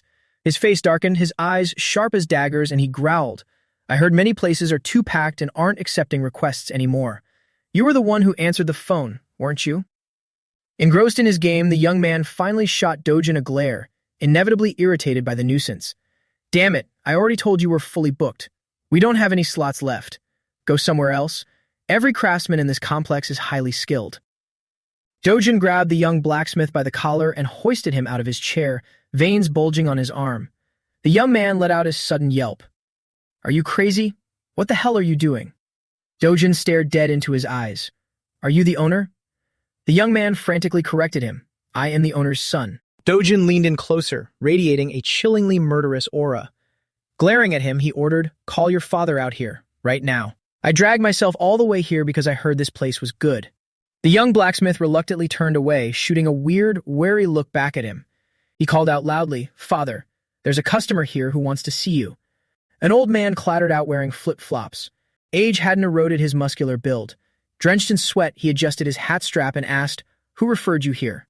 His identity was Choi Chil-guan, a master craftsman of hero equipment. Dojin replied succinctly, "Hyunju Yun." Hearing those three words, the blacksmith father and son instantly paled, half wary and half terrified.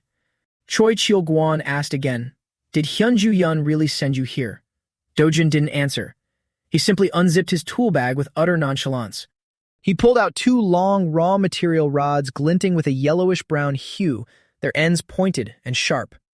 Choi Chol-guan recognized the material, a fresh wave of astonishment hitting him. He approached and took the two items in his hands, inspecting them thoroughly as he stammered, "This is..." The young blacksmith also leaned in, full of curiosity. "Father, what is that?" The objects were longer than 2 handspans. He regained his composure, though his tone still held a trace of surprise at encountering such a rarity. "These are the fangs of a giant black snake. It's been a long time since I last saw these." Dojin laid out his detailed request. "Just forge me a usable sword, but it must be high quality. As for the length, make it as long as possible." The old man paused for a moment. "Long?" You probably don't know this, but stretching out non-metallic materials like this drastically reduces their durability. Dojin crossed his arms and listened closely, his gaze calculating. The old man then offered an alternative. "I'll forge 2 medium-sized swords for you." Dojin was incredibly stubborn. When things didn't go his way, he immediately threw a jab. So, are you basically admitting you lack the skill to do it? Fuse them together and make one long sword. I need a long one. And while you're at it, maximize its mana absorption rate to the absolute limit. The young blacksmith furiously yelled, Hey, I can't stand listening to this. What do you mean lack the skill? My father can forge even regular weapons with a mana absorption rate of rank 3 or higher. Dojin suddenly fell silent. He pulled a pre-forged sword down from the rack. It looked quite impressive. Supporting both ends of the blade with his hands, Dojin surmised, This one looks to be around rank 5, huh? With those words, Dojin's sinewy hands squeezed tightly around the body of the sword with terrifying force. A mystical blinding light erupted from his hands, illuminating the entire shop and forcing the young blacksmith, who was standing a whole counter away, to take half a step back. The very next second, to the utterly bewildered stares of the father and son, he effortlessly crushed the blade into pieces, like nothing more than mere scrap iron.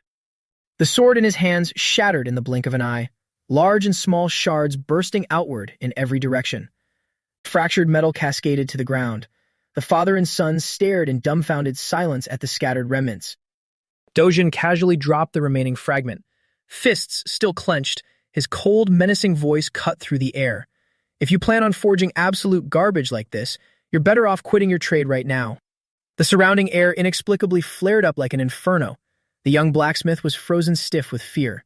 Choi Chol-guan, despite his ruggedness, didn't dare to utter a single word, fully aware that eating a punch from him would mean instant death. At the edge of a lush, sun-drenched forest where leaves intertwined with flowers by the lakeside, everything seemed peaceful and perfectly undisturbed. But a colossal monster began to stir, baring its fangs and growling, ready to unleash utter destruction. Its single eye, situated dead in the center of its head, was tightly shut.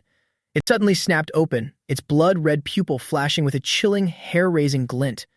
Its overly massive, hulking frame awakened in the heart of nature.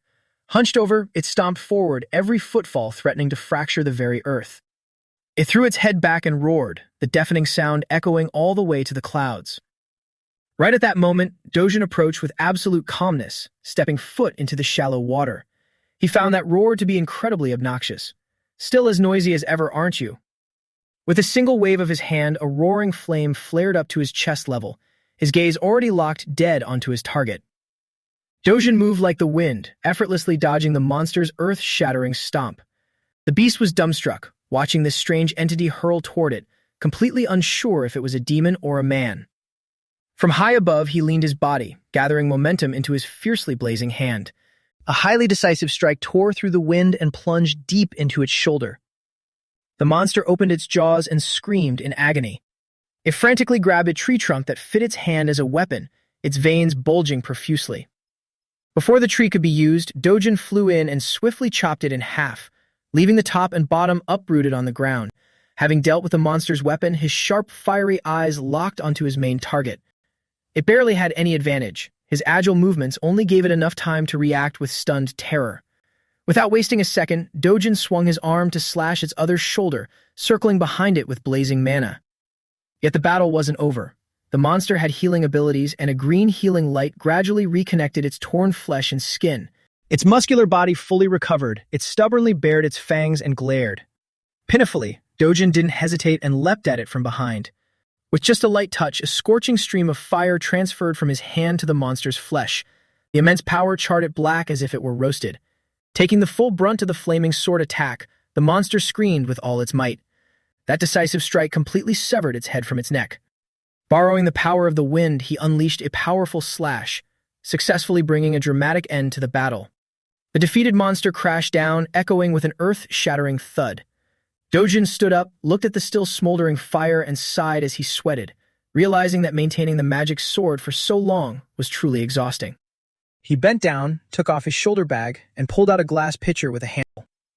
Dojin opened the lid, pressed it into the monster's corpse, and scooped a pitcher full of blood, silently praising himself that it was thanks to this that I managed to take down a cyclops.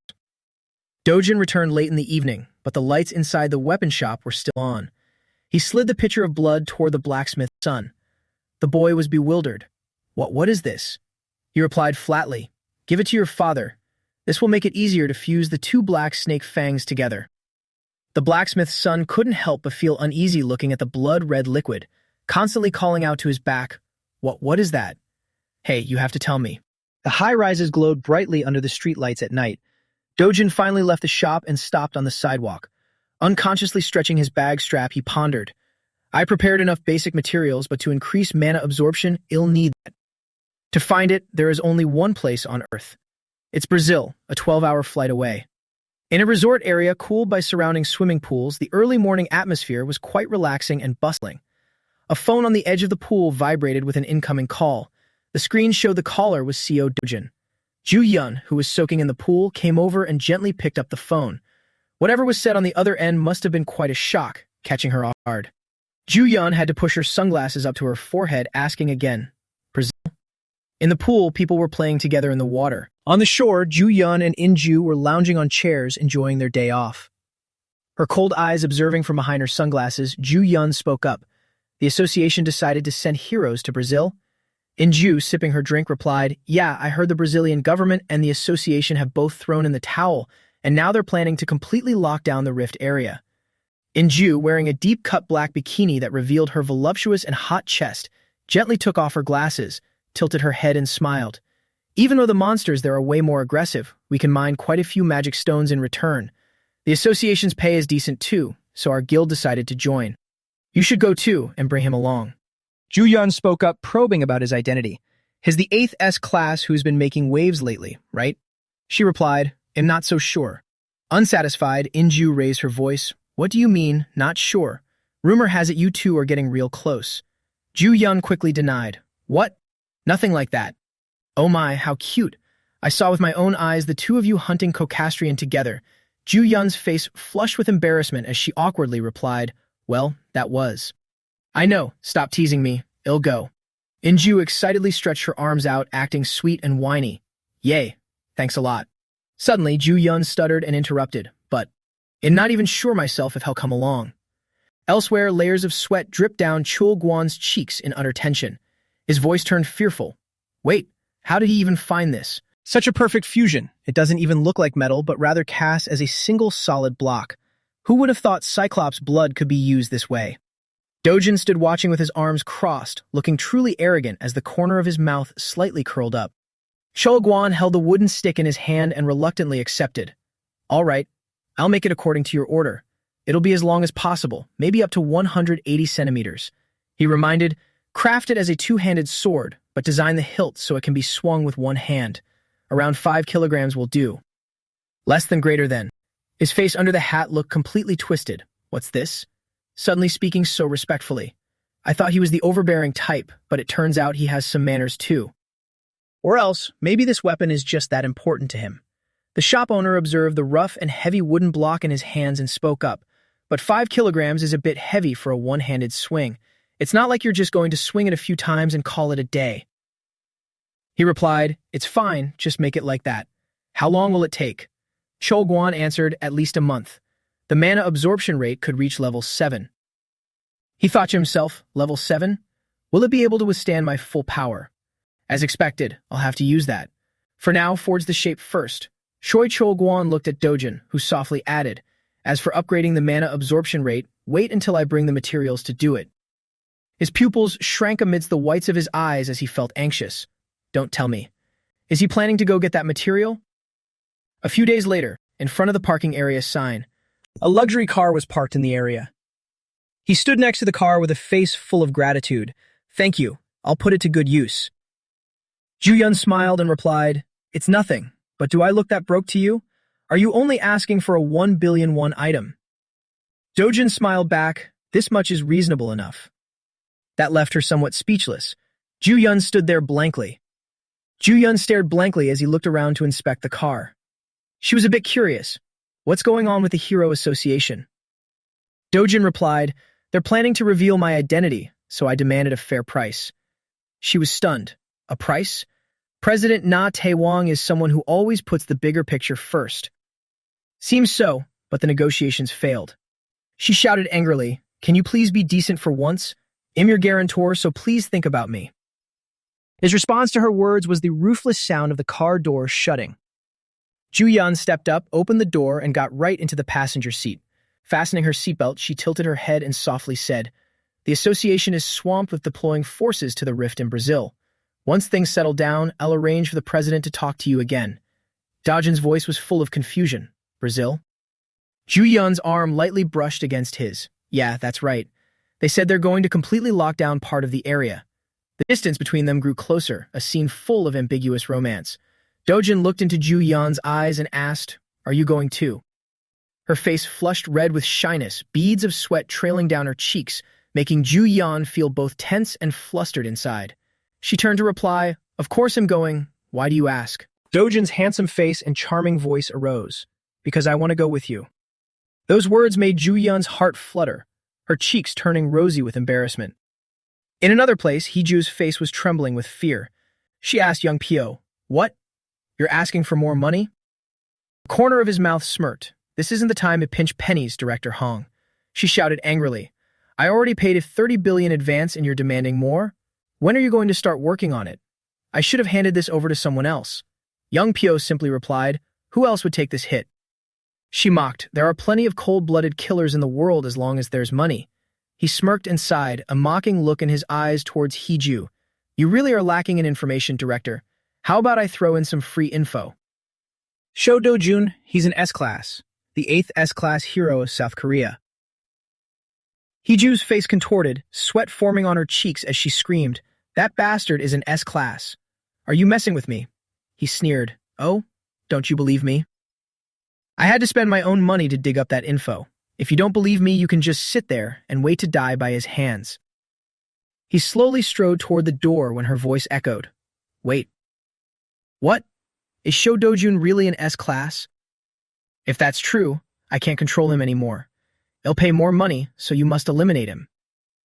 Young Pyo's smile curled up wickedly. "It's not just about the money. If we become close business partners in the future, it would be even better." Heeju seemed to lose control over the information he provided, screaming, "Whatever you want, as long as he dies." Suddenly, young Pyo's phone rang. Heeju felt an unsettling anxiety in her heart. He pursed his lips and silently read the notification message. Young Pyo's voice rang out, "It seems even the heavens are on your side, Director Hong." Heeju was bewildered. "What do you mean?" The corner of his mouth slightly smirked as he held the phone up towards her. A great opportunity to deal with Seo Dojin just popped up. In the business class cabin of the plane, Ju Yun sat in an extremely calm and classy posture. Eager netizens' gossiping comments flooded in. Hero Association, the most elite comrades, S-Class forces, affiliated with the Hero Association, S-Class, sent to Brazil. The largest overseas troop deployment in history. Kang Young Pyo and even Hae Yul have joined in. The Brazil campaign officially enters the S-Class deployment phase. Less than Jang Sung-ho's arrogant figure, sitting calmly with his arms crossed. "I heard Jang Sung-ho is going to Brazil too." Jang Sung-ho carried the whole group to top one all by himself, though. Smelling money like a hound, Brazil must be paying a lot. Or rather, Hae Yul, with his toned body, was lifting weights in the business class cabin. I'm sure Park Hae Yul is only going for the money. His guild has completely shrunk. They are running short on cash. Ju Yun's elegant face was looking around, observing the situation outside. Little did she know the internet was buzzing with praises. Ju Yun is going too. She's basically a national hero now. She could take a break. Idiot, you have to strike while the iron is hot.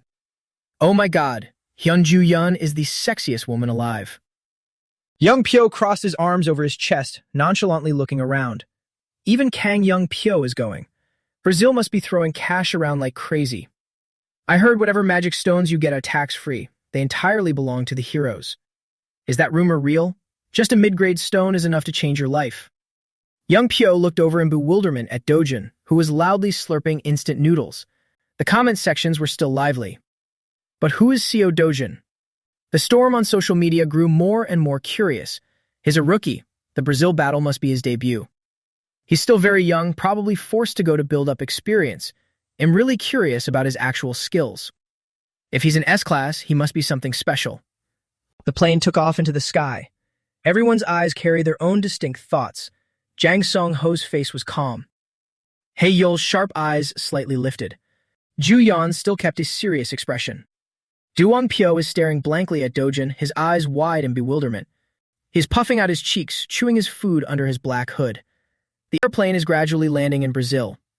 Amidst the bustling scenery of numerous skyscrapers, Sao Paulo, Brazil. The camera pans quickly to a modern headquarters with flags fluttering in the wind, where heroes are gathered in large numbers. The Brazilian Hero Association. Right at this moment, breaking news echoes through the emergency meeting. The anchor reports, the Korean expedition team has just landed at the airport. Another person reacts with delight. That's great news. Among the summoned countries, they arrive the fastest. An official frowns, taking notes and commenting in the heavy atmosphere. Some heroes didn't even head to their lodgings and immediately set out to act. Truly a country of hurry up, huh? He stammers, but... The official tilts his head, his eyes revealing a mix of surprise and gravity. I'm worried the Korean side will find out about that information. Another veteran leader crosses his arms and leans back in his chair, his gaze deep and cold. There are no secrets in this world that last forever, so we must control them strictly until this mission is over. The others nod. I understand. He sighs softly and clenches his fists as if trying to gather his remaining composure. The atmosphere becomes even gloomier when the final report is read. Brazil's National Treasure class hero, Moraes, was defeated and killed by an unidentified entity. Amidst the tense atmosphere in the meeting room, the conversation suddenly takes a different turn. It wasn't a monster. The black box data clearly shows a human figure. The other man still looks puzzled. He ponders, what the hell actually happened at the rift near Santarém? In the grand conference room, a stern man in a suit gives a presentation, holding documents and pointing at a glowing map. Below the podium, Ju Yun stares at her phone, frowning slightly. A text is quickly sent. Where are you? The meeting has already started. Doju nonchalantly replies, on a plane. She questions in disbelief, a plane. We just landed at the same time. I transferred flights. The destination is still far away. Where exactly do you mean? He simply texts back one word, Santarém. Ju-yeon opens her eyes wide, stunned in disbelief. Santarém? He went into the most dangerous rift area? Alone? The man in the suit stands presenting in front of the map, pointing to areas marked in red. A notification pops up reminding them of the route. The whole hall listens in silence, enveloped in a tense atmosphere. After 2 days of field familiarization, the heroes will be assigned to their registered areas in order. The scene outside a luxurious hotel named Bomb Hotel, flags fluttering in the wind under the brilliant sunlight. Ju-yeon drags her suitcase, opens the door, and steps into a yellow taxi, ready to leave. Just as the girl is about to get in, a hand suddenly blocks her. She looks up, her eyes full of vigilance. A teammate unexpectedly calls out. Duon-pyo holds the car door firmly, looking straight at her with a suspicious gaze. He innocently acts reluctant to see her go. Where are you going? The schedule hasn't even started yet. Ju-yeon half closes her eyes, looking perfectly calm and unbothered. I have somewhere to be. Duon-pyo asks curiously. Then, where is that place? Faced with her teammate's interrogation, Ju-yeon coldly replies in a low voice, Santarém. The taxi speeds away in a flash of light. Duon-pyo remains standing there, as calm as if waiting for the inevitable. His eyes narrow slightly upon hearing that name, a land shrouded in countless rumors and secrets no one dares to mention. Santarém? That place even the Brazilian Association strictly forbids entering. The scene changes to a desolate wasteland with sheer cliffs, as barren as if gnawed away by time. Gaunt, leafless trees reach up like ghostly gatekeepers, the rift area near Santarém. Dojin and Ju-yeon's team silently advances into Santarém. No one speaks, only the rapid sound of footsteps on the dry ground remains. Everyone's eyes gleam with vigilance. The group walks in silence, with only footsteps echoing through the wasteland. Suddenly, Ju-yeon's sharp voice rings out, breaking the tense atmosphere. Now that we're here, at least tell us why you were in such a hurry. Dojin nonchalantly replies with a hint of reproach. I was waiting for you. Weren't you the one who was late? Dojin is a ruthless and cold-hearted guy. Ju-yeon shouts angrily. No way. If you had told me beforehand, Seo Dojin, you wouldn't have had to wait. She narrows her eyes probingly. Never mind that. What exactly are you aiming for by coming here? Dojun unhesitatingly and firmly replies, Blue Croco. Hearing this, Ju-yeon can't hide her surprise and yells, Blue Croco? Just for that? Dojun glances at his teammate without a flicker of emotion on his face. Do I need any other reason? She suddenly tilts her head, her tone laced with sarcasm. So Dojun, do you know I'm 3 years older than you? Dojun calmly shakes his head. So what? Ju-yeon thrashes about in frustration, verbally attacking Dojun. The whole forest echoes with their bickering. It's not so what? You should know to respect your elders. Inju's half-scornful, half-indifferent gaze sweeps over the two. Dojun irritably snaps, I've always been speaking politely to you, so feel free to speak comfortably too. The journey of the warriors venturing into the dangerous land where death always lurks continues. Voices echo across the mountain range. Do you want to make me uncomfortable? Then keep using honorifics. No, that's. Goodness, to think he dares to lead Ju Yan around by the nose like that. The conversation is cut short by a tense situation. A young man glances around the trembling rift and speaks up anxiously. Hey, is it really okay to just charge straight into the rift area like this? Another person immediately bursts into laughter. We have the hero Hyun-Ju Yan here. What's there to worry about? As a tense atmosphere spreads around the rift area, a voice laced with doubt speaks up. I know she's strong, but that guy leading the way is a rookie. A burst of laughter erupts immediately. Sung Shiol seems unable to believe his ears. A rookie. He turns around to remind the two gossiping guys, smirking with a voice full of hidden meaning. There are rookies, and then there are rookies. If it's Seo Dojin, he's probably a legendary tier rookie. Hearing this, the two young men turn pale. Is he really at that level? The continuous chatter makes Ju Yun and the team frown in annoyance. She looks towards Dojin. Hey, are you listening?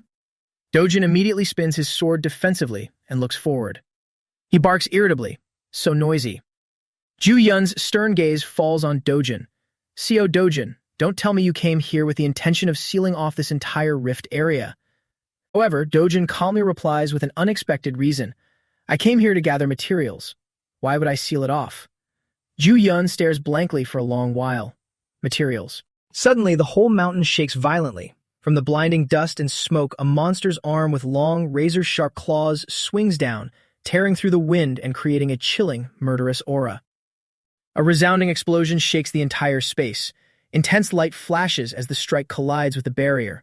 The soldier grits his teeth and braces himself, his body trembling under the terrifying pressure. Right after that, the ground trembles. Sung Shiol whips his head around, eyes wide with astonishment. He can clearly feel the shockwaves spreading through the air and tries to shout a warning to the group. Stay sharp. Get into defensive positions now. Song Shiol grits his teeth, his bloodshot eyes glinting with a mix of fury and tension. His breathing is ragged, and his parched throat only manages to let out a choked sound. A roaring bellow erupts. From within the mist, a massive silhouette gradually emerges. Dark black wings unfurl, and glowing golden eyes pierce through like blades. Streams of black aura swirl around the dragon's body, emitting a pressure that makes the very ground quake. This is no ordinary monster, but a true dragon stepping out from the abyss. Sung Shiol drops his jaw in awe. Compared to the photos, this thing is an absolute monster. Faced with the monster's terrifying power, a team member cries out in panic. Wait, isn't this a bit too dangerous? Immediately, Seo Dojin steps forward, his decisive voice echoing, Get back. Dojin's hand tightly grips the sword hilt, veins bulging from the pressure. Cold steel gleams as the blade vibrates, letting out a resonant hum as if answering its master. Amidst the blinding light, Dojin stands there in silence like an unsheathed blade, merely waiting for the moment to cleave the world. He recalls what his master once said, If you want to extract the heart of a blue croco, you can't do it barehanded. I'll lend you my most prized sword. Use it to harvest the material. Without another word, he raises his sword, his cold gaze locking onto the enemy. The moment the steel blade flashes is exactly when the true battle begins. A single slash tears through heaven and earth, with an explosive sound resonating like a thunderstrike, sweeping away everything in sight. Dojin flexes and swings his fist, his eyes erupting with murderous intent. Blood and afterimages splatter wildly. That punch is far more than just the strength of one man. The giant dragon roars, its armored scales glowing brightly, but surrounding it is a barrage of relentless attacks from all sides. Light, dust, and shockwaves intertwine as if trying to crush it completely. The evil dragon spreads its wings, its gaze icy cold. An intense surge of spiritual energy radiates from its body, resembling an internal explosion. Its fierce aura spills out, causing chunks of rock and earth around it to explode. The space quakes, as if the entire battlefield revolves solely around it. Seong Shiol bursts into excited laughter. As expected, it's him. The very moment the weapon gleams in his hands, the observers freeze, their eyes filled with dread and astonishment. They cannot believe the power just displayed came from a human being. What is that? And as the blade comes crashing down, making the earth and rocks tremble, the whole group exclaims in horror, "That's absurdly powerful." Dojun stands with his back turned, his sword still dripping blood. Behind him lies the monster's severed giant hand. Flames flicker in the dark forest. Dojun places his weapon aside and sits alone by a campfire. Staring into the fiercely burning fire, the whispers behind him can be clearly heard. "Did you see that earlier?" So Dojun took down the blue crocodile in just one strike. He single-handedly slaughtered so many of them in a row, I couldn't even count. Too awesome. With his back to him, the purple-haired guy in the men's group covers his mouth and begins to whisper. "Keep your voice down, but rumor has it he took down Cocastrian just like that too." Hearing this, the other guy can't hide his terror and blurts out loudly, "He even handled that giant bird monster." Meanwhile, Dojin remains unbothered, staring intently at the fire despite the gossip still echoing behind him, his clearly no ordinary hero. Before his eyes is a pan frying 2 pieces of blue meat that are slowly cooking over the fire. He abruptly turns his head to look at Ju Yun, who is slowly walking over and asks, "Are you done processing the blue crocodile hearts?" She immediately follows his pointing finger towards the crates behind them as he casually replies, "Just look and you'll know." Ju Yun simultaneously looks towards the back, her heart full of doubt. What on earth are those hearts going to be used for? By the way, what's that meat you're grilling? It doesn't look much like beef, does it? His nonchalant reply strikes Ju Yun's ears like a thunderbolt, making her widen her eyes in panic. "It's blue crocodile meat. It's actually quite edible. Want to try?" Ju Yun quickly covers her mouth and fearfully steps away from the meat. "We prepared plenty of food. Why go out of your way to eat this thing?" Dojin ignores her, dropping a single sentence before skewering a piece of meat and popping it into his mouth. "If you don't want to eat, then don't." While behind him, she wears a look of utter surprise, her eyes fixed on him, calmly munching away. Just then, Inju spots this and also freezes in disbelief, staring at the half-eaten piece of meat. Her face darkens and she asks in horror, "Is that really edible? We have so much food left, yet you specifically chose this." Immediately, a pair of slender hands uses chopsticks to slowly pick up a piece of meat from the hot pan. Catching sight of her silently staring at the newly grabbed piece of meat, Inju suddenly screams, "Ju Yan, are you really going to eat that?" Ju Yan turns to look at the panicking woman and defensively stands up. "Well, they said it's edible." She quickly opens her mouth wide, intending to eat the meat, much to Inju's dismay. The seemingly toxic blue meat is taken into Ju Young's mouth. A second later, Ju Yan covers her mouth in sheer astonishment, pondering, It's actually pretty good." Inju immediately steps closer to the two of them. She quickly leans in close to him and whispers, making Dojin, who is still chewing meat, feel suspicious. "So, Dojin, what's your secret? How did you manage to win Ju Yan over? She's never had a boyfriend before, and she's not the type to easily swoon over men either. Tell me, how did you even get her to eat that monster meat?" Hearing this, he looks down completely devoid of expression. "My secret to romance? It must have been back when I studied at the Imperial Academy, when I wasn't even 20 yet. The image of a young lad known as the Sword God, gazing intently at the gorgeous girl before him, gradually becomes clear. Lady Maisel Grain, the daughter of Count Grain. A second later, he was hand in hand with a beautiful white-haired woman. Then came the prestigious Lady Leslian in her 20s, Luenda Leslian. And it ends with the powerful silhouette of a woman standing valiantly against giant monsters. And also my last refuge in the ruined world, Veronia." Inju unexpectedly yells right into his ear, snapping him out of his reverie. "Hey, didn't you hear me asking? I asked about your secret to romance." Dojin quickly turns his head to look at her, who is now standing opposite him with her hands on her hips. Then, as quick as a flash, she puts on an enthusiastic face and replies, "Honey doesn't go looking for bees." Hearing this, Inju freezes completely on the spot. A second later, her jaw drops, completely unable to believe what's in front of her. Mother of God, that is the most cringeworthy line I have ever heard in my life. Inju immediately rushes over and smacks Ju Yun's back so hard that she drops her chopsticks and coughs violently. The scene transitions to a modern city filled with skyscrapers, Sao Paulo, Brazil. Inside a luxurious room, Pio's assistant approaches to report, "That's all the information, sir." Young Pio swirled the wine glass in his hand with a careless tone. "I don't get it at all. The operation hasn't even started yet, so why the rush to head out?" And Seo Dojin, Zhang Inju, and her Carnation Guild are also joining in. "There aren't any valuable monsters in that Santarem region. As far as I know, there's nothing special," the other guy quickly replied. "I asked, but the Brazilian side just said one thing. It's extremely dangerous there." Just then, the phone rang.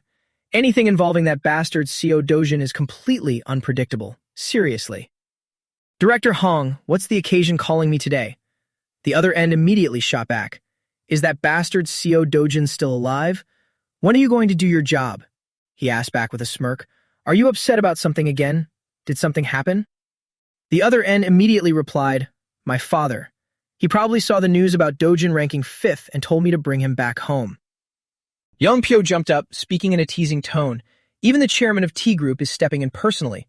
No wonder our director is so anxious, making the other side yell impatiently. Stop joking around. What's the plan now? Young Pyo approached the map hanging on the wall. I finally met a lucrative partner. I have to know how to please her. So Dojin definitely won't be able to return from Brazil. The other side replied, her tone full of satisfaction. I like that answer. He pointed his pen at a spot on the map and replied, hang up now if you understand, Director Hong Hee-ju. Contact Takashi's side. The assistant quickly replied, understood. At the same time, a name circled in red pen appeared on the map.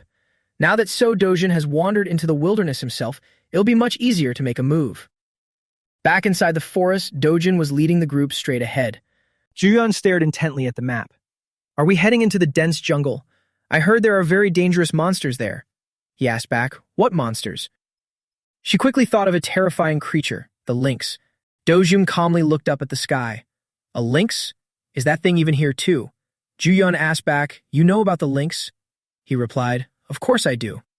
Dojin strode forward. Juyeon looked dejectedly at his back, growing distant from the group. I knew it would be like this. I won't stop you, but wear this. Dojin looked at the object in the palm of his hand. What is this? Juyeon ignored him, stepping quickly toward him to hand it over and began instructing. Earplugs. If you get mesmerized by the lynx howl, your mind will be paralyzed. You just said you knew. His answer left her bewildered. I don't need it. Then he turned and walked away, leaving Juyeon behind as she panicked and shouted, you shouldn't underestimate the lynx. The Brazilian Hero Association warned us to be extremely careful with it. But he still didn't pay any attention to her words. Night gradually enveloped the quiet forest. Dojin was still the one walking ahead, leading the way. A furry creature silently watched their every step. Under the full moon, its body gradually became clear. Everyone looked at it with eyes full of fear. A piercing sound quickly rang out, making Inju and the rest panic and cover their ears. It's a lynx. Everyone, cover your ears, quick. Meanwhile, Dojin calmly looked at the monster with sharp eyes. He directed his gaze at the monster howling beneath the moonlight. As soon as it appeared, the lynx threw its head back to the sky and let out a howl that echoed all around. Juyeon was irritated by its scream and had to plug her ears. Inju and the teammates behind her also quickly covered their ears. Only Dojin stood watching calmly without any emotion. She was surprised by his reaction, thinking to herself, why? Why isn't he covering his ears? Dojin casually picked up a rock at his feet. He channeled fire into the hand tightly gripping the rock, his cold gaze sweeping across. Dojin swung his arm and hurled the rock. Flames engulfed the rock, turning it into an arrow piercing the wind straight toward the lynx on the branch. She and Juyeon couldn't hide their shock at his sudden action. The lynx turned its head and quickly fled. Dojin didn't let it off, immediately chasing after it. Inju ran after him, still bewildered. What just happened? She was equally stunned. The lynx howl has completely stopped. He ran for a bit before suddenly stopping. His teammates quickly caught up from behind. Amidst the silent night sky, Dojin's figure stood tall, facing countless lynxes. The lynx he had just attacked bared its teeth in sheer fury. It glared, its red pupils emitting a pale golden glow. The lynx stared intensely at Juyeon. She was stunned, her entire body freezing up under its direct gaze. Juyeon looked as if she were hypnotized. Her eyes now resembled the lynx's eyes. Right then, Dojin stepped forward and gently covered her eyes. His warm, deep voice rang out, it's not the howl. Juyeon glanced at him, her eyes still a pale yellow. He continued explaining, the thing that paralyzes the mind is the lynx gaze. Dojin grasped his sword, reminding her, close your eyes for a moment. She silently obeyed him, squeezing her eyes shut. Dojin elegantly stepped toward the pack of lynxes ahead. His sword became enveloped in blazing red flames. He thought to himself, this is the limit. With just a light swing, the sword created an incredibly brilliant ring of fire. Dojin stood tall amidst the flames, exuding a majestic aura, thinking to himself, the swordsmanship of the Vandayan family. Dojin's eyes glowed with intense focus. First form, Kiliata Milagro Rackle. Single point of miracle. the flames wrapped around the sharp blade. With a cold gaze and an imposing presence, he swung his sword up. A fireball materialized on the tip of the sword. Terrified by this overwhelming pressure, the pack of lynxes cowered to the ground. The fireball grew larger by the second, glowing radiantly in mid-air. His teammates behind him were utterly astonished. What the hell is that? It looks incredibly dangerous. Dojin's face looked as if coated in a layer of metal, with a pale golden aura radiating from his eyes. He executed the technique, and the sword's flames shot forth, tearing through the sky like a missile. A fiery red ring illuminated the entire sky as it hurtled straight toward the lynx pack. He tracked the flame rocketing right at it, its eyes still dazed, not yet comprehending what was happening. Only when the flame closed in did the lynx flinch, its eyes widening in shock. In an instant, the entire pack was fully engulfed by the flames. The massive, raging fire swept through the forest amidst the quiet night. Inju and Ju-yun shielded their bodies against the ferocity of the blaze. Seemingly catching sight of something, she opened her eyes wide in shock. The giant trail of fire tore through the ground, leaving behind a pitch-black scorch mark, incinerating the trees on both sides to ash. On the ground, the lynx collapsed, its entire body still smoking, lying motionless amidst the ashes. The other ones met a similar fate. The entire group watched this scene, their jaws dropping in utter disbelief. Ju-yun was sweating, stammering out, "No way." Amidst the ashes, one lynx was still breathing weakly, struggling to push its body up. Dojin slowly walked over. He approached the surviving lynx with his sword in hand. It glared, its pupils emitting flashes of light as it tried to hypnotize Dojin. Completely unaffected, he showed zero mercy, decisively cleaving the lynx in two. Slashed apart, it remained dazed, spitting out a mouthful of blood. The lynx's eyes reflected Dojin's silhouette as he spoke in a frigid tone. "Don't act so arrogant around here." Dojin touched its wide-open eye. "It'll take these eyes. Who knows, they might be useful later." Dojin stared at it with piercingly cold eyes. Inju and Ju-yun watched him with trusting eyes. At this moment, the lynx exclaimed, "This is insane. Is he even human anymore? He's probably even stronger than Shabri Alphonse. He might even be on par with Kane Lester. Kane Lester, the strongest hero in the world? No way." All around, the monsters lurking underwater were preparing to attack. They bared their sharp teeth at Dojin's group. Dojin's group remarked, "They really don't know how to read the situation. Not like the undead have brains anyway." As soon as they finished speaking, the monsters swiftly lunged at them. Unfortunately for them, they had to immediately take a devastating punch from Dojin. Not just a punch, he even rewarded each of them with a kick. His face looked at them with a highly dangerous expression. Then, Dojin's body moved as fast as lightning, piercing through all the monsters, sending them straight to the afterlife, severing heads from necks, leaving no body intact. Dojin ruthlessly trampled them into the ground. Witnessing this horrific scene, everyone was left completely stunned and staggered. The entire space was filled with the agonizing roars of the monsters. Turning to a peaceful scene. At this moment, walking alone with Dojin, Ju-yun finally spoke up and asked, "That sword technique. Where did you learn it?" The impact makes a rather familiar clicking sound. An image of his past self flashed briefly in Dojin's mind. He replied, "What? Do you want to learn it?" Ju-yun was stunned. "Can I learn it?" Thoughts began to swirl in his head. Why would she need it in this peaceful world? Thinking so, he answered, "If you learn it now, when would you even use it?" Frustrated, Ju-yun muttered to herself, "Stop looking down on me. I'm an S-class hero too." She grumbled, "At the very least, I could use it once before I die, right? Or do you just not want to teach me?" Dojin cast a sideways glance at Ju-yun. Fearlessly, she locked her gaze right back on him. Eventually forced to concede, she said, "Fine, whatever. To you, I guess this is all I amount to." Helplessly, Inju intervened to ease their tension. "All right, let's head through the rift." The entire team quickly complied, understood. Everyone swiftly made their way toward the rift. Inju thought to herself, "Thanks to Dojin, we didn't suffer any casualties. Next time we come near this area, we can cut down our travel time even more." Finishing her thought, she quickly squeezed through the rift and went inside. As soon as she stepped through, Inju heard a cursing voice, "I'll fucking kill you." She was bewildered. Is that Japanese? The stream of profanities continued. "How dare you stand in our way?" Inju finally recognized the tone, this voice. At this moment, Ju-yun was being held protectively in Dojin's arms. The one running his mouth was Ryoma Takashi, an S-class hero and guild master of the Empire Guild belonging to the Yakuza.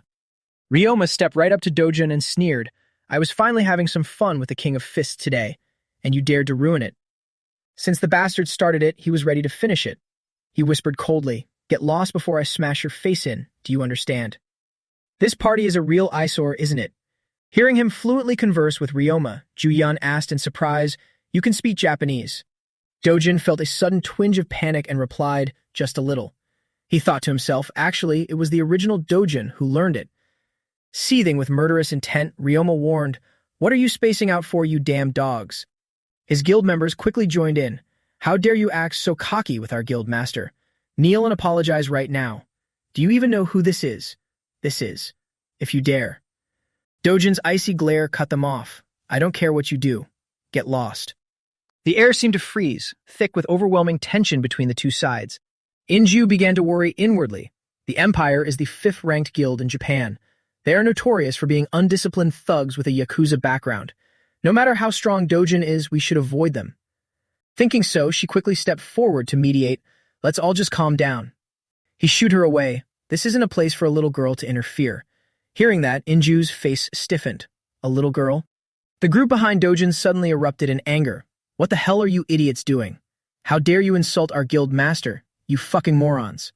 Inju hastily tried to stop them. "Everyone, please be quiet."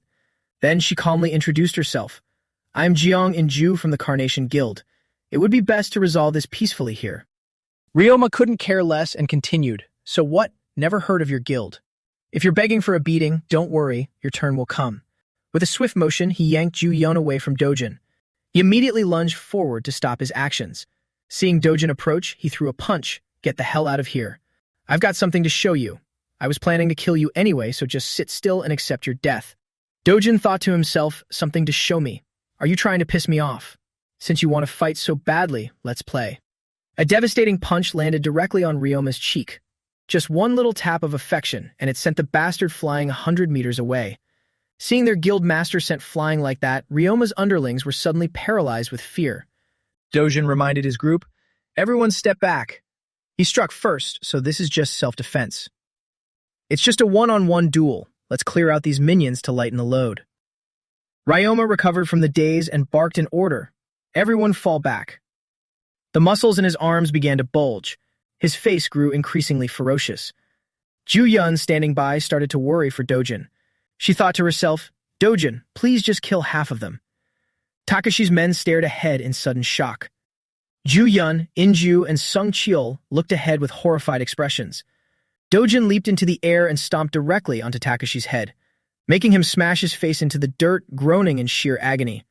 Then Dojin kicked him flying far away.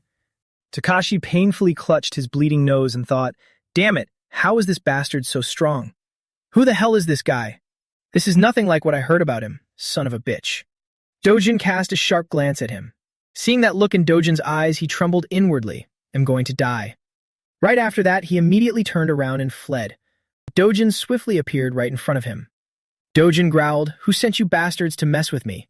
I have a vague guess as to who it is, but..." Saying that, Dojin grabbed him by the hair, making him tremble and beg, "Please forgive me." Dojin replied coldly, "You want me to spare you? Never."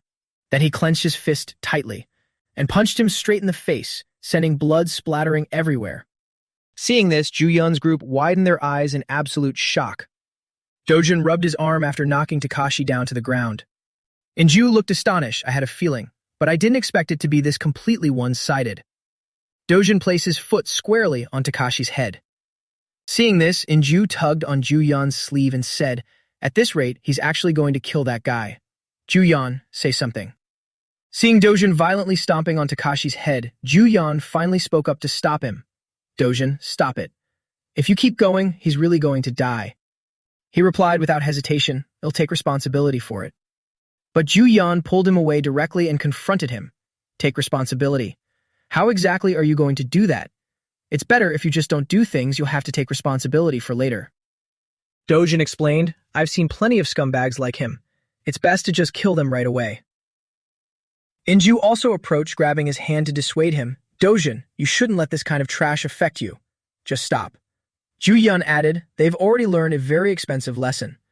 Inju quickly shouted at them, "If you don't want to end up like him, speak politely. Say you won't cause any more trouble." The three of them immediately dropped to their knees, bowed their heads, and answered in unison, "Yes, ma'am." But Dojin still looked dissatisfied. He demanded, "Is kneeling all you're going to do? Slam your heads against the ground." Hearing this, they instantly kowtowed and obeyed like obedient little puppies. Dojin asked, "You gangsters have to chop off your fingers when you screw up, right?" Hearing that, all of them repeatedly slammed their heads on the ground, begging, "Please spare us." He laid out a condition. "Say, 'I am scum, I am deeply sorry, and I'll let you go.'"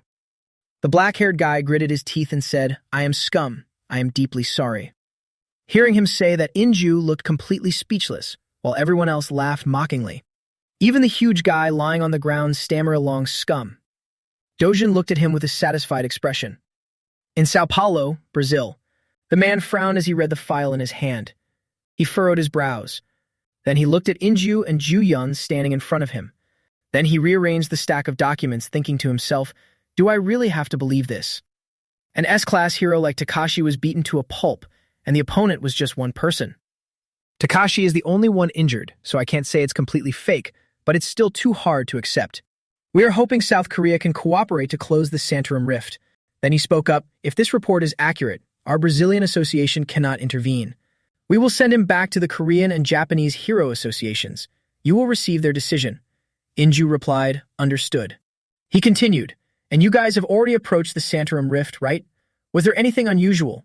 Inju quickly answered, "No, nothing unusual." Ju-yun thought to herself, "Unusual." Hearing this, he replied, "I understand. By the way, the name Dojin appears the most in this report, so why isn't he here?" Inju stammered, "Well." Ju-yun quickly made up an excuse. He said he needed to go take care of a few things.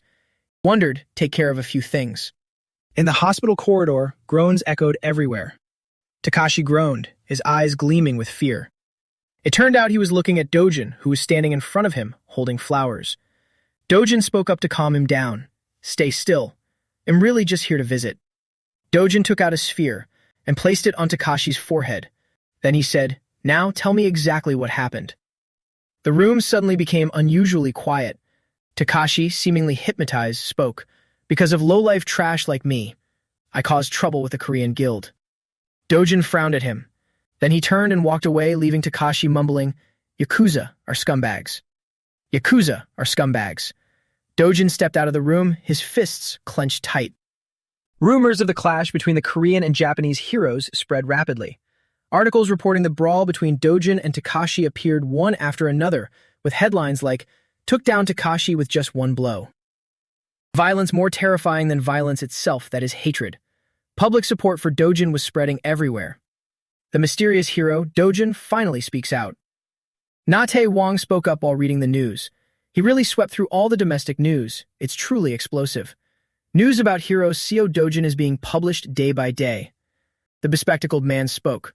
But is it true that the Japanese Hero Association refused to investigate further? Na-tae Wong replied, "I heard the victim Takashi said so himself. I don't really get it. He always tries to make a big fuss about everything." This proves the Japanese side is trying to avoid something. The bespectacled man seemed confused. "What do you mean by that?" Na-tae Wong gritted his teeth and replied, "I don't know.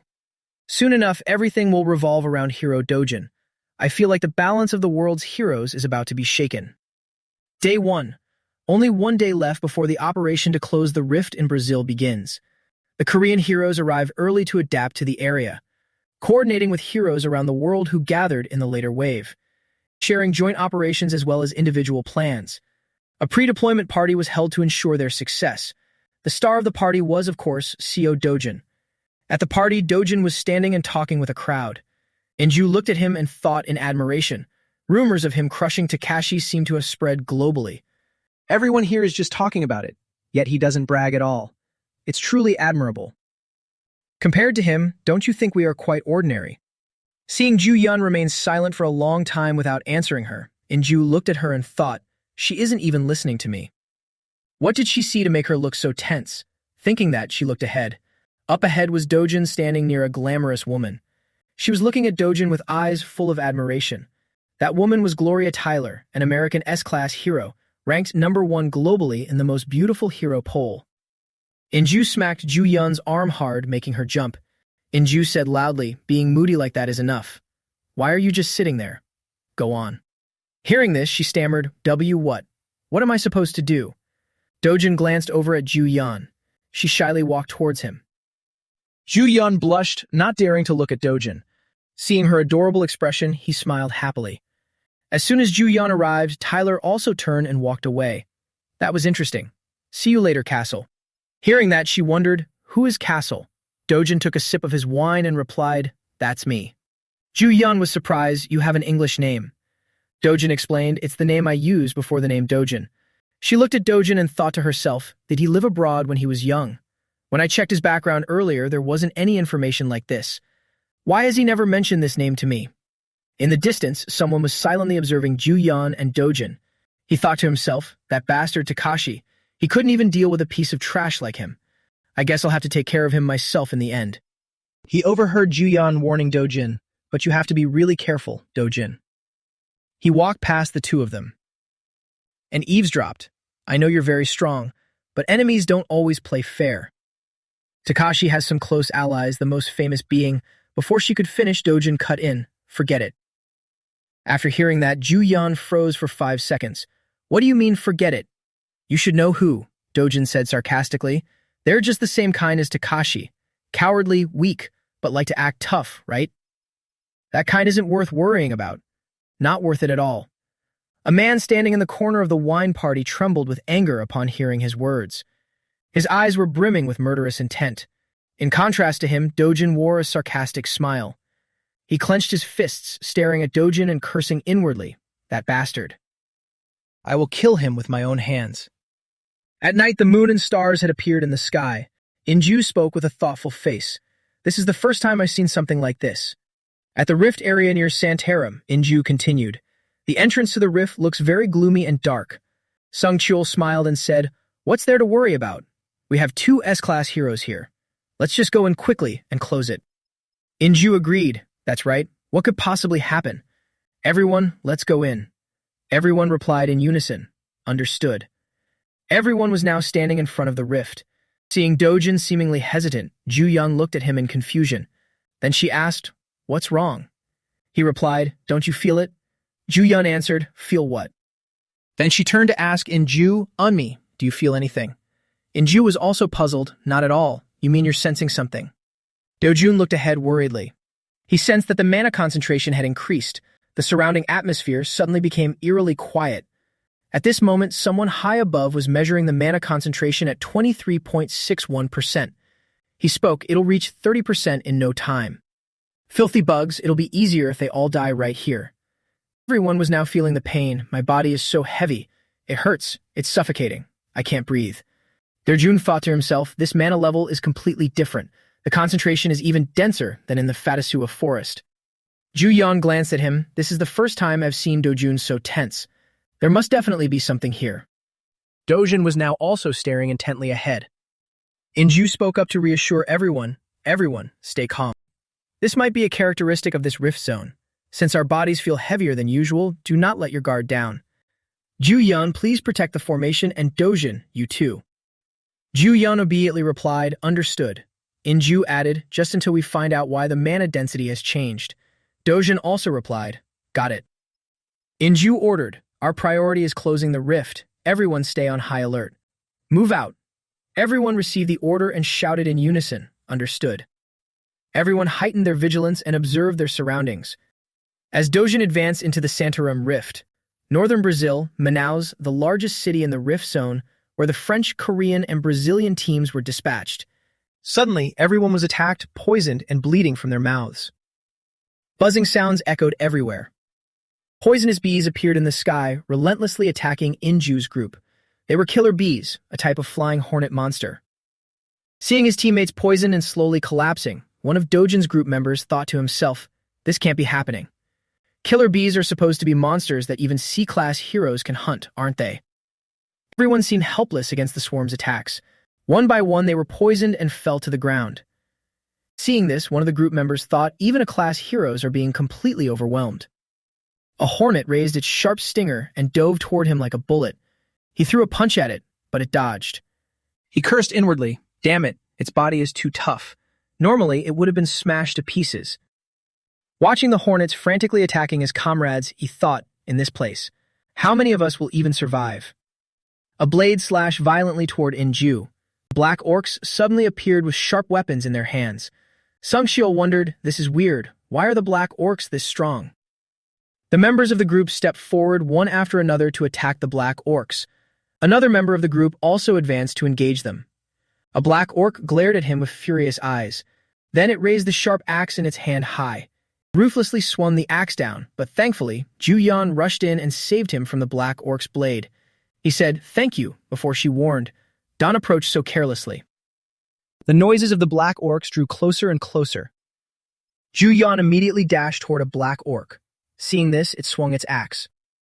Suddenly, a purple mist enveloped the black orc as Ju-Yan maneuvered around it. She then delivered a devastating kick straight into the black orc. Groaning in pain, it turned toward the attack, but Ju-Yan had already vanished. At that moment, she was already soaring above the black orc's head, raising her leg high. It plummeted like an arrow, kicking right down onto its head. In a mix of agony and rage, it swung its axe forward blindly. Unexpectedly, it struck another black orc standing right in front of it.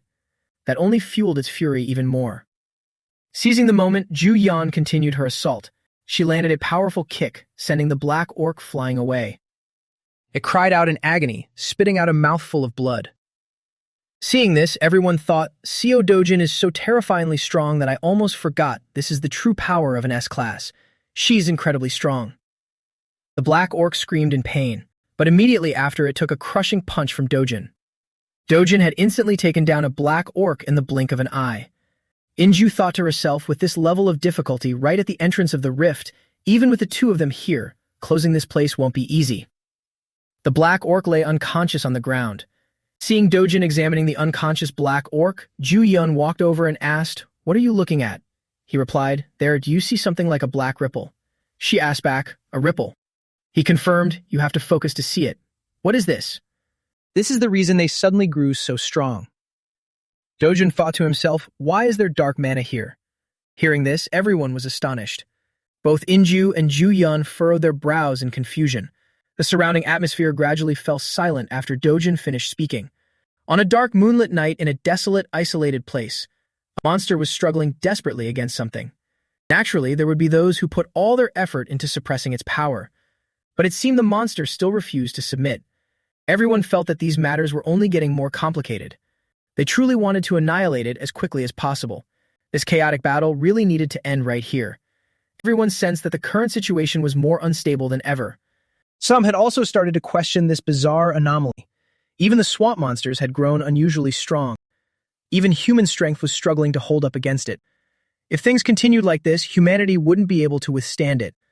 Was that last attack enough to tear through combat armor? That's truly dangerous. Just what on earth is happening? Even at my most alert, I can't stop it. A blue-haired girl soared high into the air and unleashed her power. That monster wasn't about to give up either. But that girl was exceptionally clever. If the swamp monsters are already this strong, they must be even more dangerous. Is there something special about this rift? She seemed to be harboring some thought, her face etched with worry. Not just in Brazil, but could it be? Are the rifts all over the world like this too? At the rift zone near Manaus, a desolate and isolated wasteland, a young man was desperately racing against time. His face was full of anxiety, drenched in beads of sweat. Those were all S-class, you know, and yet they lost their lives just because of some Belkara. The purple-haired girl spun around in surprise upon hearing that name. Dojin turned around and clearly understood what he was saying. That's right, especially those infected by dark mana. We absolutely must be on guard. Dark mana. The dark aura that surrounded the Blackwood the other day, and now it's appearing on the swamp monsters too. Is this what's making the monsters stronger? The vortex continued to swirl endlessly. Just imagine that dense energy surging directly into their bodies. Ju-Yan was trying her best to control everything. Like the stuff in games used to cast magic? What's with that sigh? No way does mana actually exist in real life. The biggest difference between heroes and ordinary people is whether or not they possess mana. Monsters were only growing more ferocious by the day. Dojin truly wanted to obliterate everything as fast as possible.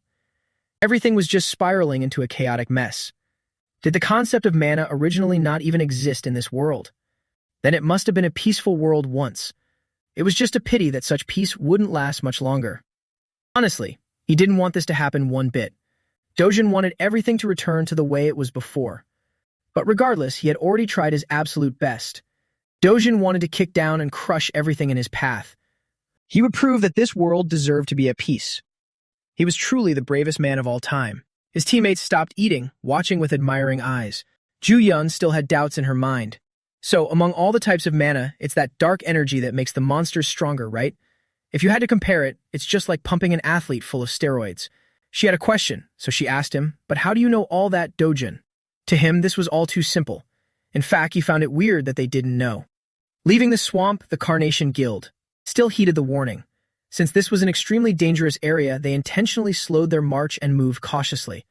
Everyone felt endlessly anxious after hearing that, but a hand gave a signal, ordering everyone to stop. "I spotted it, Dojin. It's a bait cocoon." Just looking at its shape was enough to figure it out. "Everyone, be careful. That dangerous thing is definitely around here." But someone spoke up to deny this. Dojun had recognized an even more serious issue. The real danger is actually right here. We're lucky we spotted it early. "What, Dojin, are you a mage or something? Are you saying the danger is this pile of cocoons?" Dojin was about to show everyone just how dangerous they were. Those things suddenly exploded all at once. Exactly. The ones infected with dark mana can be controlled like mere puppets. If we don't deal with them immediately, they'll surround us from all sides and wipe us out in the blink of an eye. Now, the only thing left to do was take it down. Dojin was still trying to prove the truth to everyone. It has absorbed dark mana and is controlling them like puppets.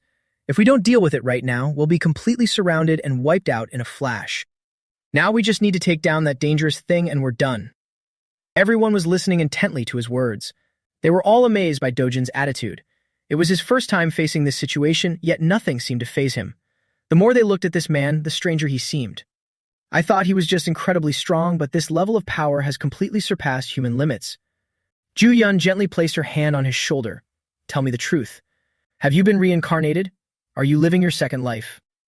Dojin found it amusing the moment he heard that. A second life? Second life. I guess you could say it's something like that. How much further until we reach the core of the rift? The short-haired girl immediately replied, "Once we cross this forest, we'll be halfway there." Dojin suddenly made a bold decision. "I will seal this place today." Even Ju Yun couldn't believe what he had just said. Someone spoke up about their current condition. "You might be able to pull it off, Dojin, but the other members can't handle it. They are already exhausted from the battle in the swamp." Dojin looked at the exhausted figures around him. He didn't want to force them into a difficult spot. "Then get some rest. I'll take care of it quickly and come right back." With that, Dojin dashed straight into the deep forest all by himself. He had made up his mind and was absolutely determined to carry it out. No one could even fathom what he was planning to do. How could he still have such terrifying strength left? Dojin ventured deep into the forest. His eyes remained highly vigilant toward everything around him. Dojin moved at lightning speed while assessing the situation. His gaze was filled with caution in this place. This forest really gave off a terrifying vibe. Suddenly, spider webs appeared right in front of him. Dojin tried to get a closer look to see if this was the target he needed to destroy.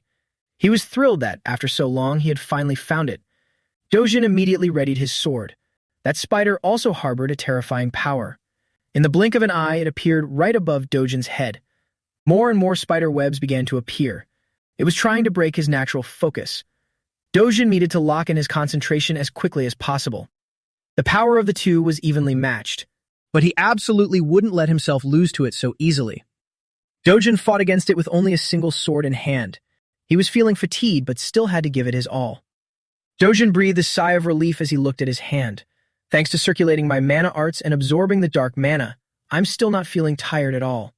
Dojin returned, leaving everyone in absolute shock. Ju Yun and the others stared at him wide-eyed. "You took it down all by yourself. Even just hearing it is unbelievable." Yet looking at him, he didn't show a single sign of exhaustion. Dojin made a suggestion to the group. "I can't sense any monster presence in the forest anymore. Let's rest for a bit." So everyone gathered to light a fire and warm themselves. The roasting meat made everyone's mouths water. Dojin was focusing on his task with intense seriousness. A girl approached him and timidly asked, "Can I try a piece of this meat?" Dojin agreed right away without any objections. The person next to her got curious and asked, "Why you suddenly want to eat that?" She quickly replied, "Who knows, maybe eating this is what makes him so strong."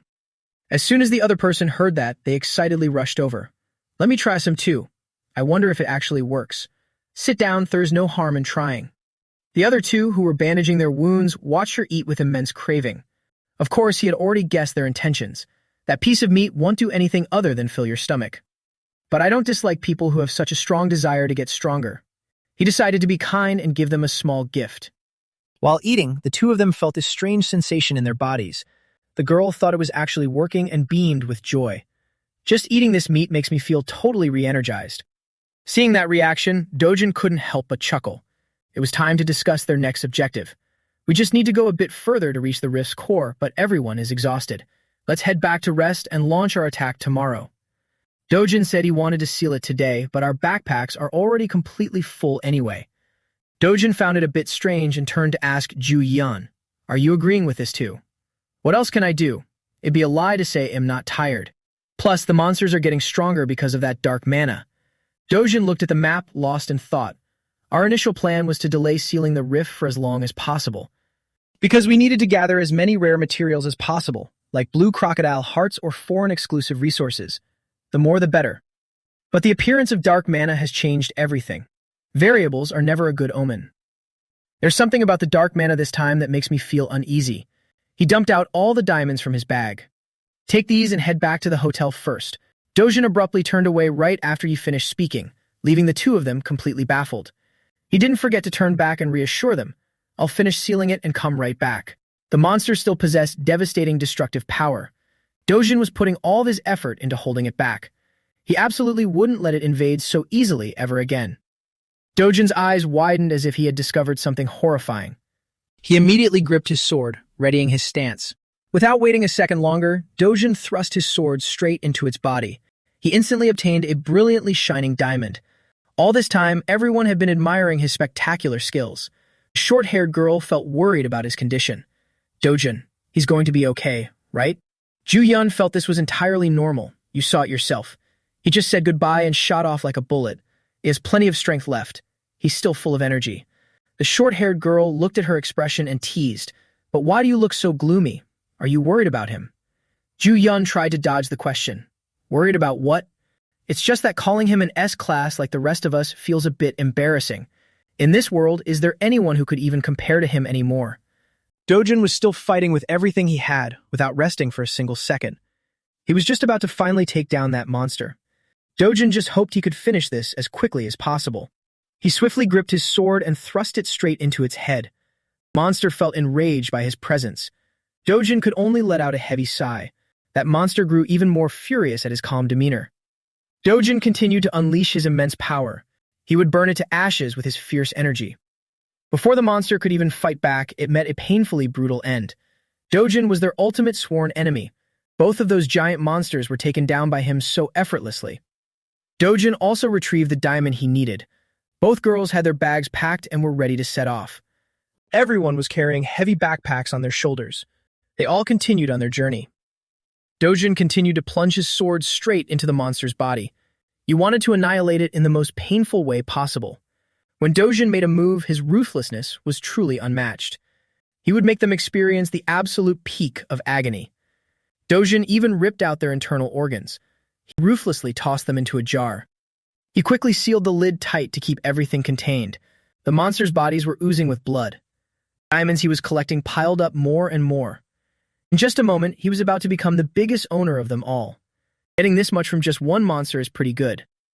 Dojin slung his luggage over his shoulder once again. He would head to a new place and continue his journey. At the Hero Association headquarters, inside the Situation Room, everyone in the room was in a state of sheer panic. Another signal went off in some small region. It seemed a new danger had appeared there. Anxiety was clearly visible on everyone's faces, but after a moment, they all celebrated together. The rift has closed. In that danger zone, which team was dispatched there? It's a team from South Korea called Carnation, but the woman next to them was confused. It was reported that they returned 10 minutes ago. They said they had just stepped out of the rift's gate not long ago. What is this? What on earth is going on? About 10 minutes ago, the two-headed monster rose up again. Dojin didn't expect its power to be so intense. Did this monster undergo a rapid evolution thanks to the dark mana? Its wounds were also healing rapidly. He felt that its strength was even greater than before. Dojin noticed something strange. Is that place the core? Make it quick, let's end this early. The two-headed monster refused to yield to him. Dojin drew his sword. It also had its own weapons, its fists. Dojin felt this battle was getting harder to win, but he wouldn't give up just because of that. The flames were already starting to glow. The monster remained determined to use its fists. Dojin realized danger was approaching him. He had to find a way to deal with it as fast as possible. The grimoire was activated and magic was cast along the trajectory of his blade. The monster writhed in agony as it suffered the full brunt of it. It felt as if 1,000 knives were piercing its body. The monster was in sheer pain and could no longer do anything to him. Dojin still had many interesting secrets ahead. Surprised, aren't you? This is only the beginning. He quickly drew his sword again. The monster tried to attack him from behind, but before it could even move, it was stabbed straight through the stomach. The two-headed monster wanted to fight back but couldn't. Dojin found messing with them truly amusing. Now it's my turn to strike. It was unclear what he was planning to do. The two monsters were bound by invisible flames, visibly writhing in endless pain. Their bodies couldn't withstand the heat and were sliced apart. It was about to reach the highest temperature threshold ever. The monster didn't expect to suffer such brutal consequences. It wanted to quickly retreat to save itself. The monster tried to strike him from above, but its legs were once again sliced in half. It was in so much pain that it screamed endlessly. Dojin's power kept rising higher and higher. He still pushed himself to unleash as much power as possible. The goal was to create a perimeter to prevent the monster from getting near him. And just like that, he swiftly annihilated all of them. Dojin let out a sigh of relief and sheathed his sword. The core began to clearly reveal itself and grow even larger. He walked up to it without feeling any fear. Even though he was close to the core, the concentration of dark mana hadn't decreased at all. If the core isn't emitting it, could this mana be radiating from an external source? That means someone is behind this incident. To fill an entire rift area with dark mana like this, it wouldn't be easy for just anyone. It could only be a demon lord or an ancient archmage. If they were truly present here, most life on Earth would already be beyond hope. I can't draw a clear conclusion yet. Regardless, if the mana source is external, closing the rift won't completely solve the problem. He told himself that he absolutely had to find a way. Dojin used his fist to punch that core with all his might. Amazingly, a crack actually appeared, and that core shattered into many tiny pieces. He still couldn't make any definitive conclusions. I'll have to investigate further. Meanwhile, at the Hero Association headquarters office, he held the paper in his hands, trembling as he read it. Regardless of the mana's origin or the investigation, this report sounds absolutely unbelievable. There are some rifts that required a 3-nation alliance team to enter and close, and in the end, only one S-class hero survived. Meanwhile, another team from South Korea not only closed the rift but also kept all its members alive. The reporter also clearly addressed this doubt. We are receiving a series of urgent reports from other rift zones, but most indicate that the teams failed and retreated. I will gather all the information and send a detailed report as soon as possible. But this still didn't ease his worries. Even though each rift had at least one S-class hero in charge, they still failed this miserably. So the only successful team is the Korean team led by the hero Dojin. Though calling it a Korean team isn't entirely accurate. He held the report in his hands but still didn't quite understand. Did we miss something? Didn't the dispatched Korean team close that rift? The rift was closed after they had already left. It's truly hard to believe. Then who was the one who closed it? Where is hero Ju Yun right now? The reporter immediately updated the current situation. She'll be at the headquarters to report everything soon. He couldn't wait any longer. Let me see her right now. Since Ju Yun and that team left the rift, it took them about an hour to reach the headquarters.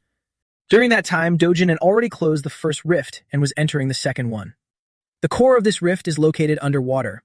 He immediately dove in. All right, let's go. Hearing this, he still seemed a bit skeptical. Do you really expect me to believe those words? Ju Yun felt that what she said wasn't wrong at all. If it's him, it's possible. But he still doubted her words. You mean the hero Dojin sealed the rift all by himself? Perhaps. He remained seated, deep in thought about the matter. This is supposed to be top secret, but in other areas, quite a few S-class heroes have died in battle. Ju Yun revealed everything he had done for her team. If it weren't for Dojin, I'm afraid it'd end up just like them. He looked down, speechless.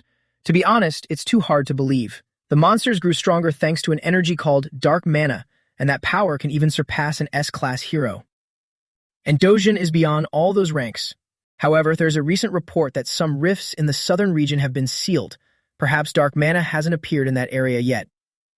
But she still had to warn him. Don't let your guard down, sir. The level of danger is completely different now. He picked up his phone to check the situation. You said the color of the rift gates changed, right? Currently, other than that, there's no other way to identify them. So he immediately gathered everyone. Check all the rift gates in our territory right now. Hurry. After speaking, Ju Yun silently turned and walked away. She walked with heavy steps in her high heels. Suddenly, Ju Yun received another phone call from the president. It seemed he called her for a specific reason. Ju Yun wanted to ask him a clear question about that thing called dark mana. Are there no anomalies in the Korean region yet? He simply replied coldly, there hasn't been any such report yet. Just keep a close eye on the situation. Ju Yun thought to herself, feeling that something wasn't right. Even for an S-class, facing a horde of monsters with dark mana is extremely difficult. If even a single one absorbs that power, the consequences will certainly be catastrophic. We must quickly prepare everything we can. At this moment, Dojin was about to swim to the other side. Rifts located in rivers, lakes, and seas usually have their cores deep underwater. But humans can't breathe underwater, so the number of heroes who can unleash their full power in this environment is extremely small. There is a national hero here, an S-class hero specializing in underwater combat. He's always paid exorbitant fees by nations to handle underwater rifts worldwide, thanks to the special underwater breathing ability he awakened upon becoming a hero.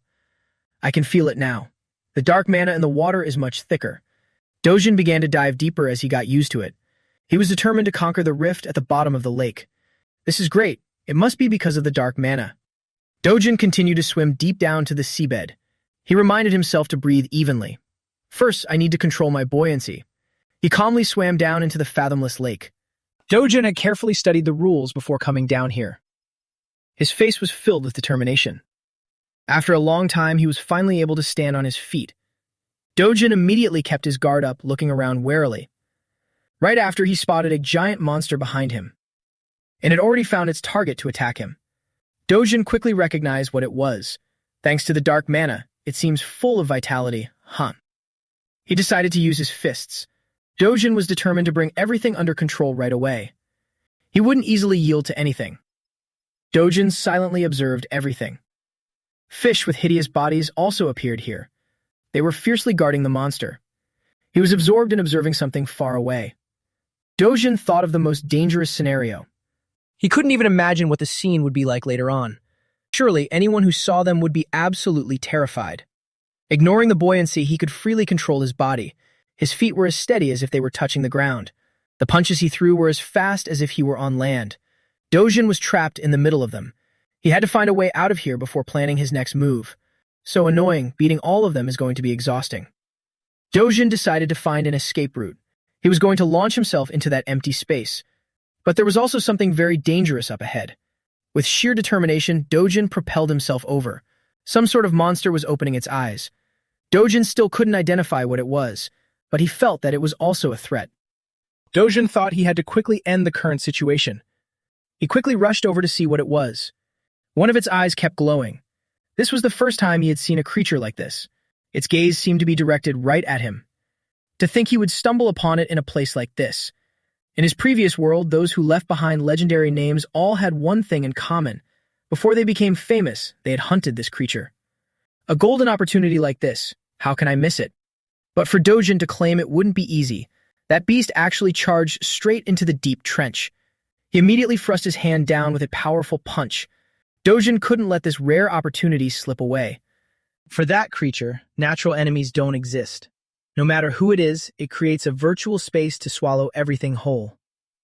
Dojin almost sank completely into the ocean. He sensed that the situation was now even more perilous. Dojin had to try to stay as calm as possible. He wanted this to end quickly. But fighting this creature was truly a daunting task. It just kept glaring with wide eyes without making a move. While he was gritting his teeth, enduring the strain, Dojin tried to think of the most practical approach.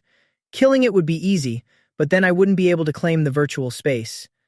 I must suppress it with pure mana, so this virtual space will completely belong to me. His silhouette looked as if it were engulfed in a sea of flames. Yet some fish inexplicably rotted away. They had been tainted by the radiant light of his power. Dojin was trying to focus everything he had. He felt his own body running out of strength. If this keeps up, he'll lose. Dojin reached out his hand as if trying to touch something. He was trying to fight on with pure determination.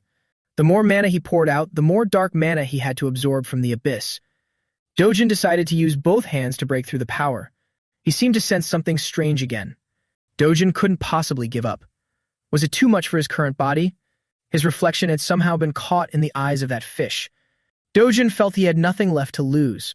All right, let's bet it all this time. The current was growing more violent by the second.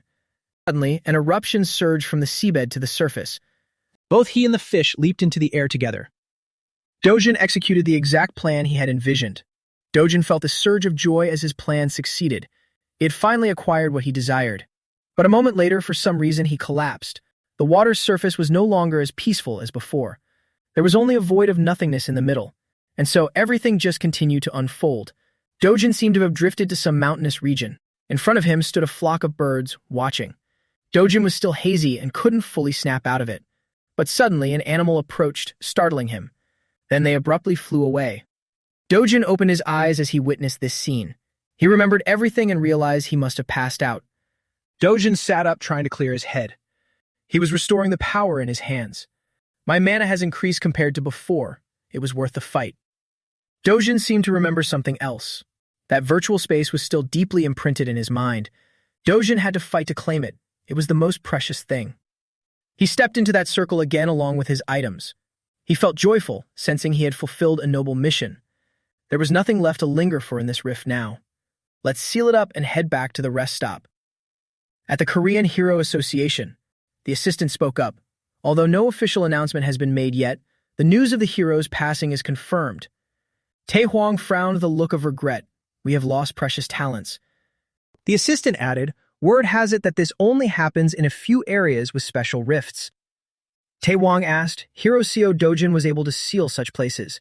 He's truly more talented than I thought. He added, the association's attention was already completely drawn to the incident involving Ryoma Takashi. I fear this will create an even bigger wave now. He recalled, back in England, Hero Hyun Ju Yun received a lot of attention. Honestly, I'm very glad that a hero from our country is becoming a talking point for his deeds. How is the situation with the rifts in our country right now? The assistant held up a document and replied, no abnormal signs similar to those in Brazil have been detected yet. I suspect this might just be a sudden, localized incident that can be resolved. Hearing this, Tae Hwang warned, we must not jump to conclusions. Also, we cannot neglect the monitoring of those rifts even for a single moment. The assistant obediently replied, yes, sir. Tae Hwang voiced his concern. By the way, I'm a bit worried about Hero Seo Dojin. The assistant asked in confusion, what do you mean, sir? He explained, President Daniel Lopes of Brazil is notorious for being extremely stingy. He'll definitely try to squeeze every last drop out of Hero Seo Dojin's abilities while he's in Brazil. Just you watch. The assistant countered, no way. Tae Hwang looked at him in surprise. What do you mean, no way? The assistant continued, I think President Lopes might just get bled dry of all of his resources by Hero Seo Dojin instead. After hearing this, the two of them fell silent for a few seconds. Then suddenly, Tae Hwang laughed out loud. That sounds about right. Seo Dojin is no ordinary guy. Scene transition. President Lopez frowned, looking forward with a tense expression. Then he shouted, hey, don't make such outrageous demands. Dojin calmly asked, outrageous demands? Then I have nothing more to say, in leaving. Seeing him turn away, the man in the gray shirt hurriedly stopped him. Wait. Please think about the safety of Brazil. Isn't that the responsibility of an S-class hero? Dojin questioned, responsibility? I single-handedly closed 2 exceptionally dangerous rifts. What other responsibility do I have now? Go say that to those Brazilian heroes who haven't fulfilled their duties. Don't misunderstand me. The safety of Brazil has nothing to do with me. Conversely, if the rifts in Korea mutated like the ones here, would you be willing to dispatch your heroes to help? The man in the gray shirt awkwardly replied, well, that. Seeing his indifference, the assistant desperately tried to persuade him. Hero Seo Dojin, the current situation is extremely critical. All rift areas within a 500-kilometer radius of Santarem are inaccessible. The man in the gray shirt also chimed in. That's right. The areas where the incident occurred are already beyond saving. If this kind of incident happens again, Brazil will face an absolute disaster. Hearing this, Dojin frowned and looked at him. Inju and Ju Yun also exchanged glances. Ju Yun spoke up, Mr. President. If that's the case, the answer you're looking for is even simpler. Please accept Dojin's request. Compared to the safety of Brazil, that demand isn't outrageous at all. President Lopes fell silent in thought. Then he made his decision. I agree. From now on, for every riff you successfully close, I will pay you $50 million. Dojin replied in satisfaction. It would have been so much better if you had just done this sooner. First of all, wire me $100 million in advance for the 2 riffs I already closed. Ju Young thought to herself, if this gets out, I'll definitely be criticized as a greedy money grubber. But the Brazilian Association has a lot of pride, so they won't let it leak. Then she cast a glance at Dojin. At that moment, he was looking at the man in the gray shirt with a resolute expression. Ju Yun smiled inwardly. And he's not the type to care about such things anyway. It's truly killing 2 birds with 1 stone for him. Seeing her smile, Inju looked curious. Dojin stared intently ahead. Then he closed his eyes and thought to himself, Co Dojin. This money is enough to buy that safest house you've always longed for. I've kept my promise. Are you satisfied now? Although the Brazilian government was flustered by Dojin's demands, they had no other options, so they ultimately had to agree. At the same time, they also required Dojin to sign a non-disclosure agreement beforehand. Because of this, Dojin's image in the public eye didn't suffer any negative impact.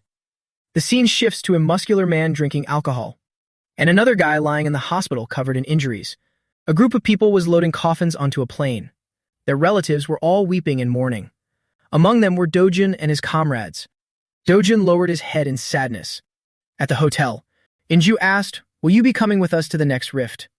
Dojin just ate in silence without answering, making her feel a bit embarrassed. You don't look very excited about it. Suddenly, Dojin spoke up. I'm just considering what brings more profit. Hearing this, she was puzzled. Profit. He continued, while I'm sealing 1 rift, your guild should move to the entrance of the next one. Inju wondered, and then we'll close that rift together. Dojin smiled and praised her. You're smart.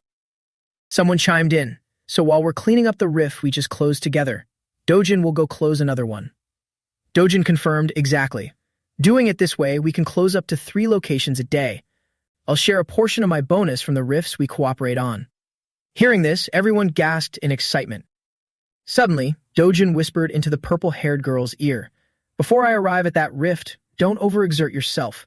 Just focus on protecting the guild members. You can do that, right? Because you're an S-class. She shyly replied, yes. Seeing this, everyone started whispering among themselves. What were they just whispering to each other? Probably just encouraging each other. Look at Hero Hyunju Yun's face. It's bright red. They must really be dating. Then everyone burst into laughter. Dojin spoke up. Once we're done eating, we'll head out. Everyone obeyed. Understood, Captain. The scene transitions to a clear, sunny blue sky. Dojin walked alone through the grassy field. Suddenly, he heard a strange noise. It turned out to be a towering monster appearing right in front of him. Dojin looked at it and smirked. It's a Cyclops-type monster. All right, let's see what you've got. As soon as he finished speaking, he sprinted toward the monster and punched it hard in the face. Then he smiled and said, let's take them down and earn some pocket money. Sunlight poured down on the forest. In the peaceful scenery, a flock of birds suddenly took to the sky. So it was because Dojin had just struck the Cyclops monster, making it spew blood. The monster staggered from his punch. It glared at Dojin with eyes full of hatred. Seeing it still standing after his thunderous punch, he marveled. It truly has a body of steel. Let's see how my new skill works. The monster let out a roar and charged rapidly at him. Dojin swiftly dodged its attack. Then he raised his leg and kicked the monster right in the face. His kick knocked out a few of its teeth, sending blood splattering everywhere. However, this monster was quite resilient. Even after Dojin's kick, it stood tall as if nothing had happened. Its eyes, filled with deep hatred, glared at him. Suddenly, plumes of smoke began emitting from its body. Dojin glanced at it. Then he created a separate space.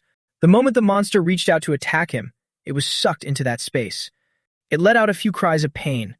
It turned out the punch intended for Dojin was reversed by his spatial dimension, striking its own head instead. Dojin thought to himself, the efficiency isn't very high in actual combat, and the mana consumption is absolutely horrendous. Meanwhile, the rift in the southern region of Moru had been completely cleared. Everyone was shocked upon hearing the news. The man in the suit thought to himself, clearing a rift in a mere 8 hours. He then immediately ordered his assistant, pay them right away. The assistant complied, understood, sir. Having said that, he immediately transferred $50 million. He then said in a panicked tone, but at this rate, in just a few days, our expenses will hit the billion-dollar mark, Mr. President. The man in the suit replied sinisterly, there's no way we're letting him pocket all that money. The assistant now understood the implication behind his words. He turned and asked, so do you intend for us to delay the payments? He yelled, idiot. What if we do that and CO Dojin just walks away from the job? The assistant stammered, then what brilliant plan do you have, sir? The man in the suit ordered, summon all the international A and S class hunters currently at the resort. Form a special team right now to compete with CO Dojin. Offer this team a $10 million bounty, heavily incentivize them with money and psychological motivation, and force them to close the rift gates before CO Dojin. The assistant immediately complied, understood. The man in the suit thought to himself, all right, let the competition begin. Between So Dojin and the International Hero Alliance, let's see which side can clear more gates. At this moment, Kang Young Pyo suddenly received a message. He picked up his phone to check. President Lopes, huh? So he finally settled on this plan. His assistant nearby spoke up. The rumors about S-class hunters dying are spreading everywhere, throwing everything into chaos. He replied, split among everyone, $10 million is nothing. But scooping up the artifacts in the rifts will be far more lucrative, so this works out just fine. But we're all grouped into one team, everyone deploying at once. The assistant replied, that's the directive from the top. Hearing this, Kang Young Pyo gritted his teeth and said, if I get put on the same team as that obnoxious So Dojin, I'll be so pissed. Reading the roster, the assistant exclaimed, CO Dojin's name isn't anywhere on the list. Hearing this, he was surprised. What? Let me take a look. It's true. And on top of that, both Hyunju Yun and Jong In-ju have vanished from the list too. Seriously, what the hell is going on? Meanwhile, Dojin was holding his phone, checking the money that had just been transferred. Hyunju Yun curiously asked, has the association wired our payment yet? He replied coldly, yeah. Hyunju Yun guessed, your fee must have been too hefty for them, so they lumped all the foreign hunters together into one team. Hearing this, Dojin scoffed lightly. And he continued, the association isn't stupid either. Why would they let me take all the bounty? Hyunju Yun murmured in response, well, yeah. Noticing her demeanor, he immediately sensed something off. What's wrong? At this point, Hyunju Yun cheerfully pointed it out. You're really quite laid back, Dojun. The association is clearly playing dirty behind our backs. Dojun thought to himself, it's because I've already gathered the amount the original CO Dojun agreed upon. Money doesn't really matter to me anymore. From now on, there's something more urgent that needs to be done. Exactly as the Brazilian Association had calculated, the race between the two factions was soon settled. An outsider in the room typed relentlessly, updating the situation at the rifts. 1500. The rift in Sector A035 has been closed. It's the achievement of CO Dojun and his guild. 1710. The rift in Sector C012 has been sealed, executed by the Hero Alliance team. 1 S-class and 5 A-classes suffered minor scratches, but 2 A-classes are severely injured. Call the emergency rescue team immediately. 2150. Rift A037 has been successfully closed. The team in charge is... It's CO Dojin. He handled it all by himself. Dojin stared ahead with a sharp, piercing gaze after taking down a monster. Just like that, a few days flew by. Everyone in the newsroom looked visibly exhausted from tracking this competition for so long. Seeing his colleagues so worn out, a man handed him a can of coffee and teased, your dark circles have reached down to your chin. He reached out to take it and replied, I'm a bit exhausted. I managed to catch a quick nap earlier, but I don't feel any better. That's just the current situation. The rifts engulfed in dark mana are being cleared extremely fast, but on the other hand, the normal rifts are being completely ignored. Those spots are being closely monitored by Agents 247 through machines and sensors. Since no one knows what sudden crisis might strike, they're always ready for combat every single day. The bespectacled man drank his coffee while continuing to monitor the situation at the rifts. Suddenly, a large red dot appeared on the computer screen yet. That red dot suddenly vanished, meaning the breach at the rift had been completely sealed. This caused the two monitoring agents to open their eyes wide in astonishment. A loud shout erupted from a room in the building. Dojun and the other heroes have successfully closed all those gates.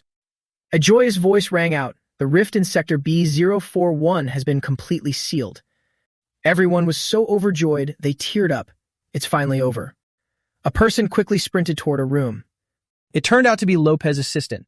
He happily announced, "Mr. President, we have cleared all the rifts within a 500-kilometer radius around Santarem." President Lopez breathed a sigh of relief and asked, "So that means the critical situation has been resolved, right?" He confirmed, "That's right. All the rifts containing dark mana have been sealed." Hearing this, Lopez seemed reassured. "I see. You all have worked very hard." Seeing his assistant about to leave, he immediately called him back. "Hold on, wait a minute. Although there are still a few rifts left, taking a day off won't kill anyone." The assistant, seemingly not quite understanding, stammered to ask, "What do you mean, sir?" President Lopez replied, "I'm going to host a banquet to show my gratitude for the efforts of all the hunters and agents during this time." At the party, fragrant meat was sizzling on the charcoal grill. Kang Yun-pyo was standing and chatting with his colleagues. A band was also playing music on stage. Jia Minju approached and spoke. "Mr. President, we came to say our goodbyes." Lopez asked in surprise, "Goodbyes?" Jia Minju smiled and replied, "Our group is getting ready to return home." Hearing this, he urgently asked, "Return home? Why so sudden?" President Lopez looked toward Dojin. He didn't look back at him, but smiled and looked away. President Lopez pleaded, "There are still plenty of areas with active rifts. At the very least, you all should finish this wave of the campaign before leaving." Zhang and Ju reiterated their mutual agreement. The initial agreement was that our team would only handle the Santarem region. Now that it's done, of course, we have to pull out. President Lopez hurriedly tried to stop them. "Hold on, don't be in such a rush. How about this? Could Hirosio Dojin stayed back, at the very least?" Hearing these words, Zhang and Ju felt irritated. What does he mean at the very least? He's clearly only targeting Dojin. She turned and asked Dojin, "What do you think?" Seeing Dojin stay silent, President Lopez quickly spoke up. "Hey, this isn't a good place to talk. I want to have a private word with you for a moment." Watching the backs of the two men fade away, Zhang and Ju asked Hyunju Yan, "Do you think Dojin will stay?" Hyunju Yan answered anxiously. He's already made enough money, and he even collected a bunch of premium materials like elite crocodile hearts. I'm pretty sure he's going to leave. Zhang and Ju teased, "You silly girl, you just can't bear to be apart from him, can you?" She shyly denied it. "That's not true at all. You're spouting nonsense." The two of them quietly observed the conversation between President Lopez and Dojin. Seeing Dojin turn around and walk away, they continued to guess. It looks like he's decided to leave. "That's great, isn't it?" "I don't know." Suddenly, they exclaimed in surprise, "Ah, it's Gloria Tyler." Zhang and Ju nudged Hyunju Yan's arm, urging her, "Hurry, go see what they're talking about." Hyunju Yan refused. "Why would I go over there?" But Zhang and Ju kept pressing. "Go eavesdrop and see if they're secretly dating or something." Hyunju Yan dismissed it. "What secret date? We're in the middle of a crowd." Seeing her so naive, Zhang and Ju reminded her, "You're so clueless. Standing in front of a gorgeous beauty like her, do you really think he has the mind to care about his surroundings? If you don't want someone else snatching him away, you better make a move." This left Hyunju Yan completely dumbfounded. Suddenly, she vaguely caught the conversation between Dojin and Gloria Tyler. "Please think it over carefully, Castle. Because this is also an incredible opportunity for you." Hearing that, Hyunju Yan thought curiously. Opportunity? What did she just say? Could it be some kind of indecent proposal?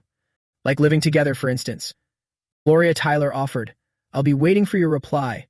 Feel free to contact me anytime." Dojin didn't refuse right away but replied, "I'll think about it some more." Hyunju Yan looked at Gloria Tyler and silently praised her. "I have to admit, she really is beautiful. But he still seems quite calm. Could he be impotent? No, what on earth am I thinking?" Suddenly, Dojin asked for a favor. "Since we ran into each other here, could I ask you for a favor?" Gloria agreed, "Of course you can." Zhu Yan continued eavesdropping on their conversation. Dojin asked, "I'd like to check out the upcoming Golden Market. Could you get me an invitation ticket?" She thought to herself, Golden Market? Is that the world-renowned annual auction held in Las Vegas? Why would Dojin want to go there? Gloria smiled and replied, "Of course, but I have one condition. Come to my house a week before the market opens." Hearing Gloria's request, Ju Yan became even more shocked, her jaw dropping. Hot and seductive images of Gloria continuously flashed through her mind. She looked at the two of them, thinking nervously. "What are you going to do, Dojin?" Ju Yan glared at them with daggers in her eyes. Meanwhile, Gloria smiled and looked at him with an expectant expression. Suddenly, she realized a pair of eyes was staring intently at her. It turned out to be Ju Yun, who had been standing there watching them talk for who knows how long. She spoke up, "Take your time answering. But since I sincerely hope you will come, I'll give you the golden market ticket in advance. This is way better than a one-time invitation, right?" Right after that, he checked his phone and received a VIP golden market ticket. Dojin thanked her while Ju Yun was still flustered with her thoughts. Since when did she get Dojin's phone number? Suddenly, a voice rang out. "The view over here is quite a feast for the eyes, isn't it?" It was Kang Young Pyo. He walked over and mocked. "The two great beauties of Korea and America are standing side by side. Oh my, what a delightful and beautiful sight. Seo Dojin, you're quite something, holding two flowers in one arm. You must feel like you have the whole world in your hands, right?" Dojin glanced at Young Pyo, while he looked back at him with a provocative expression. Ju Yun felt uneasy inside. "Kang Young Pyo, it looks like he's about to start trouble." Suddenly, he burst into laughter, drawing everyone's attention. Young Pyo pretended to be noble. "Honestly, don't be so tense. I have no intention of doing anything. I just want to introduce you to a friend of mine." "Ah, but I wonder if you two know each other." Dojin looked at the person approaching. Gloria also looked at that person with a surprised gaze. Ju Yun thought in surprise, "Takashi." The person standing in front of them was Takashi, with one arm in a cast. Ju Yun frowned and thought, "You've already been discharged from the hospital." President Lopez was also a bit panicked seeing him here. "Actually, I didn't invite Hiro Takashi exactly because I feared this would happen. Why do they have to run into each other at this exact moment?" Dojin looked at him with emotionless eyes, while Takashi glared at him with an infuriated expression. Suddenly, Dojin spoke up and asked, "It seems your body has completely recovered, hasn't it?" He politely replied, "Thanks to you, I had a truly memorable experience." Dojin responded, "As long as you feel fine, that's all that matters." Seeing the atmosphere getting a bit tense, President Lopez immediately chimed in to check on him. "Hiro Takashi, your body has recovered significantly. I didn't invite you to this event because I was afraid you would be exhausted, but seeing you like this, my heart is less worried. Come on, there's a very comfortable sofa over there. Feel free to rest and chat." Young Pyo, seeing that the situation wasn't going as he expected, cursed inwardly. "That damn old man, I can't let this painstakingly created opportunity be ruined like this." He immediately played along. "Right, Takashi, you should get some rest. The injuries Dojin caused must still be very painful, right? By the way, I wonder if you've received an apology yet. After all, you were beaten, so you deserve an apology. Isn't that right?" The more he spoke, the angrier Takashi became. He looked toward Dojin. Ju Yan and Gloria also stared tensely at Takashi. Dojin smiled and called out, "Hey, Takashi. The Yakuza is a bunch of scum, right?" Everyone was panicked hearing Dojin ask Takashi so bluntly. Ju Yan and Gloria froze for about 5 seconds thinking, What's going on?" Takashi gritted his teeth and replied in an infuriated tone, "Right now, that matter. Is that something you can just blurt out here?" But Dojin didn't care at all about what he said and firmly asserted, "Of course, they're a bunch of scum." Young Pyo seemed unable to believe it and stammered, "What?" Dojin continued to ask, "They are trash that brings no benefit to society, right? Absolutely utter trash." Ju Yim thought to herself, "This scene, I feel like I've seen it somewhere before." Young Pyo placed a hand on Takashi's shoulder and whispered, "Takashi, what the hell are you doing right now?" Takashi didn't answer but turned to look at him with a face full of furious rage, making Young Pyo flinch instantly. Then he held up his phone and played back a recorded conversation. A voice emanated echoing everywhere Takashi about what we discussed last time. It needs to proceed quickly. What was it? Have you forgotten? There's someone in Brazil who needs to be eliminated. Right, I've been too busy lately. What's his name again? Seo Dojin. Those who heard it were extremely shocked. The voice continued from the recording. Just disposing of him inside the rift is enough, right? Talking too much just makes me more tired. Is there anything else to do in Brazil? If anything, maybe going on dates with some girls. Taking this opportunity, I want to try flirting with Gloria. Or Hyunju Yan is fine too, she seems to not have a boyfriend yet. Then see you in Brazil. Young Pyo suddenly looked toward Takashi with an expression of sheer disbelief. Dojin thought in amusement, I didn't expect Lynx's eyes to have such a powerful effect. Come Young Pyo, you chose the wrong opponent. From this moment on, I will torment you to the point where you'll just wish you were dead.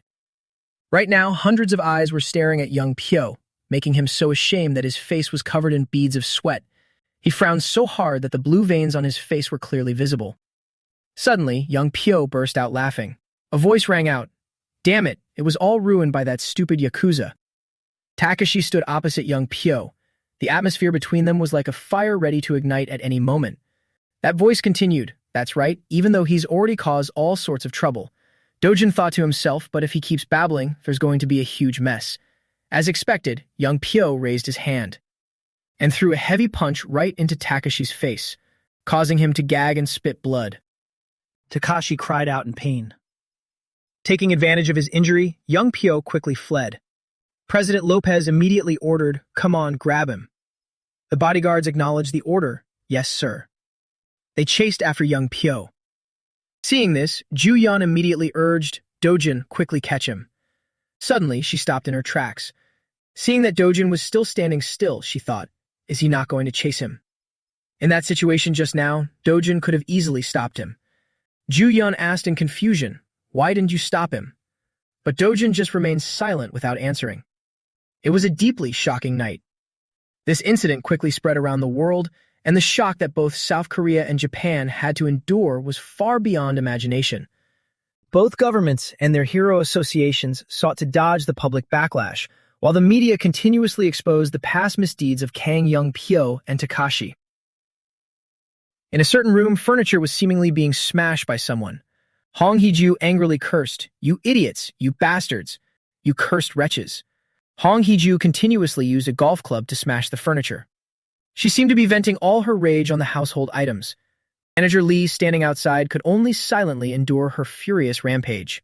Suddenly, she yelled, "Manager Lee, get in here right now," making his heart skip a beat.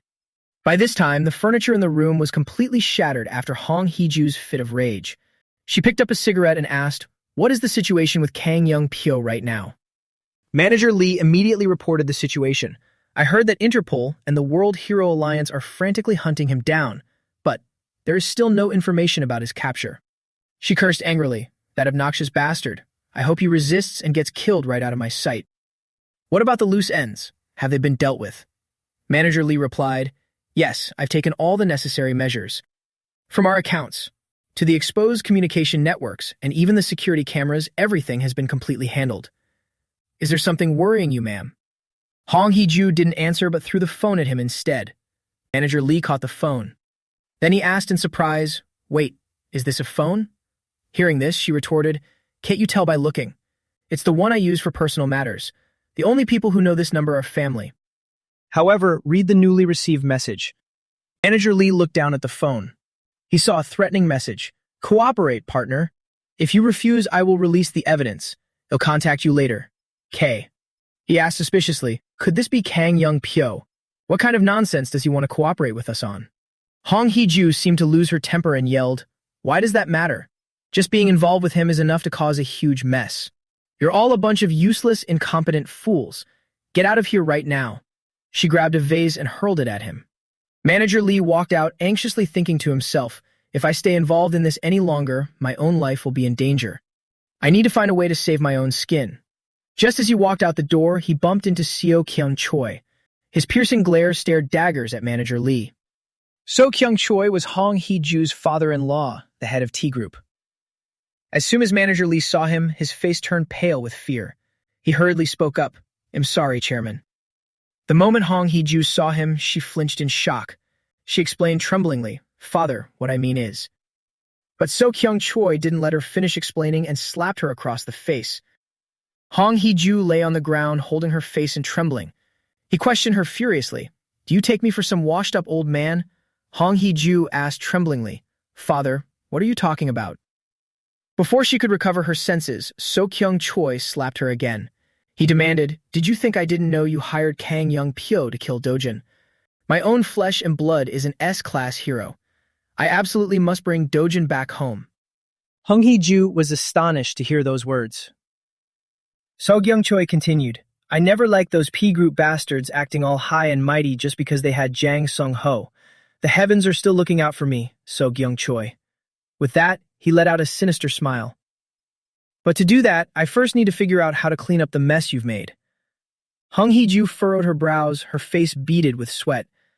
While the situation surrounding Kang Young-pyo was descending into absolute chaos, Dojin's group had already returned to South Korea. Looking out the airplane window, Dojin thought to himself, this rift-clearing expedition was quite profitable. I gathered enough materials and the money as well. Hyunju-yeon suddenly leaned forward and asked him, I'm really curious about something. Can you answer it for me? Dojin looked at her and asked back, about what? Hyunju-yeon continued, it's about Kang Young-pyo. You let him escape on purpose, didn't you? Dojin smiled. Then he replied playfully, that was the only way to move on to the next step. In Seoul, South Korea, Yoon-yeon happily enjoyed the hamburger in her hands. Dojin smiled and asked her, is it good? She replied with satisfaction, it's absolutely delicious. He watched her eat with a joyful expression, but his eyes seemed to harbor something deeper.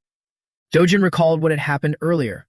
After returning to the country and reuniting with his family, Dojin was utterly shocked because his grandmother's health had visibly deteriorated. Seeing this, he anxiously rushed over and asked, why didn't you go to the hospital? You didn't even give me a call. Yoon-yeon said softly, Appa, please don't scold Grandma. She said it was money you risked your life to earn, so we shouldn't waste it. Dojin brought his hand next to his grandmother's ear. Then he spoke up, going to the hospital when you're sick is wasting money. He whispered in her ear, I made a lot of money in Brazil, so please don't worry and just go to the hospital. Things you need to do, things you want to buy, from now on, don't hold back anymore and just live comfortably. Hearing this, she shed tears of emotion.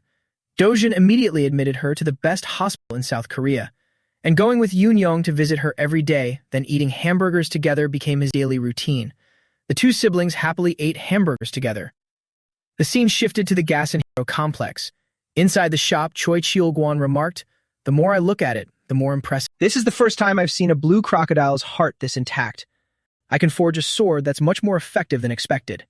Dojin asked curiously, how long will it take? He thought intently before announcing, about 3 weeks. I'll get to work on it right now. Suddenly, he suggested, besides the sword, I'd like to ask you to make something else. Is that possible? Choi Cheol-gwan nodded in agreement. Anything. If it's a request from you, I'll do it all. Dojin pulled a disgusting-looking item out of his bag. He stared at the item in his hands with slight surprise. Is this? He calmly informed him. This is Belkura's silk and salivary gland sac. Hearing this, Choi Cheol-gwan seemed to understand. You want to make armor? Tailored to your size, right? He shook his head. No. I'm planning to make it for my sister to wear. His expression gradually changed. Your sister. Armor made from Belkura's silk has incredibly high defense. I bet many heroes would line up to buy it. Is your sister a hero too? Dojin chuckled and held his phone up to him. Not at all. He couldn't help but be surprised. It's for this cute little girl, huh? He continued instructing. Make it look like everyday clothing, not a combat suit. Choi Cheol-gwan laughed and nodded. Understood. But, Dojin asked curiously, is there a problem? He smiled and informed him of an important detail. Kids grow up fast. Even if I make it, she might only be able to wear it for a year or two. It seemed Dojin didn't care about that at all. Seeing him pull out a water bottle left him puzzled. What's this now? He decisively presented it to Choi Cheol-gwan. It's the essence of Tylopora. If combined with the fabric, the elasticity will increase tenfold. His eyes lit up. Really? Tylopora, that extremely common plant monster? Dojin nodded and turned to walk away. Then I'll leave it in your hands. Choi Cheol-gwan was still baffled and asked, last time it was Cyclops' blood, and this time. Where do you find out about these things? He suddenly stopped at that question. Right after, Dojin laughed and declared, well, this is my second life, after all. The scene shifted to a sprawling city. Park Sung-wook slowly walked forward. In this place, he looked no different from an ordinary person. Park Sung-wook's eyes were now filled with a strange look. After walking for a while, he entered an underground basement. Next, Park Sung-wook went inside a cafe. The staff smiled and greeted him welcome. He thought to himself, opening a cafe in a basement, the owner must have a good eye. Suddenly, Park Sung-wook recognized the man in front of him. He felt a bit of admiration inside. But thanks to this, it's nice to be able to meet this person quietly. He silently looked at the back of the person ahead. Park Sung-wook stepped forward and greeted him. Nice to meet you. He thought to himself, no, maybe that's exactly why he wanted to meet here. At the same time, he introduced himself. I am Park Sung-wook, the one you contacted. I'm 52 years old, formerly the head secretary of S Group, and currently working freelance.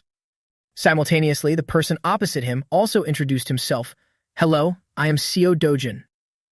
Park Sung-wook sat down slowly and asked, You're the hero who's been making waves recently. What do you need from me? He immediately got straight to the point. I was introduced by Hyun-ju Yun.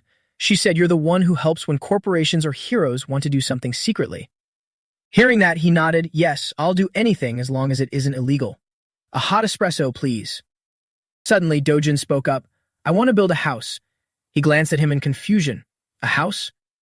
Seeing how you asked me instead of a construction company, it seems you need an unusual house, he realized. Getting straight to the point, huh? Dojin continued, I need the safest house in the world.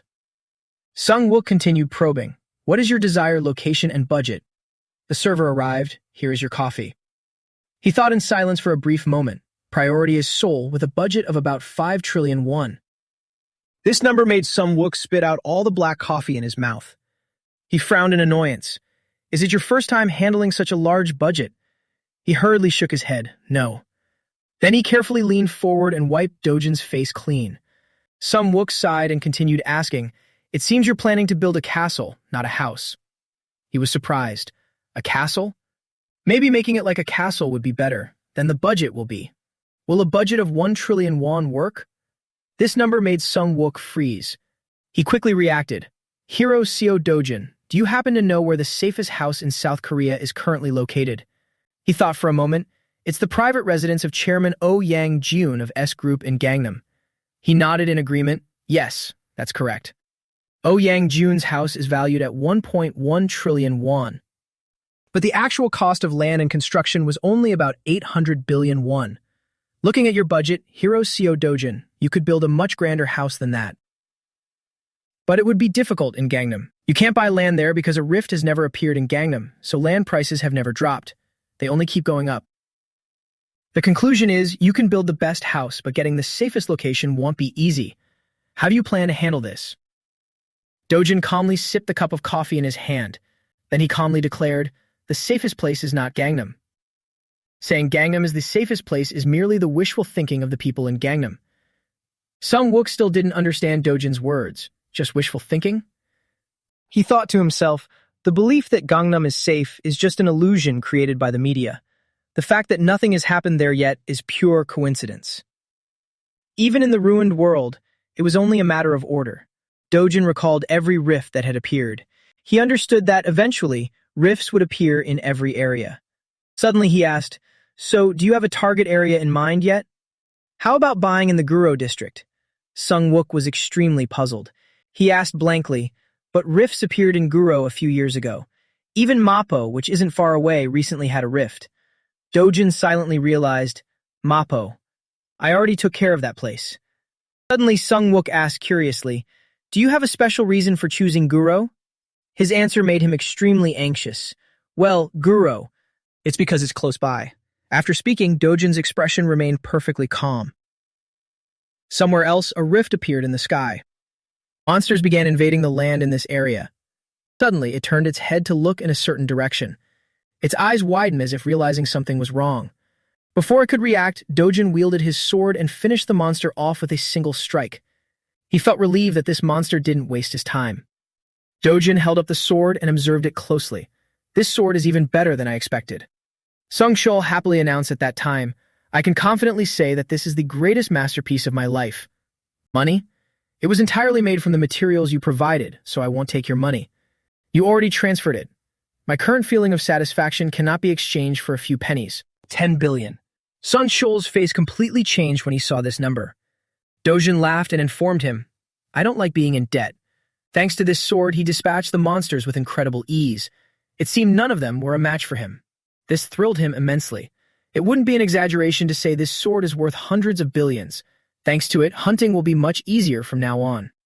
After meeting Park Sung-wook and deciding on building the house, Dojin devoted all this time over the next few weeks to hunting in rifts. To buy 10,000 payong of land in Guro, equivalent to 33,057 square meters, he would need at least 400 to 500 billion won, and even that might not be enough if the landowners drive up the prices. In response to Park Sung-wook's proposal regarding the purchase area, Dojin simply replied, I'll take care of the money. With the help of the sword, Dojin dispatched the monsters even more effortlessly. Until one evening, he took Young out for a ride to have some fun. She smiled happily. I heard Grandma is getting discharged from the hospital in a few days. That's so wonderful. He nodded. That's good. She pouted slightly. You've been so busy lately.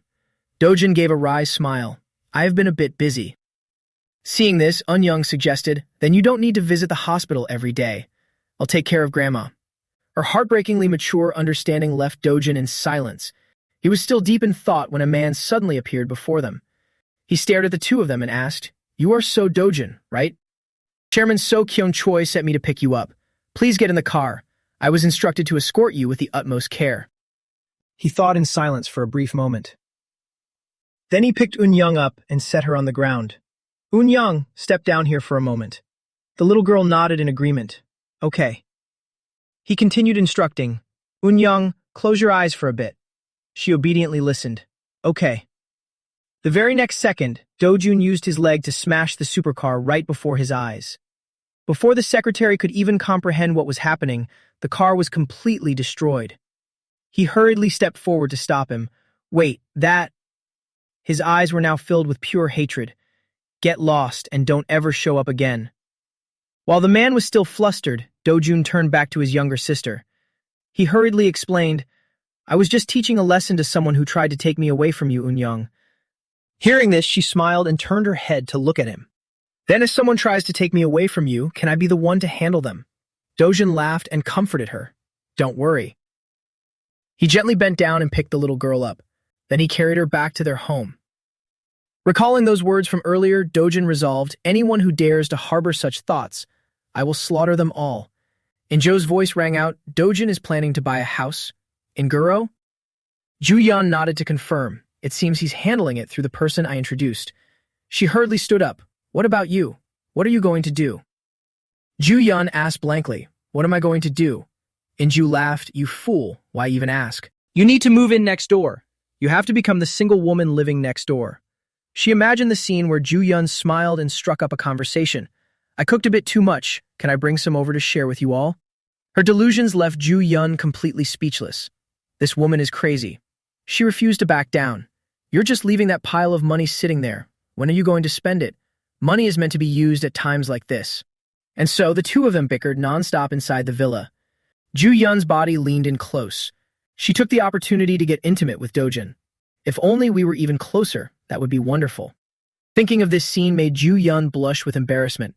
Inju reminded her, it's highly possible, absolutely possible. I heard he's not just moving in, but building a completely new house, right? Then he won't be staying temporarily for just a year or two and leaving. She nodded in agreement. That's true, yeah. Ju-yeon thought in silence for a brief moment. Inju was still staring intently at her. Suddenly, she asked, should I move closer to Dojun too? Look at this girl, she's visibly tense. She quickly reacted, oh my god, seriously.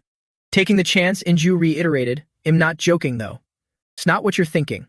After the incident in Brazil, I became certain of one thing. Wherever our guild goes, we have to pick the right side. And if that's the case, it's better to choose a sports car speeding down the highway. Ju-yeon glanced at Inju suspiciously.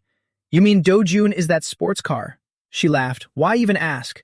You saw it yourself. His class is entirely different from the other S ranks. Taking this opportunity, I plan to build a residential complex and set up the guild office there while I'm at it. She nodded in agreement. That sounds like a good idea.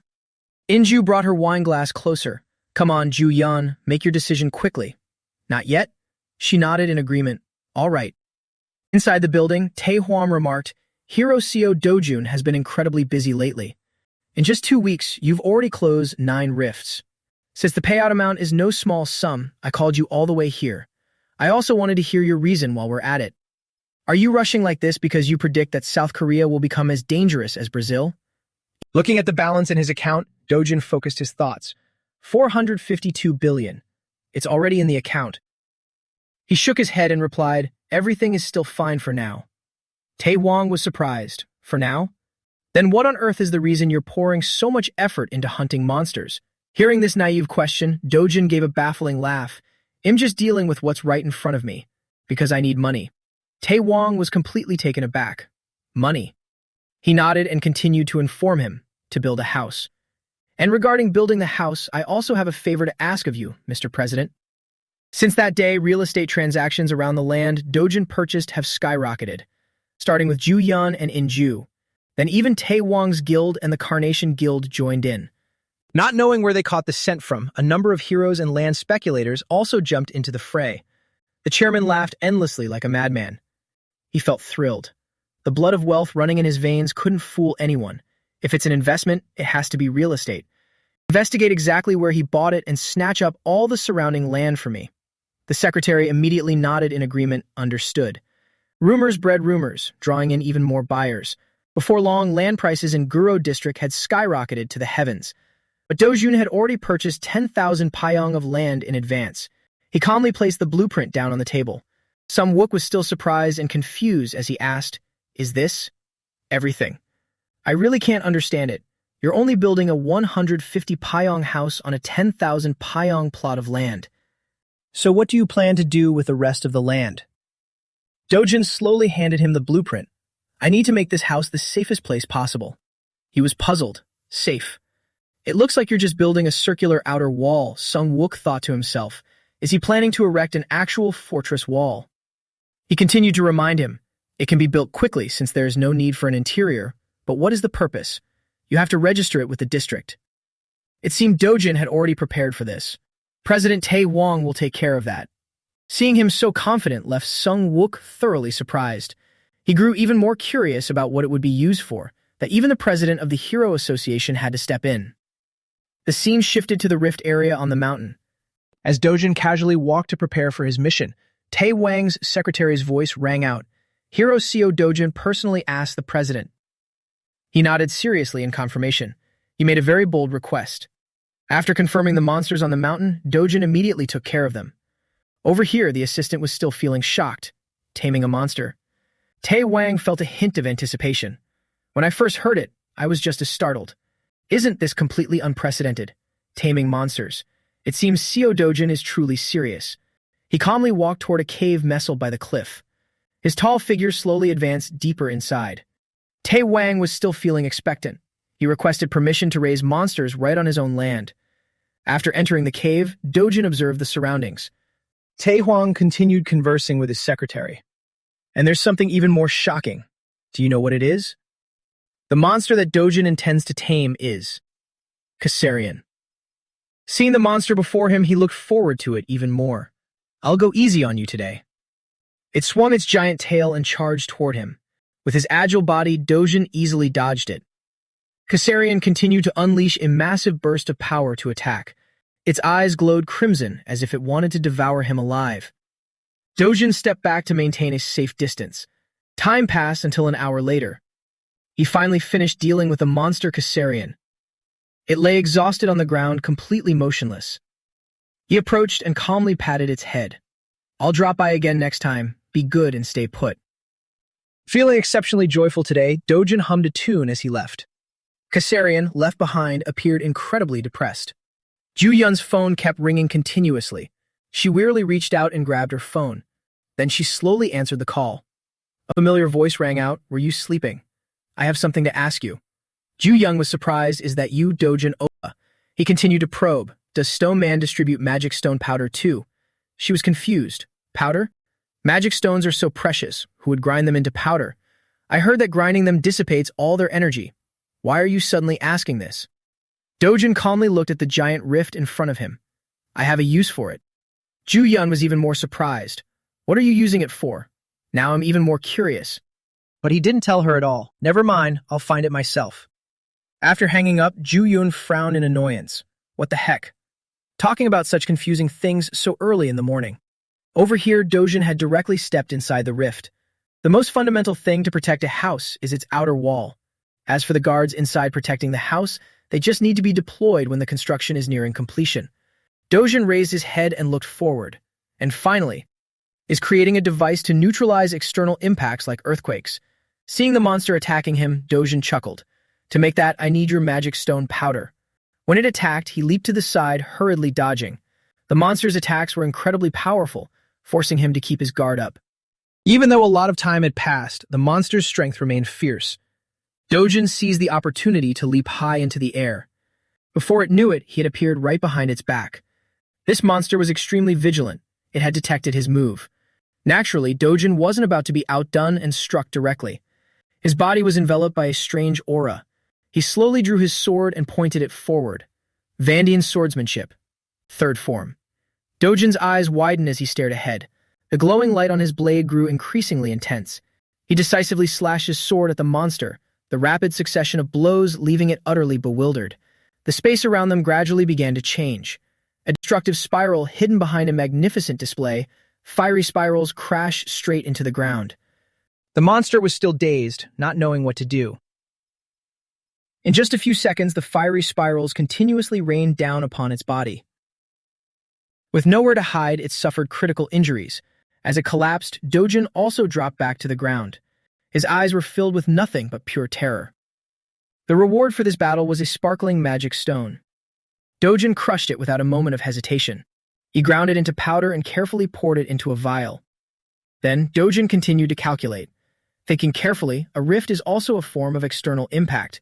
Who knows, maybe using this could suppress the occurrence of rifts. If that works, it would be wonderful. The scene shifted to a press conference where everyone was gathered. While Dojin was busy hunting in rifts and visiting his grandmother in the hospital, a shocking piece of news had been leaked. The grandson of the chairman of Hero Group, CO Dojin, revealing the truth that Dojin was the grandson of T Group's chairman. The chairman laughed heartily. It seems that kid Dojin got spooked too, holding a press conference out of the blue. Once the rumors have spread, no matter what you say, people will only see you as my grandson. This topic was heavily discussed by everyone. No wonder it seems strange. That kid is so young, yet already an S-class. Who would believe that? T Group must have poured a ton of money into him. At this level, isn't he basically born with a diamond spoon in his mouth? What's the point of holding a press conference? He's probably just going to flat out deny knowing anything. Let's see what that CO Dojin has to say. In front of all the cameras, Dojin appeared strangely calm. Finally, he decided to speak. I was born as an illegitimate child and have been abandoned since I was young. This news left everyone frozen in shock. Ju Yun and Inju were dumbfounded, and even the Hero Association president couldn't believe he would say such a thing. Dojin slowly recounted the life he had lived. No, to be more precise, the life at CO Dojin had endured. He told it briefly but clearly. For those who were still half in doubt about Dojin's words, through the verification posts of CO Dojin's school friends, even interviews with the bosses where he used to work part-time were broadcast. Gradually, a wave of sympathy for Dojin spread wider and wider. Comments kept pouring in. CO Dojin's personality is perfect too. What kind of person is he really? I want to marry you, Dojin. Because of this, the T Group stock price, which had been steadily rising before the press conference, plummeted by 30% in the blink of an eye. The Hero Association president completely lost his mind, clutching his head in despair. In the past, though still young, Dojin carried only one resolve. My only wish is for grandmother and Yoon Young to live safely for the rest of their lives. That was the reason he never stopped trying, and very soon that promise would become a reality. Absolute safety. Unshakable. The loan sharks had been cleaned up long ago, and T Group became totally obedient after that crushing blow. Even though Kang Young Pyo was still alive, he would surely walk into the trap himself. The only thing left to guard against until the very end was the unexpected emergence of rifts. Once the house was complete, even if a rift appeared nearby, it would have enough defensive power. Some Wook stepped forward to report. We finished the exterior first, just as you instructed. The main house is also nearly done. Dojin asked, when will it be fully completed? I want to move in soon. Some Wook was utterly perplexed. How can you say that? This is the residence of the world's #1 hero. We absolutely cannot be sloppy with even a single screw. Dojin suddenly announced, I will pay double the construction cost. Sung Wook's expression instantly changed completely. 10 days. Guaranteed completion. Suddenly, Dojin remembered something. One more thing. Tonight, do not let anyone near here. As evening fell, Dojin ventured deep into the forest. He was still intensely focused on thinking about his upcoming future. His expression gradually grew calculating. All the magic stones I've hoarded so far. I'll use them all tonight. Saying that, Dojin pulled out all the magic stones he had on him. A magic circle appeared. He crouched down, preparing to act. His body radiated a blazing red aura. He extended his hand, controlling the magic stones from afar. These magic stones all fell into different positions. The commonality was that every placement had been precisely calculated by Dojin in advance. This magic circle made the defensive wall even more impenetrable. His gaze swept over the area. They're all fantasy-grade magic stones. Arranging them like this looks really neat. All right. I'll use magic stone powder to crush any possible variables that might arise. A magic stone dropped to the ground, making the area sparkle brilliantly. After finishing, Dojin headed in another direction. So the base is done. Time to go pick up some gatekeepers. Hiju's screaming echoed. It really is you, Kang Young Pyo. If you have time to threaten me, go kill CO Dojin first. Fake IDs, hotel money, even the cost of investigating CO Dojin. I took care of all that for you, didn't I? Now go bring that bastard's head back here immediately. Seeing her attitude, he felt extremely annoyed. He had heard this woman was shunned by both her in-laws and her own family, yet she dared to vent her anger on him. He questioned, "Do you think I enjoy being in this position? I've had to suppress my urge to bury the bastards who drove me to this state alive, just to focus solely on that CO Dojin." Hearing this, Hiju was on the verge of madness. Then why haven't you made a move? Are you so scared of So Dojin that you're cowering in fear? Angrily, he stepped closer to warn her. Shut your mouth and crawl into a corner to lie low. You think a fight between S-classes is child's play. To end this as cleanly as possible, I need to take that old hag or that little brat hostage. But it's as if he knew it beforehand. He hasn't left his family's side for even half a step. Once we've messed with So Dojin, neither you nor I have a way back. I'm enduring this humiliation with a resolve to completely wipe out that bastard's entire family. And yet what did you dare to say? That I'm scared? That Kang Young Pyo is afraid of some wet behind-the-ears punk? Nobody I've ever declared I would kill has lived to see another day. Do you think CO Dojin can protect his family forever? The moment he shows a single flaw, they will all become my prey. If you understand, then shut up and don't interfere. You don't need to push me. I know how to defeat him myself. At all costs, I will definitely get it done. The scene shifted to the Dark Castle. Only Death Knights existed in this place. There were no specific bosses, just Death Knights. Dojin stepped inside the castle, 3 of them right at the entrance, just about the right level. But they were not easy opponents for several reasons. They had no physical bodies, nor could they feel pain. If you didn't strike their soul cores, they wouldn't fall. Moreover, they retained the sword skills they had learned when they were human. Each individual wreaked havoc with a unique fighting style. Dojin chuckled with sheer excitement. Since you were all knights once, it would be rude to greet you barehanded. Saying that, he gripped his sword and leapt into the air to attack. His every sword strike was incredibly decisive. His overwhelming strength made it impossible for these knights to fight back. Seeing them flounder, Dojin laughed. Besides, I really love a good sword fight too. For a while after that, they clashed against each other. When a knight attacked, he easily dodged. Ever since I learned to walk, I've lived with a blade. Secret ultimate technique of the Bandian family. I won't use any other martial arts. Dojin's speed kept increasing, leaving the knights unable to keep up. This gave him an even greater advantage, rendering them defenseless. I'll conquer this place using only my sword. This self-imposed challenge is making me so excited I can't contain myself. Is there only one left now? A strange noise rang out and Dojin turned to look behind him. He noticed the chaotic scene before him. I thought that even if they were average, there'd be at least one standout among them. How disappointing, Dojin sighed softly. Noticing someone else approaching, he immediately paid attention. Before his eyes was a knight who seemed far stronger than the previous 3. Dojin grew even more expectant. It's about time. I guessed a higher tier 1 would show up eventually. The knight didn't waste any words and charged directly with his sword. He merely spun his blade lightly to block it. After that, the two engaged in a fierce duel of swordsmanship. Dojin thought to himself, he's definitely different. His blade is truly sharp.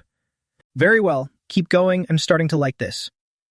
The two of them battled each other for the next while. He even had to nod in praise. That last strike was pretty good. But Dojin found the knight's weak point and struck. Unable to withstand it any longer, it collapsed to the ground. He pressed his sword against its neck and declared, "You shall be my guard." And just like that, Dojin acquired a few new guards. He chuckled in amusement. Hunting down 5 elites in 2 days. The effort was well worth it. Suddenly, he stretched his hand to the side. All the knights were listening to his commands. They abruptly vanished entirely from the area. Dojin laughed and muttered to himself, "Now that I've recruited some guards, maybe I should get a watchdog too." Inside the forest, Kasarian sensed something amiss. It's that human who came here last time. Its eyes were filled with nothing but pure hatred. Upon spotting Dojin, it shrieked frantically. Kasarian furiously warned, "Get out of my nest at once." He replied, "I'm not here to play today. Be a good boy and follow me. Utterly arrogant, Kasarian refused to back down and retorted, a lowly human insect like you dares. Do you have a death wish? Dojin's expression grew even more annoyed. Realizing something was wrong, it flinched. He's different. This guy is completely different. This guy, he's terrifyingly strong. Kasarian hurriedly spread its wings. It seemed to have accepted a compromise, carrying Dojin on its back as it departed from the area. Observing from above, he coldly ordered, "First, let's get out of the gate." It was about to say something else, go outside, but my home is here. Of course, he didn't care at all about what it just said. Move. With no other choice, Kasarian could only obey yes. The scene shifted to a bustling street. A dark shadow fly in the sky caught everyone's attention. Seeing Kasarian flying over the city center terrified the crowd. What is that? A monster. Dojin continued to instruct it. Fly carefully. Don't crash into the buildings. Its eyes flashed with a hint of malice mixed with hatred. Naturally, he noticed the anomaly. Retracting his gaze, do you want to rebel? Dojin's series of actions drove Kasarian crazy. I can't hold back anymore. Do you even know who I am? At its roar, all the despairing citizens screamed, I'm going deaf. It became even more smug. See, etch my nobility into your very bones. As soon as Kasarian finished speaking, Dojin struck its body. You're scaring people. Fly quietly. Although furious, it had no choice but to obey. Guam, a U.S. territory in the Mariana Islands of the Pacific Ocean. The sheer force of Kasarian's flight caused the trees to topple over. It appeared at this place, carrying Dojin. He calmly jumped down to the ground below. Calculating inwardly, a dimensional rift can appear anywhere. If it opens on a deserted island and the monster waves keep repeating, that place will turn into a monster den. Dojin looked up ahead, just like this place. Go wreak some havoc over there. Kasarian immediately obeyed. Seeing a human appear, the monsters rushed forward to attack. But none of them were a match for Kasarian. One by one, they were quickly and easily dealt with. Dojin stepped forward to pick up the magic stones, reaping all the benefits. He chuckled in utmost satisfaction. At least you have to earn your keep. I'll take you out for regular walks. Not long after, Dojin's new house was completed. One basement, 3 above-ground floors, fully equipped with state-of-the-art systems inside. Grandmother was incredibly amazed. My goodness, this isn't a house anymore. It's a palace. But wait, she suddenly turned her head to look behind her. Realizing Kasarian was sleeping obediently in the yard startled her. What is this thing, Dojin? He explained, in countryside yards, people usually keep a chicken, Grandma. It's just like that. Grandmother nodded, but Kasarian was deeply offended. A chicken? Yunyang was utterly thrilled. Oppa, can I look around the house for a bit? Dojin nodded, of course. Feel free to touch whatever you want to see inside. Grandmother hurriedly approached the little girl, careful not to fall. Come with me. At this moment, only Dojin and Ju Yun were left in the yard. She suddenly called out, Dojin. There's been a gloomy aura rising from underground this whole time. Besides, Kasarian, you're keeping something else down there, aren't you? He gently reassured her. It's not dangerous. Don't worry about it. He thought to himself, her senses have gotten much sharper. Hearing this, Ju Yun nodded. I suppose so. From beneath the ground, the knights Dojin had recruited appeared one after another. Dojin suddenly spoke, drawing Ju Yun's attention. Anyway, thank you for taking care of my grandmother and Yun Young while I wasn't home. Let's go grab a meal together this weekend. Just the two of us. Ju Yun was completely taken aback by this offer. Ju Yun gave him a puzzled look. Dojin, did you forget? We already promised to take Yun Young to the amusement park this weekend. She's really looking forward to it. He flinched. His face immediately turned serious. I've been so caught up hunting in gates lately that I completely forgot. Oh well, Yun Young is my top priority. Ju Yun suddenly spoke up. Then let's go together. Let me join you at the amusement park too. Is that okay? She looked at him with expectant eyes. In a blink of an eye, the day of the amusement park trip arrived. The 3 of them happily went there together. The people around them were amazed. Isn't that so, Dojin? And Hyun Ju Yun is next to him. They look absolutely stunning together. Who's that little girl? Could it be their daughter? Idiot, don't you watch the news? That's Seo Dojin's little sister. Not only are they dating, but they even brought his sister along. It totally looked like an officially family-approved couple. Everyone played together, having a great time. When it came to the roller coaster, Im Young was a little frightened, but due to exhaustion, she eventually fell asleep on Dojin's back. He and Ju Yun chatted for a long time. Suddenly, he went silent for a moment, catching her attention. "What are you staring at?" He recalled what Yoon had once told him. "Oppa, she cooked pasta for me yesterday. The taste was a bit weird, but she's so gentle. I really like her. Before that, I even went to a super pretty cafe with her and Grandma. It was sparkling." Thinking of this, Dojin smiled warmly. "Thank you for always being there for my family. I hope to rely on your help in the future as well." Ju-yeon was surprised seeing this. The safest house in the world is already finished, yet he's still talking about the future. Could he mean something else? What does he mean by that? Dojin. As evening gradually fell, the two quickly headed back. Ju-yeon focused on driving while Dojin sat in the passenger seat. Suddenly, he realized something was wrong. He abruptly turned his head and warned her. "It's that bastard. A familiar killing intent has infiltrated my house. I have to go on ahead. I'm leaving Yoon in your care." Although very surprised, she nodded and responded, "Leave her to me." Dojin hurriedly sprinted forward as fast as he could. Right after, he completely vanished from the spot. Dojin even flew higher than the skyscrapers. The scene shifted to Dojin's house in Guro District, Seoul. Standing high above, he saw Kang Young-pyo fighting with Kasarian. He was annoyed by the interference in his fight. "What the hell is this pile of tin cans?" The mocking remarks enraged it even more. Its terrifying power shattered the ground. Kang Young-pyo jumped to the side to dodge. He desperately shouted, "Kasarian, why is that thing here?" Dojin observed silently from above, just as expected. He chose the moment when both Ju-yeon and I were absent. If he were a bit less despicable, he wouldn't have fallen into the trap. He immediately waved his hand to command them, "Fall back." Right after, the knights gradually disappeared, throwing Kang Young-pyo into a panic. "What is this?" Dojin's voice rang out. "You went through all the trouble to get here. It'd be too humiliating if you were chased away by a guard dog, so I had them step back a bit." He instantly recognized him. "You bastard." "So Dojin." He looked at Kang Young-pyo with cold eyes. "Stop barking, my ears hurt." This utter disdain drove him mad with rage. Before he even knew what to do, Dojin delivered a solid punch. It appeared right in front of Kang Young-pyo's eyes. "I just swum lightly. Couldn't you even dodge that? Want me to go even easier on you?" His overwhelming power filled Kang Young-pyo with despair. "Impossible. We're both S-class, how can the gap be this huge?" Dojin raised his fist again. "Or should I go even easier?" He coldly threw a straight punch. Just a fraction of a second slower and his ear would have been completely gone. Kang Young-pyo rummaged through his clothes and pulled out a vial of potion. "Fine. It's humiliating, but a head-on fight is impossible right now. Once I decide to kill, no one can stop me. He'll take his family hostage." Seeing those eyes full of hatred, Dojin feigned surprise. "You look pretty thirsty." His body had now completely transformed. Even his arm bulged abnormally. Finding the situation bothersome, he sighed. "The Oceanos elixir that grants the left arm of a titan.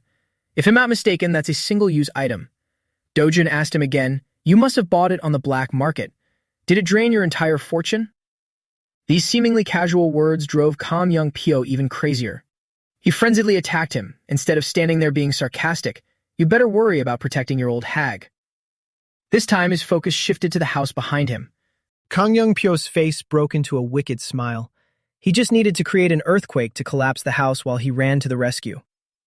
Before he could finish his calculations, Dojin whispered right next to him. "Nice calculation, but it's useless." Kang Young-pyo panicked. Since when was he behind him? Dojin continued, "Because the magic stones I scattered all over the ground here have already absorbed the entire shockwave. Well, you've despaired enough, haven't you? Now pay the price with your own body for daring to target my family." Saying that, Dojin forcefully slammed Kang Young-pyo's head into the ground. Just one strike left him lying there completely motionless. Still not letting it go, he raised his foot. Then, treating his body like a soccer ball, he kicked him straight forward. A familiar sound caught Dojin's attention. Yoon was home. Hyun Ju-yeon stepped forward and covered the girl's eyes. "It seems everything is over. In-young, don't look." The little girl obediently nodded, "Yes, Unnie." Kang Young-pyo was handed over to the Hero Association, barely clinging to life. The current Dojin saw the Dojin of the past and was surprised. "You again. It's been a while." The Dojin of the past placed a hand over his heart, deeply moved. "Thanks to you, my wish seems to have been fulfilled. I have nothing left to worry about now. Truly, thank you. You've done more for me than I ever hoped for. How could I possibly repay this favor?" The current Dojin replied, "Don't worry about it. Just consider it customer service." The next morning, Hyunju Young smiled. "Dojin Appa, did you sleep well?" He stepped outside. "Good morning." His heart felt warm. "That's right, CO Dojin.